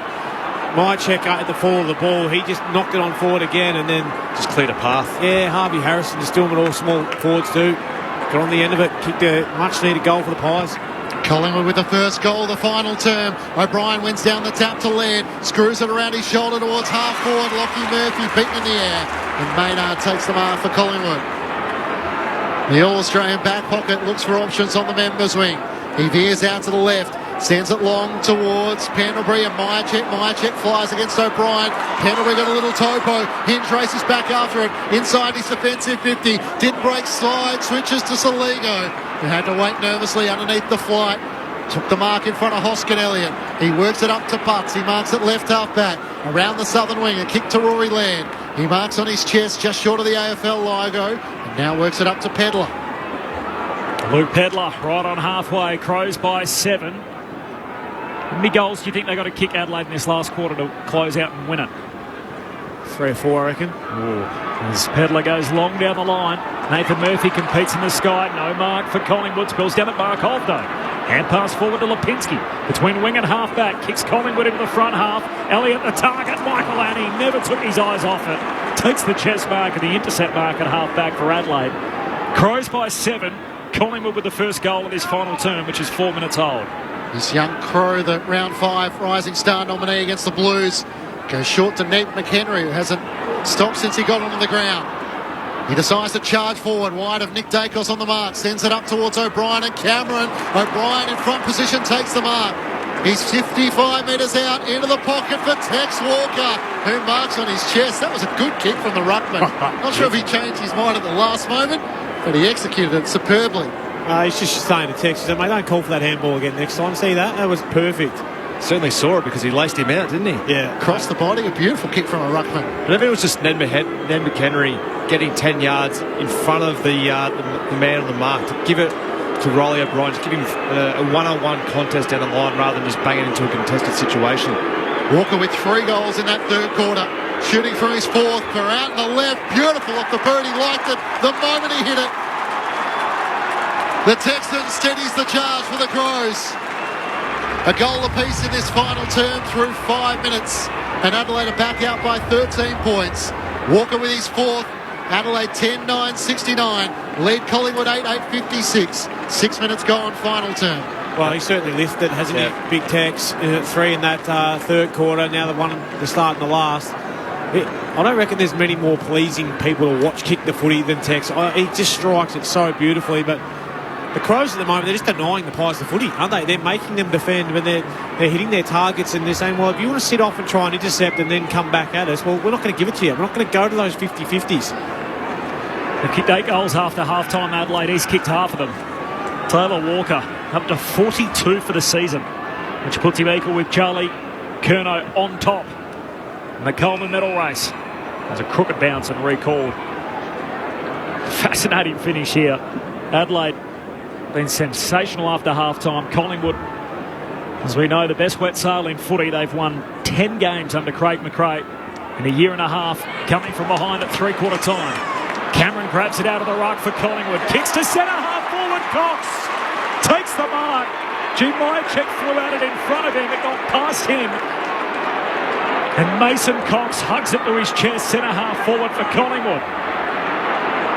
It was interesting there. It was one of the Adelaide players came and tackled him after he took the mark. It was almost like he thought it was touched off the boot. Pretty lucky not to get away with a 50. And now a few little scuffles break out. But Mason Cox is brilliant from 30, 40 out directly in front of him. He's probably got a great action to... He's a long way from hand to foot, but usually kicks him straight. He pops it through, Mason Cox. Tex Walker at one end and the real Texan at the other end. As Mason Cox brings Collingwood back within 7 points. 10-9-69 Adelaide. Collingwood 9-8-62. 7 gone final term. Crows by 7. Mark Murphy, Brett Delidio. Yeah, you asked me before how many did Adelaide need to kick. I said 3 or 4, and I say that off the back of Craig McRae's comments only a couple of weeks ago when they lost to the D's. I didn't think we were brave enough in the last quarter, so the Pies will continue to try things and keep coming. We know they will. So they will be brave, but the Crows need to also match that. They've got to go forward and keep trying to kick scores, then save the game. He's spot on because Craig McRae did say I'd rather lose by 10 goals having a go at trying to win rather than just go down by 3. So they'll keep on coming, Collingwood, and they just play that aggressive style of football that we all have come to love. Collingwood with 2 goals to 1 in this final term. We'll be in for a shootout. Cameron wins down the tap to Mitchell. Squeeze the kick forward. Taylor Adams couldn't gather it, hitting it with speed. Phil Thorpe for the Crows. Hand pass to Hinge. Hill the other direction. Laid the bump. Forced the turnover. Maynard volleys it out of the air up towards half forward. Hinge sets himself once more. Cannon into Collingwood's hand pass. Adams. Lipinski run down, trying to knock it forward. Sloane's in there for the Crows. Hand pass to Thilthorpe. Hand pass missed Chase Jones. He races after it. Maynard another volley. It's his go-to trick. Long towards Cox. Can't take the mark. Flying back with the flight was Worrell. He tries to dive on the footy. Cox knocks it forward to Majek. He tries to gather. Meters out. Over his shoulder. Can't quite pull it off Nick Dacos. And Brodie Smith out of defence to McHenry. This has gone up a level. How on earth was there not a score there as McHenry goes short? Out to half-back for Thilthorpe. Kicks inside the centre square. Wants Sloan. Cameron stands in front of him. Takes the intercept mark for Collingwood. The premiership favourites against a team that is desperate to return to the finals for the first time since 2017. In the Adelaide Crows, looking for their coming-of-age moment. A shake from Cameron at lands short. Hill marks, but there's a free kick further afield. And Mason Cox is going to get it again. Against Worrell, I think. I'm not sure. I didn't see the actual infringement. I was just looking at the wounded duck that Darcy Cameron kicked. Yeah, it was just a big old mum. Yeah, just had his arms around the waist, and as soon as they see that, they pay that against the forward. Tend to go back the other way too much, though, does it? But as you said, he's pretty sound from this sort of range. Big kick for the big American. To bring it back within a point, Mason Cox doubles up and goes straight at Worrell. Collingwood's wet sail is up and they're coming to run down the Crows. There is a melee that's broken out. Mason Cox has lost his goggles in the process. Ben Keith has grabbed him and thrown him, I think. Adelaide led the game by 13 points a minute ago, and Mason Cox has almost wiped off their advantage. It's Adelaide by a point. 10-9 to 10-8. Game on at the G. 10 gone final term. Yeah, Ben Keys has come and ripped the goggles off the back of his head. Now, I think a free kick's been given away, has it, in the as middle? A result. It looked like Jordan Dawson was trying to claim a free kick. The umpire said, no, I'll ball it up, thanks. And Scott Pendlebury in the middle, the general trying to issue orders as this game is just starting to get out of control.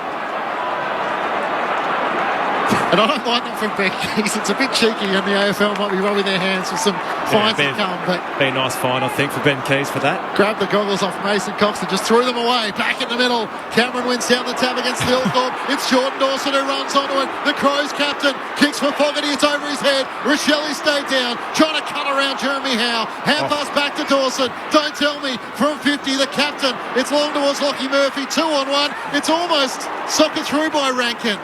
Noble and Maynard almost made a meal of it. They're going to go upstairs, but I think it's a rush behind. Rankin was getting close to getting a boot to it. You see Taylor Adams coming in. He was like, let me at him. He couldn't get traction with his feet. He kept falling over. So Rankin tried to throw a right boot at it as Noble's hand was in the vicinity. Oh, was it across the goal line? And did it go across the line? Yeah, good point. Ball has to be fully across the line as we're seeing a shot from the left goal post. He's just swung a boot, Isaac Rankin, and as Noble touched it, Maynard watches it as it hits the line and then goes over. This is all happening in a very small space and right on the goal line. It might be hard to overturn it. Was it called a behind on? I think it was called a behind. I won't hear it if someone says that we don't have the technology for it. Murph's edge. Snicker. Vision inconclusive, I reckon. It's just, isn't that the ultimate go-to? Sit on the fence. So the big screen is telling us, based on this vision, there's insufficient evidence to overturn it, in which it's going to be a behind, which is about to be shown on the big screen. How good was a step from Jordan Dawson? Thought he was going to kick it at one stage. So Adelaide's lead is 2 points at the 12-minute mark of the final term.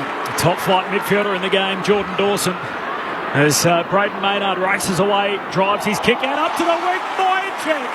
He climbs Thilthorpe, who is already leaping for the footy. Myercheck moves it on hurriedly. Miller back with the flight, bobbles the mark. McCreary collects. Fend off, hand pass and turnover. Keys throws it out for Adelaide to Fogarty. Hand pass to Miller, sweeping hand pass Thilthorpe. Hurried kick forward. Not a heap up ahead. Whistle on the play. Free kick coming back. Thilthorpe. It's going to Thilthorpe. What's it for? Myercheck might have grabbed Miller late, did he? Or held on? Right. So it's downfield from 2 kicks ago, which means it'll come back to the wing. Thilthorpe will get it. Adelaide have possession and the lead. It's the Crows by 2 points, 13 gone final term. And Thilthorpe with a long kick to the hot spot. Walker flying for it. Moore knocks it away. Falls down to Rochelle. He's tackled, dispossessed. Quaynor gets it out to Howe, though. The Magpies goes back to Josh Dacos. Hand pass to Noble. Hurried kick to half-back. The hands on it from Dawson. No mark. Falls through to McCreary. Hand pass inside to Lipinski. Trickles a kick away straight to Miller. Oh, he didn't see McCreary. Came to later tackle. Miller got a hand pass back. He rode the bump like a Bronco. Into the hand pass forward to Miller. Adelaide is still standing. Hand pass out to Chase Jones, members side. Chips it to half forward, Rankin marks. He's got Keys in the pocket. Pokes it towards he and Fogarty. Fogarty provides a good block. And Nathan Murphy can't get a hand in there. Ben Keys hard against the boundary line in the right forward pocket in front of the race where the players were to come off. I just love players that stay composed in and around traffic. Miller just then, he had 3 or 4 around him, step through, gets it out to Chase Jones, and then he makes that great decision to Rankin, and they get this look inside 50. It's a big moment because if it bobbles out to Collingwood, gets forward, the ball, it's a goal. Veers out to the left, it's a centering kick, he doesn't have the journey. Howe flies above the pack, it's right on the behind line. McHenry can't take it, and Saligo sees it through for a minor score. Adelaide lead by 3 points. 14 minutes gone, final term on ABC Sport. Howe brings it back into play to Maynard, Mark's back pocket. Crows by 3. They led by 13 earlier in the term. Collingwood led by 34 late in the second. Maynard goes long up to the wing. Pack forms. Ushered out towards Lipinski. Hurried kick forward, turnover. Michael Annie. The first-year Crow. He's rising star on back in gather round. And Adelaide's impressive win over Carlton. And they make a bigger statement here at the G today. Down to half forward. Pack there, falls down to Maynard, just bangs it back in the other direction for Collingwood. Laird at the drop, takes the intercept mark between wing and half forward for the Crows. Laird is going to go short. Philthorpe will mark just 15 metres further afield. Adelaide with a pressure rating of over 230 at the moment. Off the charts. Philthorpe long to the goal square. Walker's there. Collingwood reinforcements. Moore, Cameron and Murphy. See it through for a minor score. Adelaide are getting single point leads. It's now out to 4. Having started back at 1 when Mason Cox kicked his second goal in this final term. Corresponding round 2017, round 15. Last time Adelaide won here at the MCG. Long kick out to half-back from Howe. Spills off hands to Philthorpe. Adelaide trap it in their front half. Hand pass to McHenry. Handball to Laird. He's tackled and taken down. A ball up half forward for Adelaide. Mark Murphy had 29 that day, by the way. Laid 9 tackles. Well done, Murph. Pretty stiff not to be in the votes. A couple of fall on top ofs. 4-point lead for Adelaide. Ball up half forward. He's been picked holding the ball. When I say him, I mean Tom Mitchell. Tackled, free kick Adelaide. Led to get it. 55 out, right half forward. Crows by 4. Another inside 50 for Adelaide. Long towards Walker, who's held. Fogarty has spoiled away for the Crows. Sloan's onto it. Hand pass to Saligo. Swings onto his left and he misses. So the last 4 scores of the match, but they've all been behinds, and Adelaide lead by 5 points. 16 minutes gone. Final term. Maynard quick into Howe. Up to Elliott at left half back. So this guy not afraid of a big moment. Jamie Elliott is a long way from home. His team down by 5. 17 gone. Final term. Short kick to Lipinski. And he lost in his first game of the year on King's birthday. Looking for a victory here today. Kicks down the wing. Gee, 2 Crows spoil each other. Dawson and Worrell. Worrell flew in front of his captain. And that coughs up a slow ball situation. He's wrapped up immediately. Ball up on the wing. Philthorpe wins it down. Lipinski, hurried kick forward. Numbers back for Adelaide, and Worrell makes up for it. After standing in front of Dawson moments ago, affecting that mark, he races back to take one back with the flight half back for Adelaide. He'll go long to a contest on the members' wing. Rochelle tries to come in from the side. Cameron and Moore spoil it down for Collingwood. Laird lays the tackle. Mitchell has to knock it out. Josh Dacos through traffic to Howe. Quaynor had to sidestep Rankin. Got a hand to it. Here comes the pressure from the Crows. Rankin and McHenry swarm on Quaynor. And the umpire will ball it up centre of the wing members' side. So how long can Adelaide sustain this pressure? Can they get it on the scoreboard? Crows leading by 5 points from the stoppage. Sloan tries to knock it on to Laird. Hand pass to Chase Jones. He links up with Scholl. Hard against the boundary. Good kick. Found Sloan. Hand passes around Howe. Links up with McHenry. Talker's the target. He's outnumbered and Quaynor Heels off in front, takes the intercepting mark. He played on, was almost tackled by Rankin. His kick is over the head of Nathan Murphy. Races after it in the right back pocket. Looks up the southern wing. Bobby Hill's the target. He's there with Hoskin Elliott. Bunce gets a fist in there to spoil. Crisp runs onto it for Collingwood. Hand pass over the top to Adams. Knocks it on to Nick Dacos. Cleverly hand passes it forward to Hoskin Elliott. He turns and looks inside 50. Myercheck on the lead. And he marks directly in front, 40 metres out. As Nick Dacos is trying to make the claim for the block off the ball for a 50-metre penalty. He won't get it, though. Yeah, he's within his rights, to be honest. Like, he was running past and should have been given the... he's getting it. It is 50. Whoa. So, wow. Nick Dacos has convinced the umpire of a 50-metre penalty here. I've seen it all. And Collingwood are taken from 50 metres out with the ball in the hands of Brodie Myercheck to Nick Dacos, and now only 15 metres out from goal. So it's 50 from the original middle of the ground, not from where Myercheck had the footy. And the footy in the hands of Nick Dacos. It's a good man to have it for Collingwood fans to put the Pies back in front. The chosen one in black and white. Collingwood lead by a point. 19 minutes gone, final term, and this is just getting good. 10-8-68 to Adelaide 10-13-73. Always told as a kid, never argue with the umpire because they're not going to change their decision. But Scott Pendlebury and Nick Dacos basically ran to the non-officiating umpire and brought it to his attention. And he's agreed and paid the 50. It's the first I've ever seen that. But I like the call because that's what we want, the ball players and the guys that are going to run and carry with the ball to be rewarded and looked after.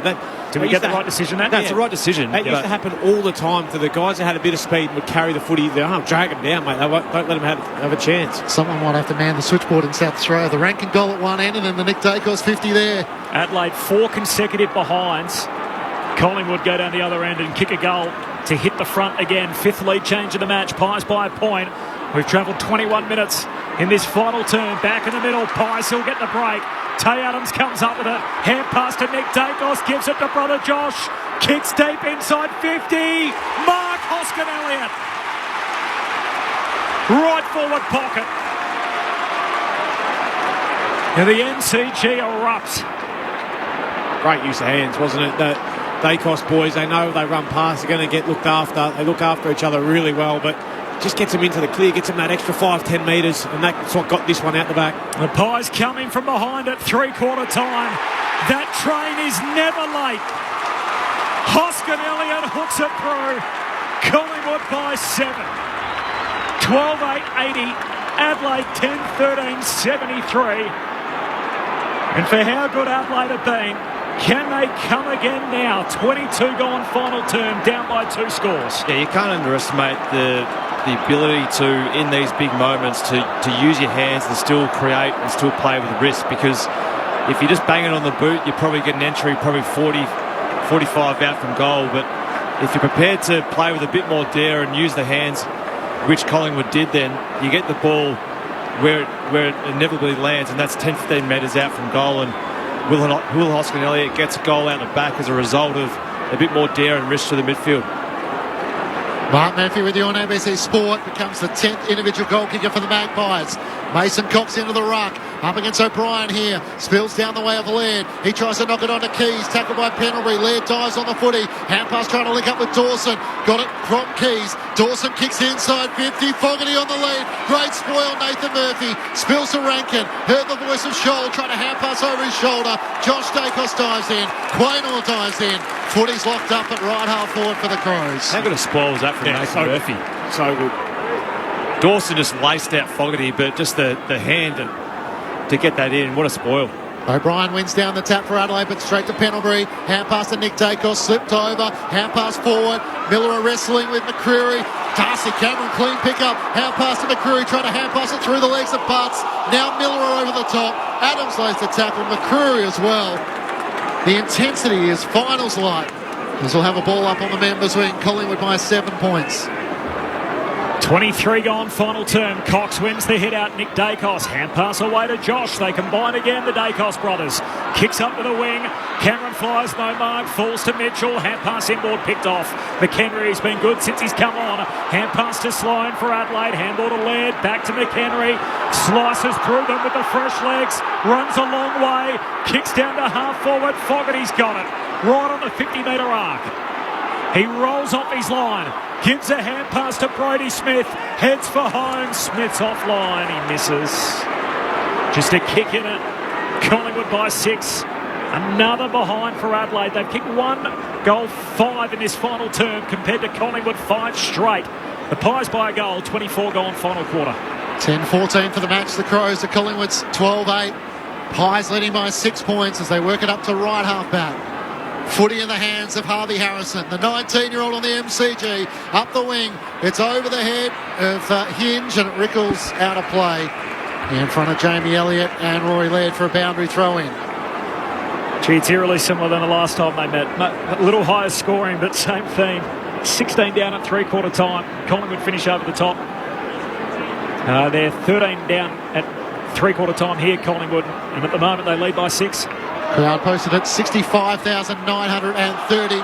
A pulsating final term here at the MCG. Cox got the clearance. Hand pass to Nick Dacos. Squeeze the kick to Lipinski on the southern wing. Hand pass to Pendlebury. He goes short to Mitchell. He's 2 kicks out from goal. Gathers all his gusto from 45. It's off line to the right.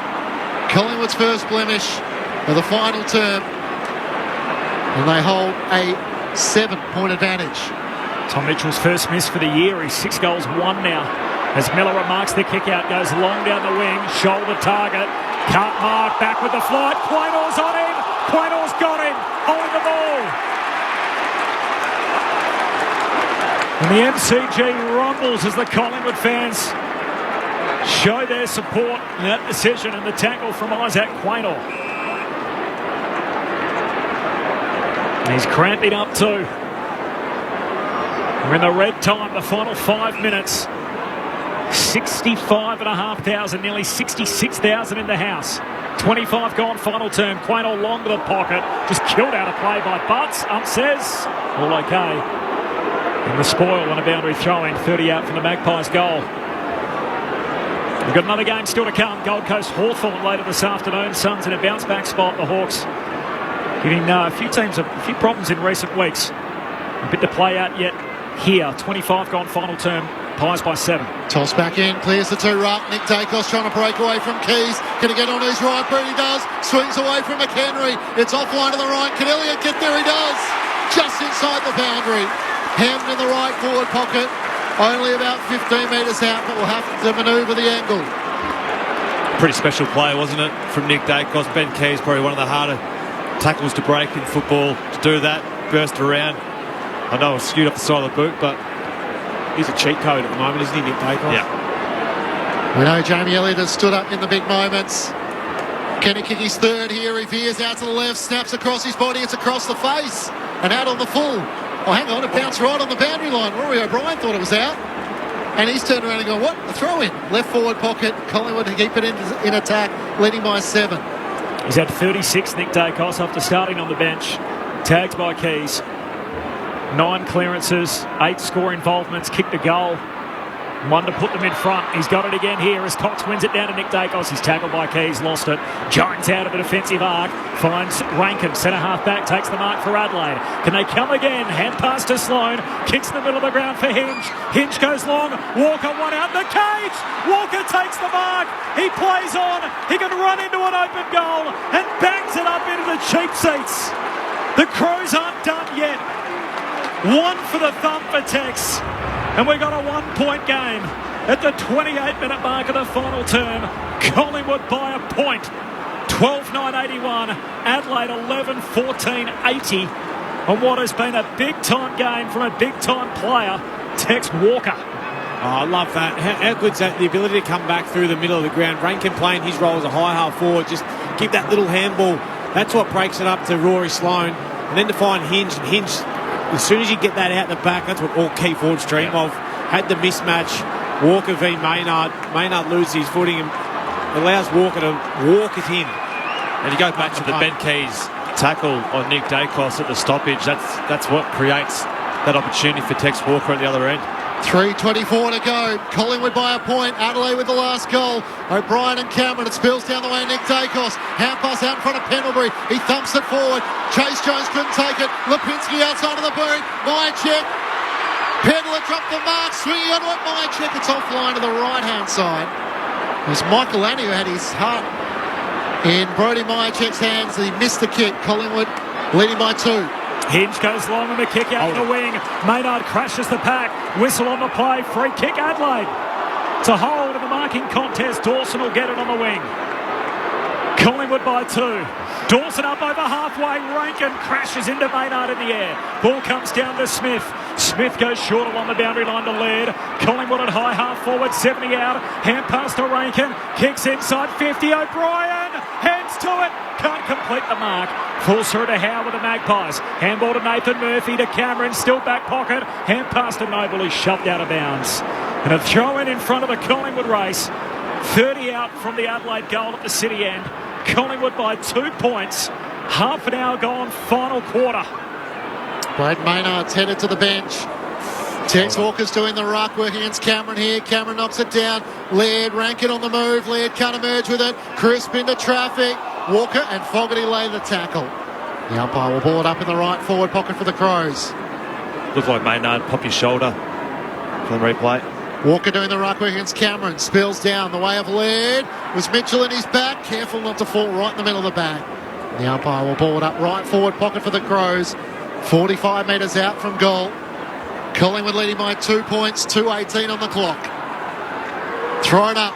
Cameron knocks it down. Crisp tries to knock it on to Mitchell. Josh Dacos emerges, kicks towards half-back. Mason Cox gets a crucial hand in there. Spoils it away from Brodie Smith, and out of play it goes.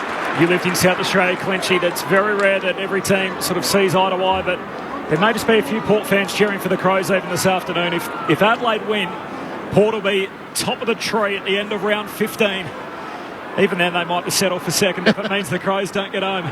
Boundary throwing, O'Brien wins their head out down to Lipinski. He's tackled and the ball up. I think they take second. Half forward here for Adelaide, 70 out. See you in the showdown. Take 2. What a statement it would be. 31 minutes gone, final turn. Collingwood by 2. Ball up. Crows win it again. Keys hand pass to Jones. Kicks it deep inside 50. Murphy knocks it away from Fogarty close to the boundary line. The shuffle approach from Quaynar close to the boundary line. He's happy to find the safety of the boundary. And a throw in right forward pocket for Adelaide city end. Pies by 2. 31 gone, final quarter. Adelaide have it at the right end. Thrown in. O'Brien and Cameron. Comes down to the front. Fogarty's onto it. Can he break clear? Kicks towards the boundary. It bounces in the field and playing across the boundary line. If it wasn't the defensive 50, it probably would have been insufficient intent. Because it's in the forward 50, it's a throw-in. Trying to explain that to someone who's learning our game for the first time. Adelaide have it still inside their forward 50. Tex Walker says, let me do the ruck work against Cameron. Walker can't get hands to it. It spills down the way of Pedler. Squeezes it towards Lockie Murphy. Hoskin Elliott was great. Swept in. Gathered the footy. Kicks it out to half-back. The foot race is on. McHenry is after it. Noble is after him. McHenry will get there first. Noble straight at him. Lays the tackle. McHenry gets it back. Smith off balance. Kicks it up the wing. Still a chance for the Crows, although Markov spoils. Sees it away from Pedler and across the boundary line. A throw in at left half forward for the Crows. 1:18 on the clock. Collingwood lead by 2 points. Just impressive leg speed there from McHenry and Noble just at this stage of the game to be chasing the ball in far wing. What a contest. Boundary throw-in. Cameron wins the hit out for Collingwood. Ball comes out backdoor to Pendlebury. He's trying to hold it in and there's players around him and that's a good result. Another stoppage. Southern wing at the MCG. Collingwood by 2. 33 minutes gone, final turn. Cameron wins the hit out straight at his ankles and another ball up. Adelaide just need to clear the contest here, get the ball out of some space. Collingwood conversely just trying to keep it in tight. What a game. 5 lead changes. Wild swings in momentum. Ball up, Southern wing. Pies by 2. Cameron grabs it out of the ruck. Kicks it up over halfway. Myercheck tries to knock it down. Crows win it back. Working through traffic. Hinge. Floats a hand pass forward to Keys. He's crushed in the Noble tackle. Ball held in and a ball up just inside the boundary line, Southern side. Collingwood by 2 points. 33 minutes gone, final turn. Had to knock it on. Just keep it going forward. Crows now starting to race the clock. Cameron wins down the tap. Mitchell can't clear the congestion.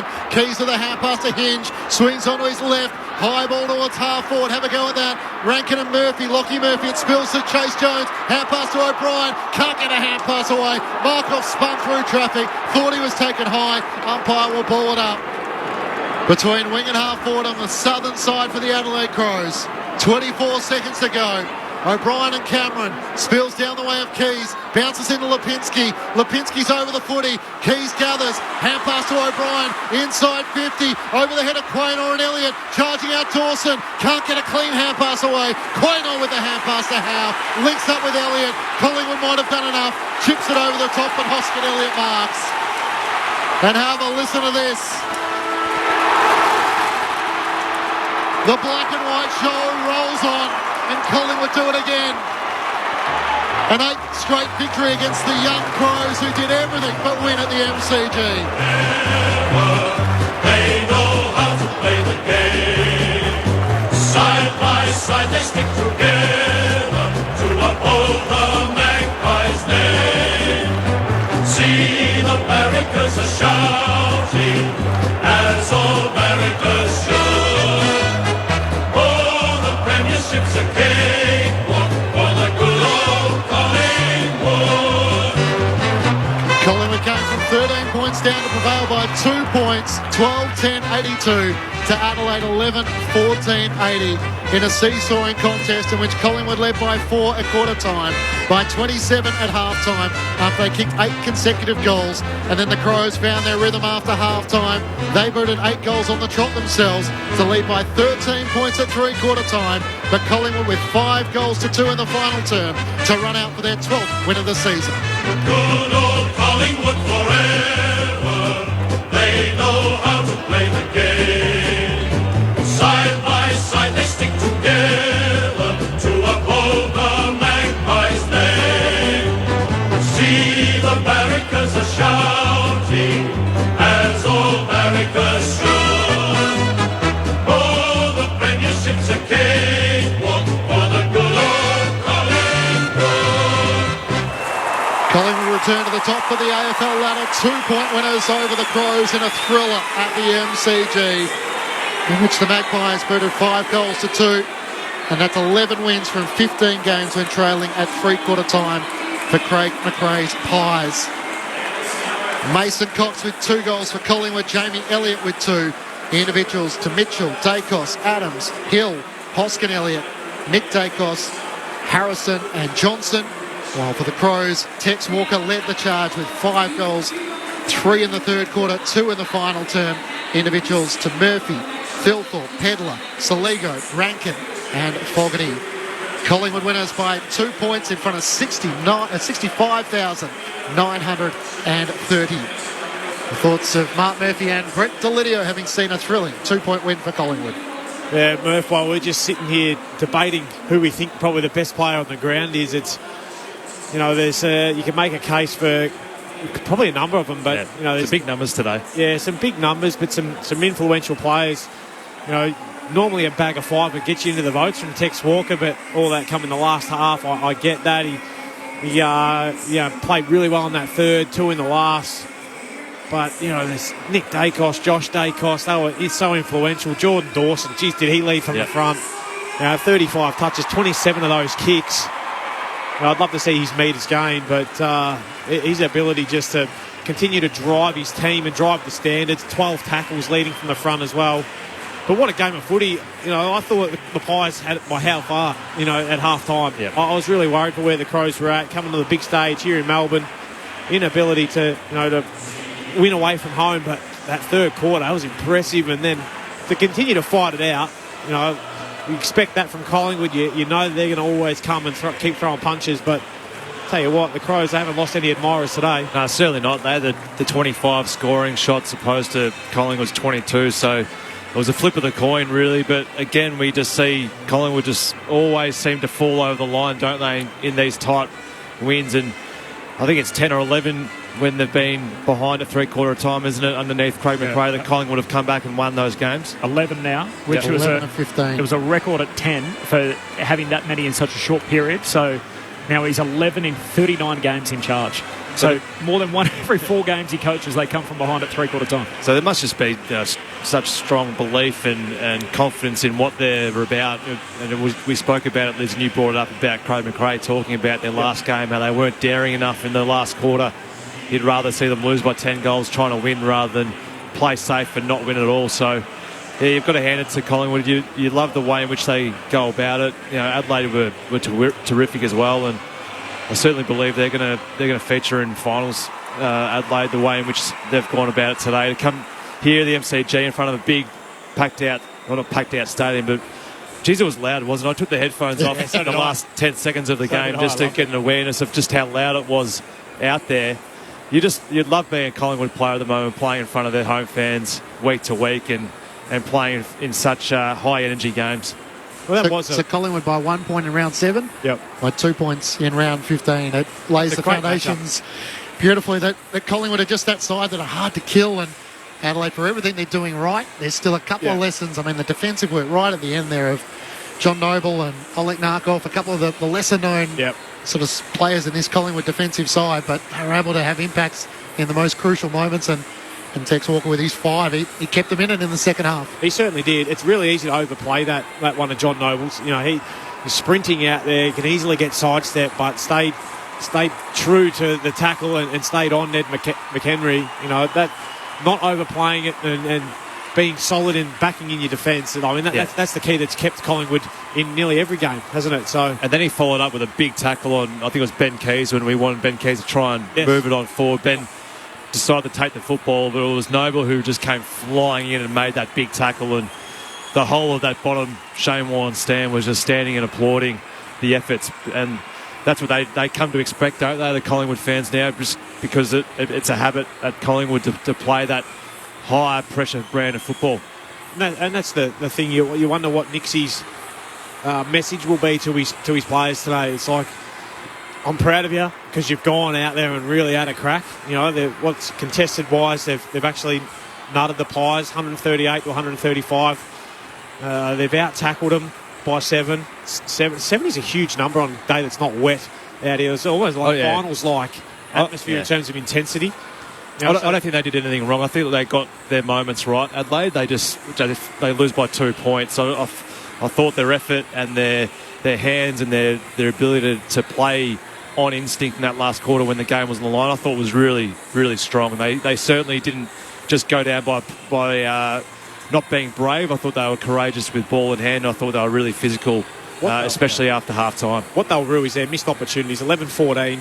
They've had 8 more inside 50. So there's opportunities lost that they'll be disappointed in, but it's, they've done a lot right. That's just, but how much does the coach come in and say, listen, boys, no honourable losses here. We're all about winning and making sure these things count. But it's a bitter pill to swallow when you work so hard for so long, but that's what the Pies do. They talk about it regularly. We play the 120 minutes. You got to play the full 120 to beat us. And it's a testament to that, don't they? They come out and perform every single week. Collingwood by 2 points, 12-10-82 to Adelaide 11-14-80 after a 1 point result in round 7. That was at the Adelaide Oval, the way of Collingwood. It's a 2 point result here at the MCG in front of 65,930 fans. Let's join the Magpies as they make their way into the change rooms with Jess Webster. Thanks, Clinchy. Pretty packed rooms in here at the moment. It was such a thrilling win by Collingwood. You have to see the players come in the room at the moment. So taking their time out with the fans on the crowd. A great crowd in at the MCG tonight. 65-odd thousand, and they get to see the Pies get the job done once again as the players start to make their way into the rooms now, led by Darcy Moore and Maynard as well. The victorious Pies side back on top of the AFL ladder. 2 point winners over Adelaide Crows, who really made them earn it, but as this Collingwood side continues to do again and again and again, they win the close ones. Jeremy Howe walking past me with his little one. Great to see him back in Pies colours as well in his return game from that horrific arm injury. Love to see so many of the kids as well with their dads coming in and joining the circle. It's one of the things we love to see about footy here. Silent hush now in the rooms. They've gathered for the circle and we're about to hear the song.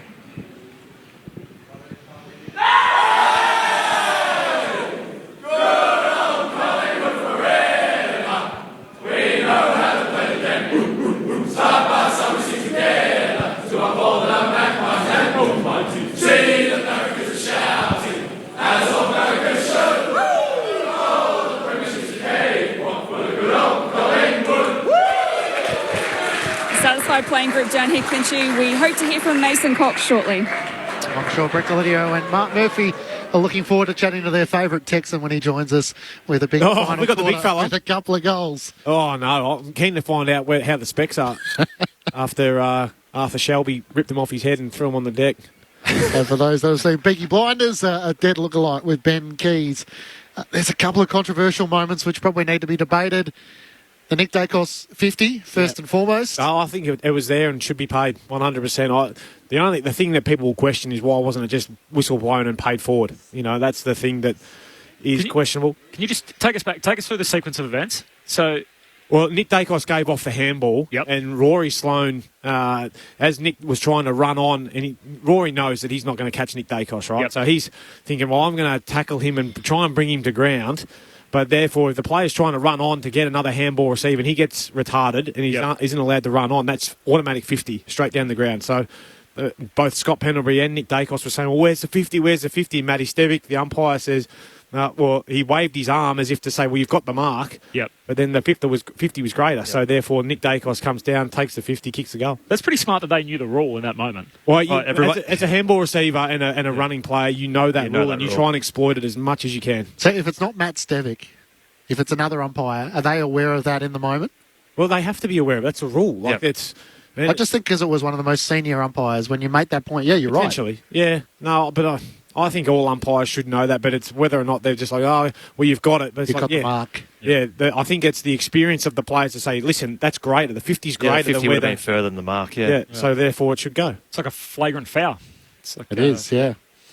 But it is. It's a huge penalty, and one Collingwood were awake to, and so what it means, instead of what my check was going to have it further out from 45, and he had it in the end from 20 out, dead in front, which is huge. Smart, but certainly they were very aware of it, and rightly so pointed out. It's not whinging, it's not complaining, it's just pointing out the rules.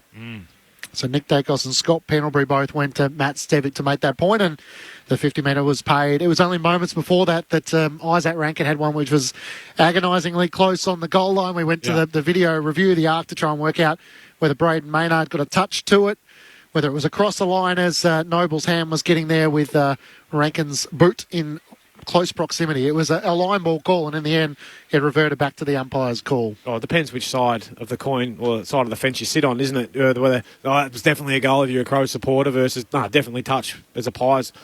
I couldn't tell you as a neutral. No, it wasn't conclusive. I thought just watching. I thought it was could have been off the boot and the hand at the same time, and you can't overturn the decision when it's on field called as behind. Yep, it needs to be matter of fact. You can't. You can't be just going making it up because it felt right. Yep. And unless we have cameras all up and down every goalpost, which we don't have that kind of technology. No. Why not? I don't think we want to spend the money on it. And a bit like cricket at some stage, you have to back in the officials who are there to make the decision. And exactly. That's what it reverts back to, which will be tough for Adelaide fans. But in the end, unfortunately, it's another close loss to Collingwood. And it probably builds a nice little rivalry. The Crows are still inside the 8 for now.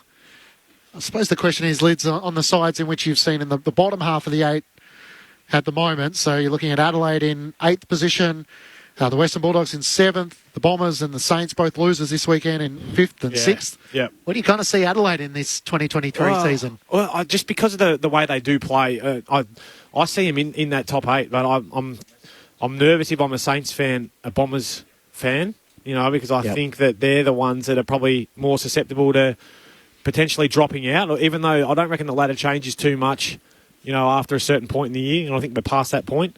The Cats are still coming. They've got a lot of games at home. I think the Tigers are still there or thereabouts, and also the Dockers, I think, if they can play okay. The Magpies are back on top of the AFL ladder, winners by 2 points. Let's head down to Jess Webster. Thanks, Clinchy. Here with Mason Cox. Mason, that was a game that just continued to build and build and build to what ended up being a thrilling finish. What was it like from your point of view out there in the middle? Yeah, it was good. I mean, Adelaide and us tend to put on a bit of a show every single time we play. But, it's good. It kind of tests out whether or not, we can handle that kind of pressure and, the circumstances of, having a close game, being able to shut it down. I think in that fourth quarter, we'll be able to hold it in the middle, inside the midfield, and be able to kind of create stoppage to run down some of the clock was key. And it's been hard for clubs to win after the bye, actually. It's a really anomaly, the stat going around at the moment. But you got the job done today. It was another close win as well. This is a side that just continues to rise to the next level to get the job done in these high-pressure moments in front of what was another really big crowd at the MCG again. Does this playing group just relish the challenge? Yeah, we enjoy the challenge. I mean, like every single week, I think, given the fact that, we're playing so well and we're at the top of the ladder, everyone's going to be hunting for us. So it's, it's going to be a challenge every single week, no matter who we play on the ladder. And you can look at last year and the 11 wins in a row and how many of those were close. It's something we just have experience in now, and we're kind of confident in the way we kind of can go about it if it is a close game towards the end and be able to run over teams in the fourth quarter. How much are you enjoying your footy at Collingwood at the moment? Yeah, it's good. It's good whenever you win. It's always good. So, yeah, it's been amazing. It's incredible what this team's been able to accomplish and continues to every single week. And it's just a great place to be. Everyone's enjoying it. It's a fun time. Everyone has smiles on their faces. And you can see the ups and downs and the all-arounds about football. And whenever you have good moments like this, you got to really relish them. Mason Cox with us on Grandstand AFL. Let's head upstairs to Mark Murphy and Brett Delidio. Mason, Mark Murphy here. Congratulations on your game today. I thought 2 goals in the last quarter from yourself was big time. What was the message from Craig McRae at three-quarter time? And Liz and I were talking about what he said after your last loss about you'd rather go down by 10 goals having a crack. Was that brought up at three-quarter time today? Oh, geez, it really tested me now with what the coach is saying at three-quarter time. I'm usually out the back, making sure everyone's in front of me. No, it was more just, continue our pressure, continue our contest, be able to get the ball forward. That was kind of the key throughout the game was, even if it doesn't look pretty, just being able to kick the ball forward and get it going our way. And Adelaide was doing that, getting out of centre bounce pretty well, and we just had to kind of try to turn the tides and make it go into our forward half. So Jordan Dawson, I saw a little bit of an interaction here just in front of us on the wing. I'd like to ask you what you actually said to him, because there was a little bit of a hand gesture saying, "Come at me." I'll let you read between the lines. If I wasn't standing on the mic, I'd love to have a little scuffle. I don't mind one of those. Well, it seems that, Mason, well done today. Brett Lidio here. You and Big Benny Keys, mate, are your specs okay? Everyone wants to know. Yeah, was that him that ripped him off? I was a bit confused. I don't know if he'll get a fine this week or not. I'm not sure how that works out. But, it was a bit wild, as you do after you kick a goal. It's into to get in people's faces. And I think I had the whole team hanging off me at one point. I'm not really too sure. It was coming from all different angles. Mate, we love it. You've got 2 of your biggest fans up here in terms of the strut that you provide us with after your goals. I absolutely love that. But the 2 little boys, mate, the Dacos boys, mate, you must be super impressed knowing that you can just flip it off to those boys and they'll just work it out going forward. They just tend to create and make things happen for you guys. It makes me look good, both of them, to be honest. It's incredible. I remember sitting there before the game and Nick and Josh were having a kick towards goal, and I just looked over at Hayden Skipworth and I just said, they're freaks. They're absolute freaks, man. And just, the amount of talent they have and, how hard they work. And it's not something that's just, a lot of people think, it's just their dad played, so they've got it in their blood. But those 2 kids, they work harder than anyone else. So it's a credit to them. And, I think at one point, Nick was saying he saw me with the bright orange boots. He knew it was mom for my clown shoes and said, just give it out to me. So he doesn't even look at me in the face anymore. He just looks at my shoes. Mason, it's Corbin Middlemass. Congratulations on the win. We hear a lot about Collingwood and the take the steps mantra that you're rolling with this year and the play the minutes, which we hear repeatedly from you. When you're 13 down at three-quarter time and you look around, take us inside that. What is it like inside the group when you trail another game knowing that you've been able to get it done from that position so often in the past? Yeah, I think Checkers and I just looked at each other and just smiled, just knowing we're going to probably give a little bit of a push here. And yeah, it's like I said before, it's just the confidence. I think we've been in this situation so many times and we know exactly what to do and the game plan we're going to go forward with. And, we love our attacking football. Whenever we're down, we have to be able to play that. So it's, whenever that happens to us, I think it almost plays into our hand and the ability for us to get it forward and be able to kind of rush after that and then be able to get it again into the forward line. So that's you guys, obviously, and what you can control. Do you get a feeling that the opposition knows it as well, what you're capable of?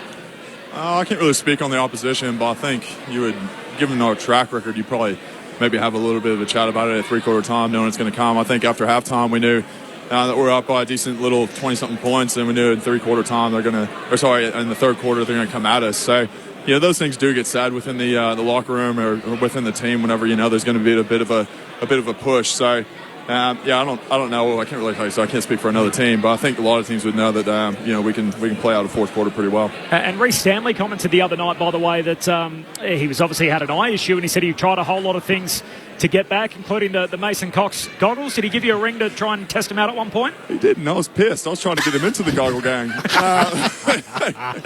No, it was interesting. I think his injury is a little bit different than mine. I'll have to shoot him a message this week, though, and just say, look, mate, if you want to get into this, there is a little bit of initiation, but we can make it work. I can see a business venture down the path, Mason, for all people who need the goggles in the future. We spoke to Craig McRae a couple of weeks ago. You're 32 years of age. You ticked off 100 games a few weeks ago. Is this the best footy you played in your career? I'm out of contract, so I hope it. No, it's been amazing, man. It's been, I think, just the way I've been able to play different roles somewhat. I'm not playing as much game time as I probably have in the past. I'm splitting a bit more ruck time, and obviously after the Brodie Grundy situation, DC and I have been able to take over that role. So, this year's been just a little bit different, and last year obviously after he was injured, but I think it just kind of plays a bit better into both of our game plans and game styles, and just to have that opportunity, to be able to play a little bit more ruck and get around the ball a bit more, you get that confidence and, be able to feel like you're more into the game.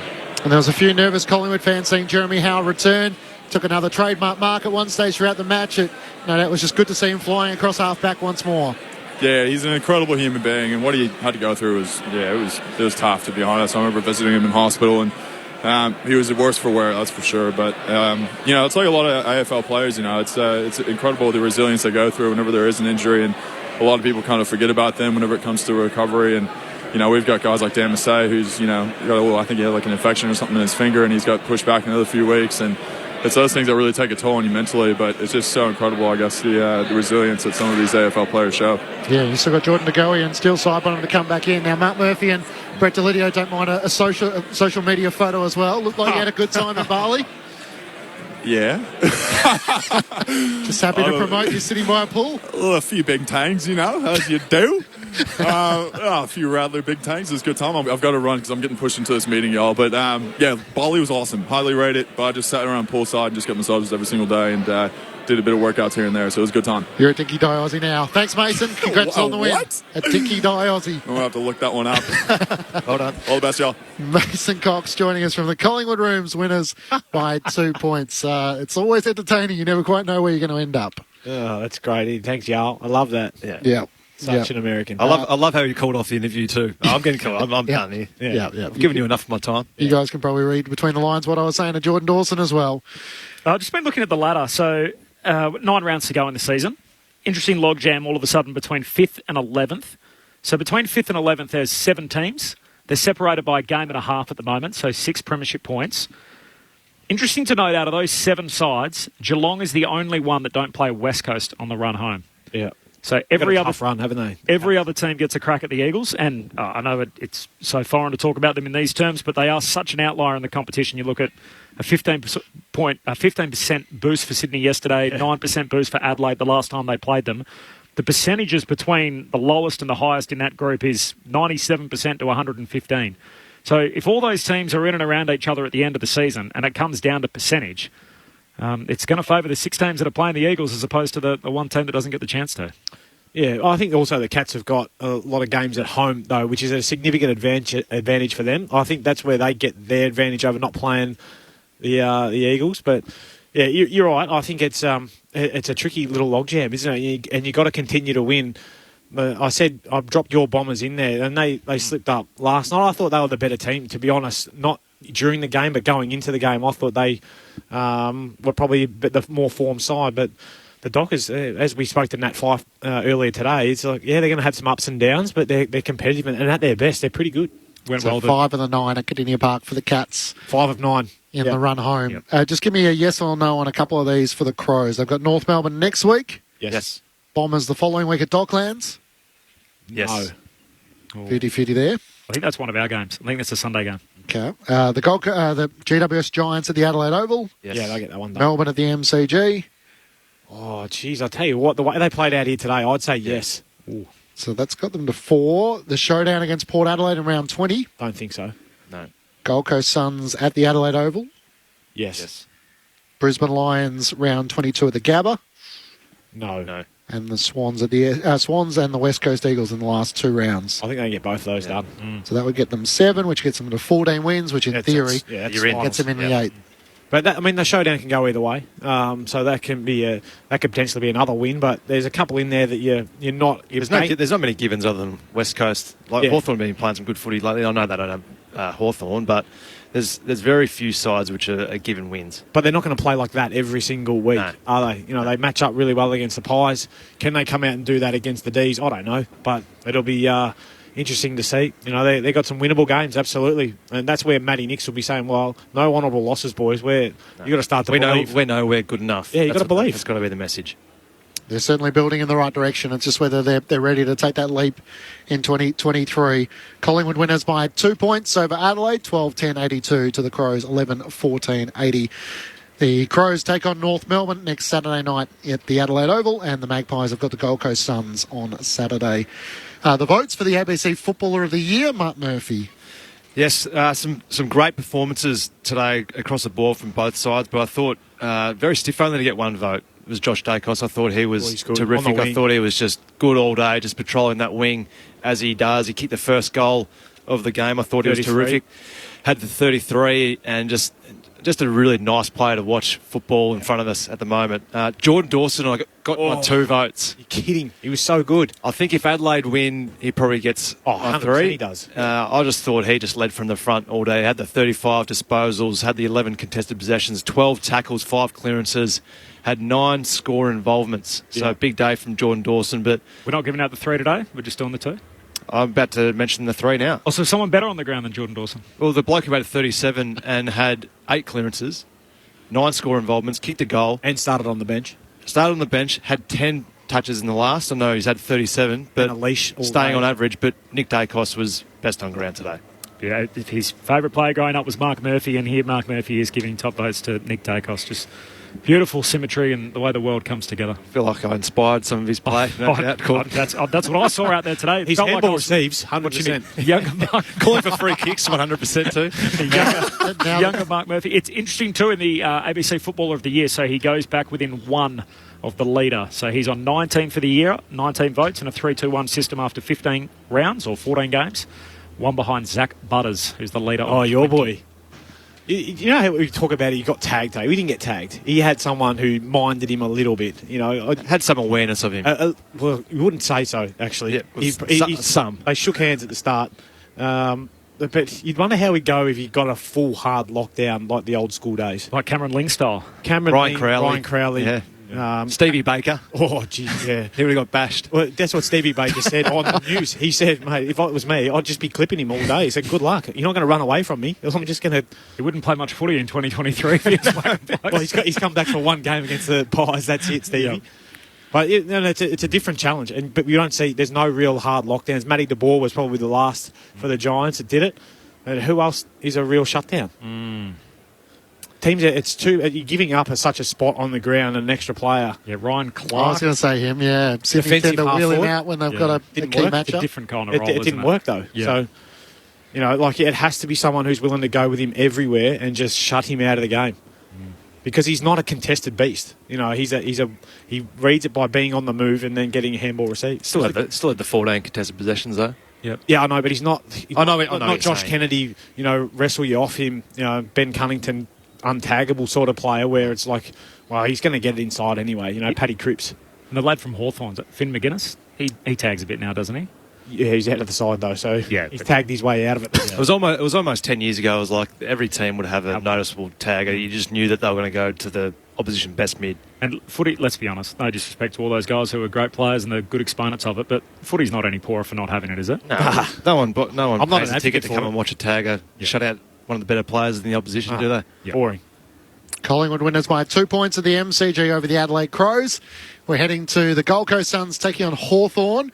There's no late changes there, so the Suns would be desperate to try and bounce back after a pretty disappointing afternoon last week in which 3 of the 4 of us got to see firsthand last week, and Stuart Dew would be keen to show back at home what his charges can offer, and the Hawks have been one of the sides that look like they've turned the corner, so Rory Atkins and Sam Butler are the subs this afternoon.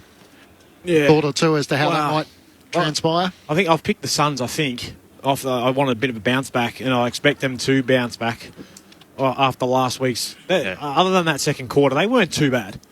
But yeah, they were just very bad in the second quarter. But putrid. But the Hawks they're playing some good footy. They're building towards something. Their young list is starting to really show some stuff. They're going to miss James Sicily, no doubt. He's a key for them down back. He marks it and turns it back around for them more often than not. So they'll miss him. But I've got the Suns just winning a close one. Yeah, I've got the Suns as well. I think Sicily's a huge out for Hawthorn because it just shuffles the whole deck, doesn't it? And he not only just dominates by the way in which he gets the ball and reads intercepts in the air and on ground, he supports and directs his teammates around him. So it's a big loss and a big hole to try and fill. It'll be a good midfield battle because if Hawthorn can get on top in the midfield, Mitch Lewis, Kaczynski, some of their forwards will be able to prove a bit of a challenge for the Gold Coast Suns defenders. But I just can't see Matt Rowell, Noah Anderson putting up two. They all had their flags lowered last week, so you expect a big response for them. And Stuart Dew would feel like he's having the same conversation on a yearly basis. He's coaching for his career because they want to feature in finals for the first time. So an interesting game to come in which Quentin Hull will head up a commentary team with Michael Price, Jason Ackermanis, Matthew Primus and Jess Stewart on the boundary. We've got a cricket podcast coming up ahead of the second test between Australia and England in the men. Of course, the women are in action tonight, day 4. Yeah, it's available tomorrow afternoon in the podcast store. So the Grandstand Cricket podcast with Ed Cowan. I was a little surprised we did have one as well, but it is on tomorrow, I'm reliably told. So that'll be on, and then Corbin and Ben. Do you reckon the next pitch is going to have a bit more life in it? I think so. I think the more diabolical the wicket, the more it brings the two teams even. So I think if they play on another flatty, same thing will happen again. Yeah. Just out of interest, Channel 9 have their docu-series on Shane Warne. Will that be reviewed in the Grandstand Cricket podcast? I don't think so. I don't think Ed Cowan will be up watching that. Would you watch it, Murph? I've seen a little bit of the clips during the last Ashes test. Did they pick the best acting bits to put in there? Well, look, if they did, it'd be interesting watch, to say the least. Will you be watching it? I won't be tuning in, no. I am a bit more interested in having worked closely with Ian Chappell and Ian Botham sitting down and having a chat about how they've ended up where they are, where they don't particularly like each other. So that might be one I'll watch a bit later on in the week. I think that's just before the second test gets underway. So no shortage of sporting action with Wimbledon not too far away, Tour de France not too far away, women's Ashes, men's Ashes. There's not going to be much sleep. Murph's on Corbin and Ben tomorrow as well. Should be huge. Mondays with Murph. Yes, looking forward to it. So we'll be able to chop up a whole lot of different stuff that happens in footy between now and tomorrow. Look forward to it. We're looking for the news cycle just to pick up a bit, aren't we, in the footy landscape? Feels like what we've been talking about is dangerous tackles and MROs and boring stuff for weeks and weeks. Hopefully now, with every team back playing, we can actually get a bit of momentum into the finals. We just needed to just have the bye. Everyone has a bye in the middle of the year. I agree. I don't think we need 4 weeks. Season's too long. Loses so much momentum this period, I reckon, every year. But at least we got a good one today to review. Yeah. We certainly did. Our time is up.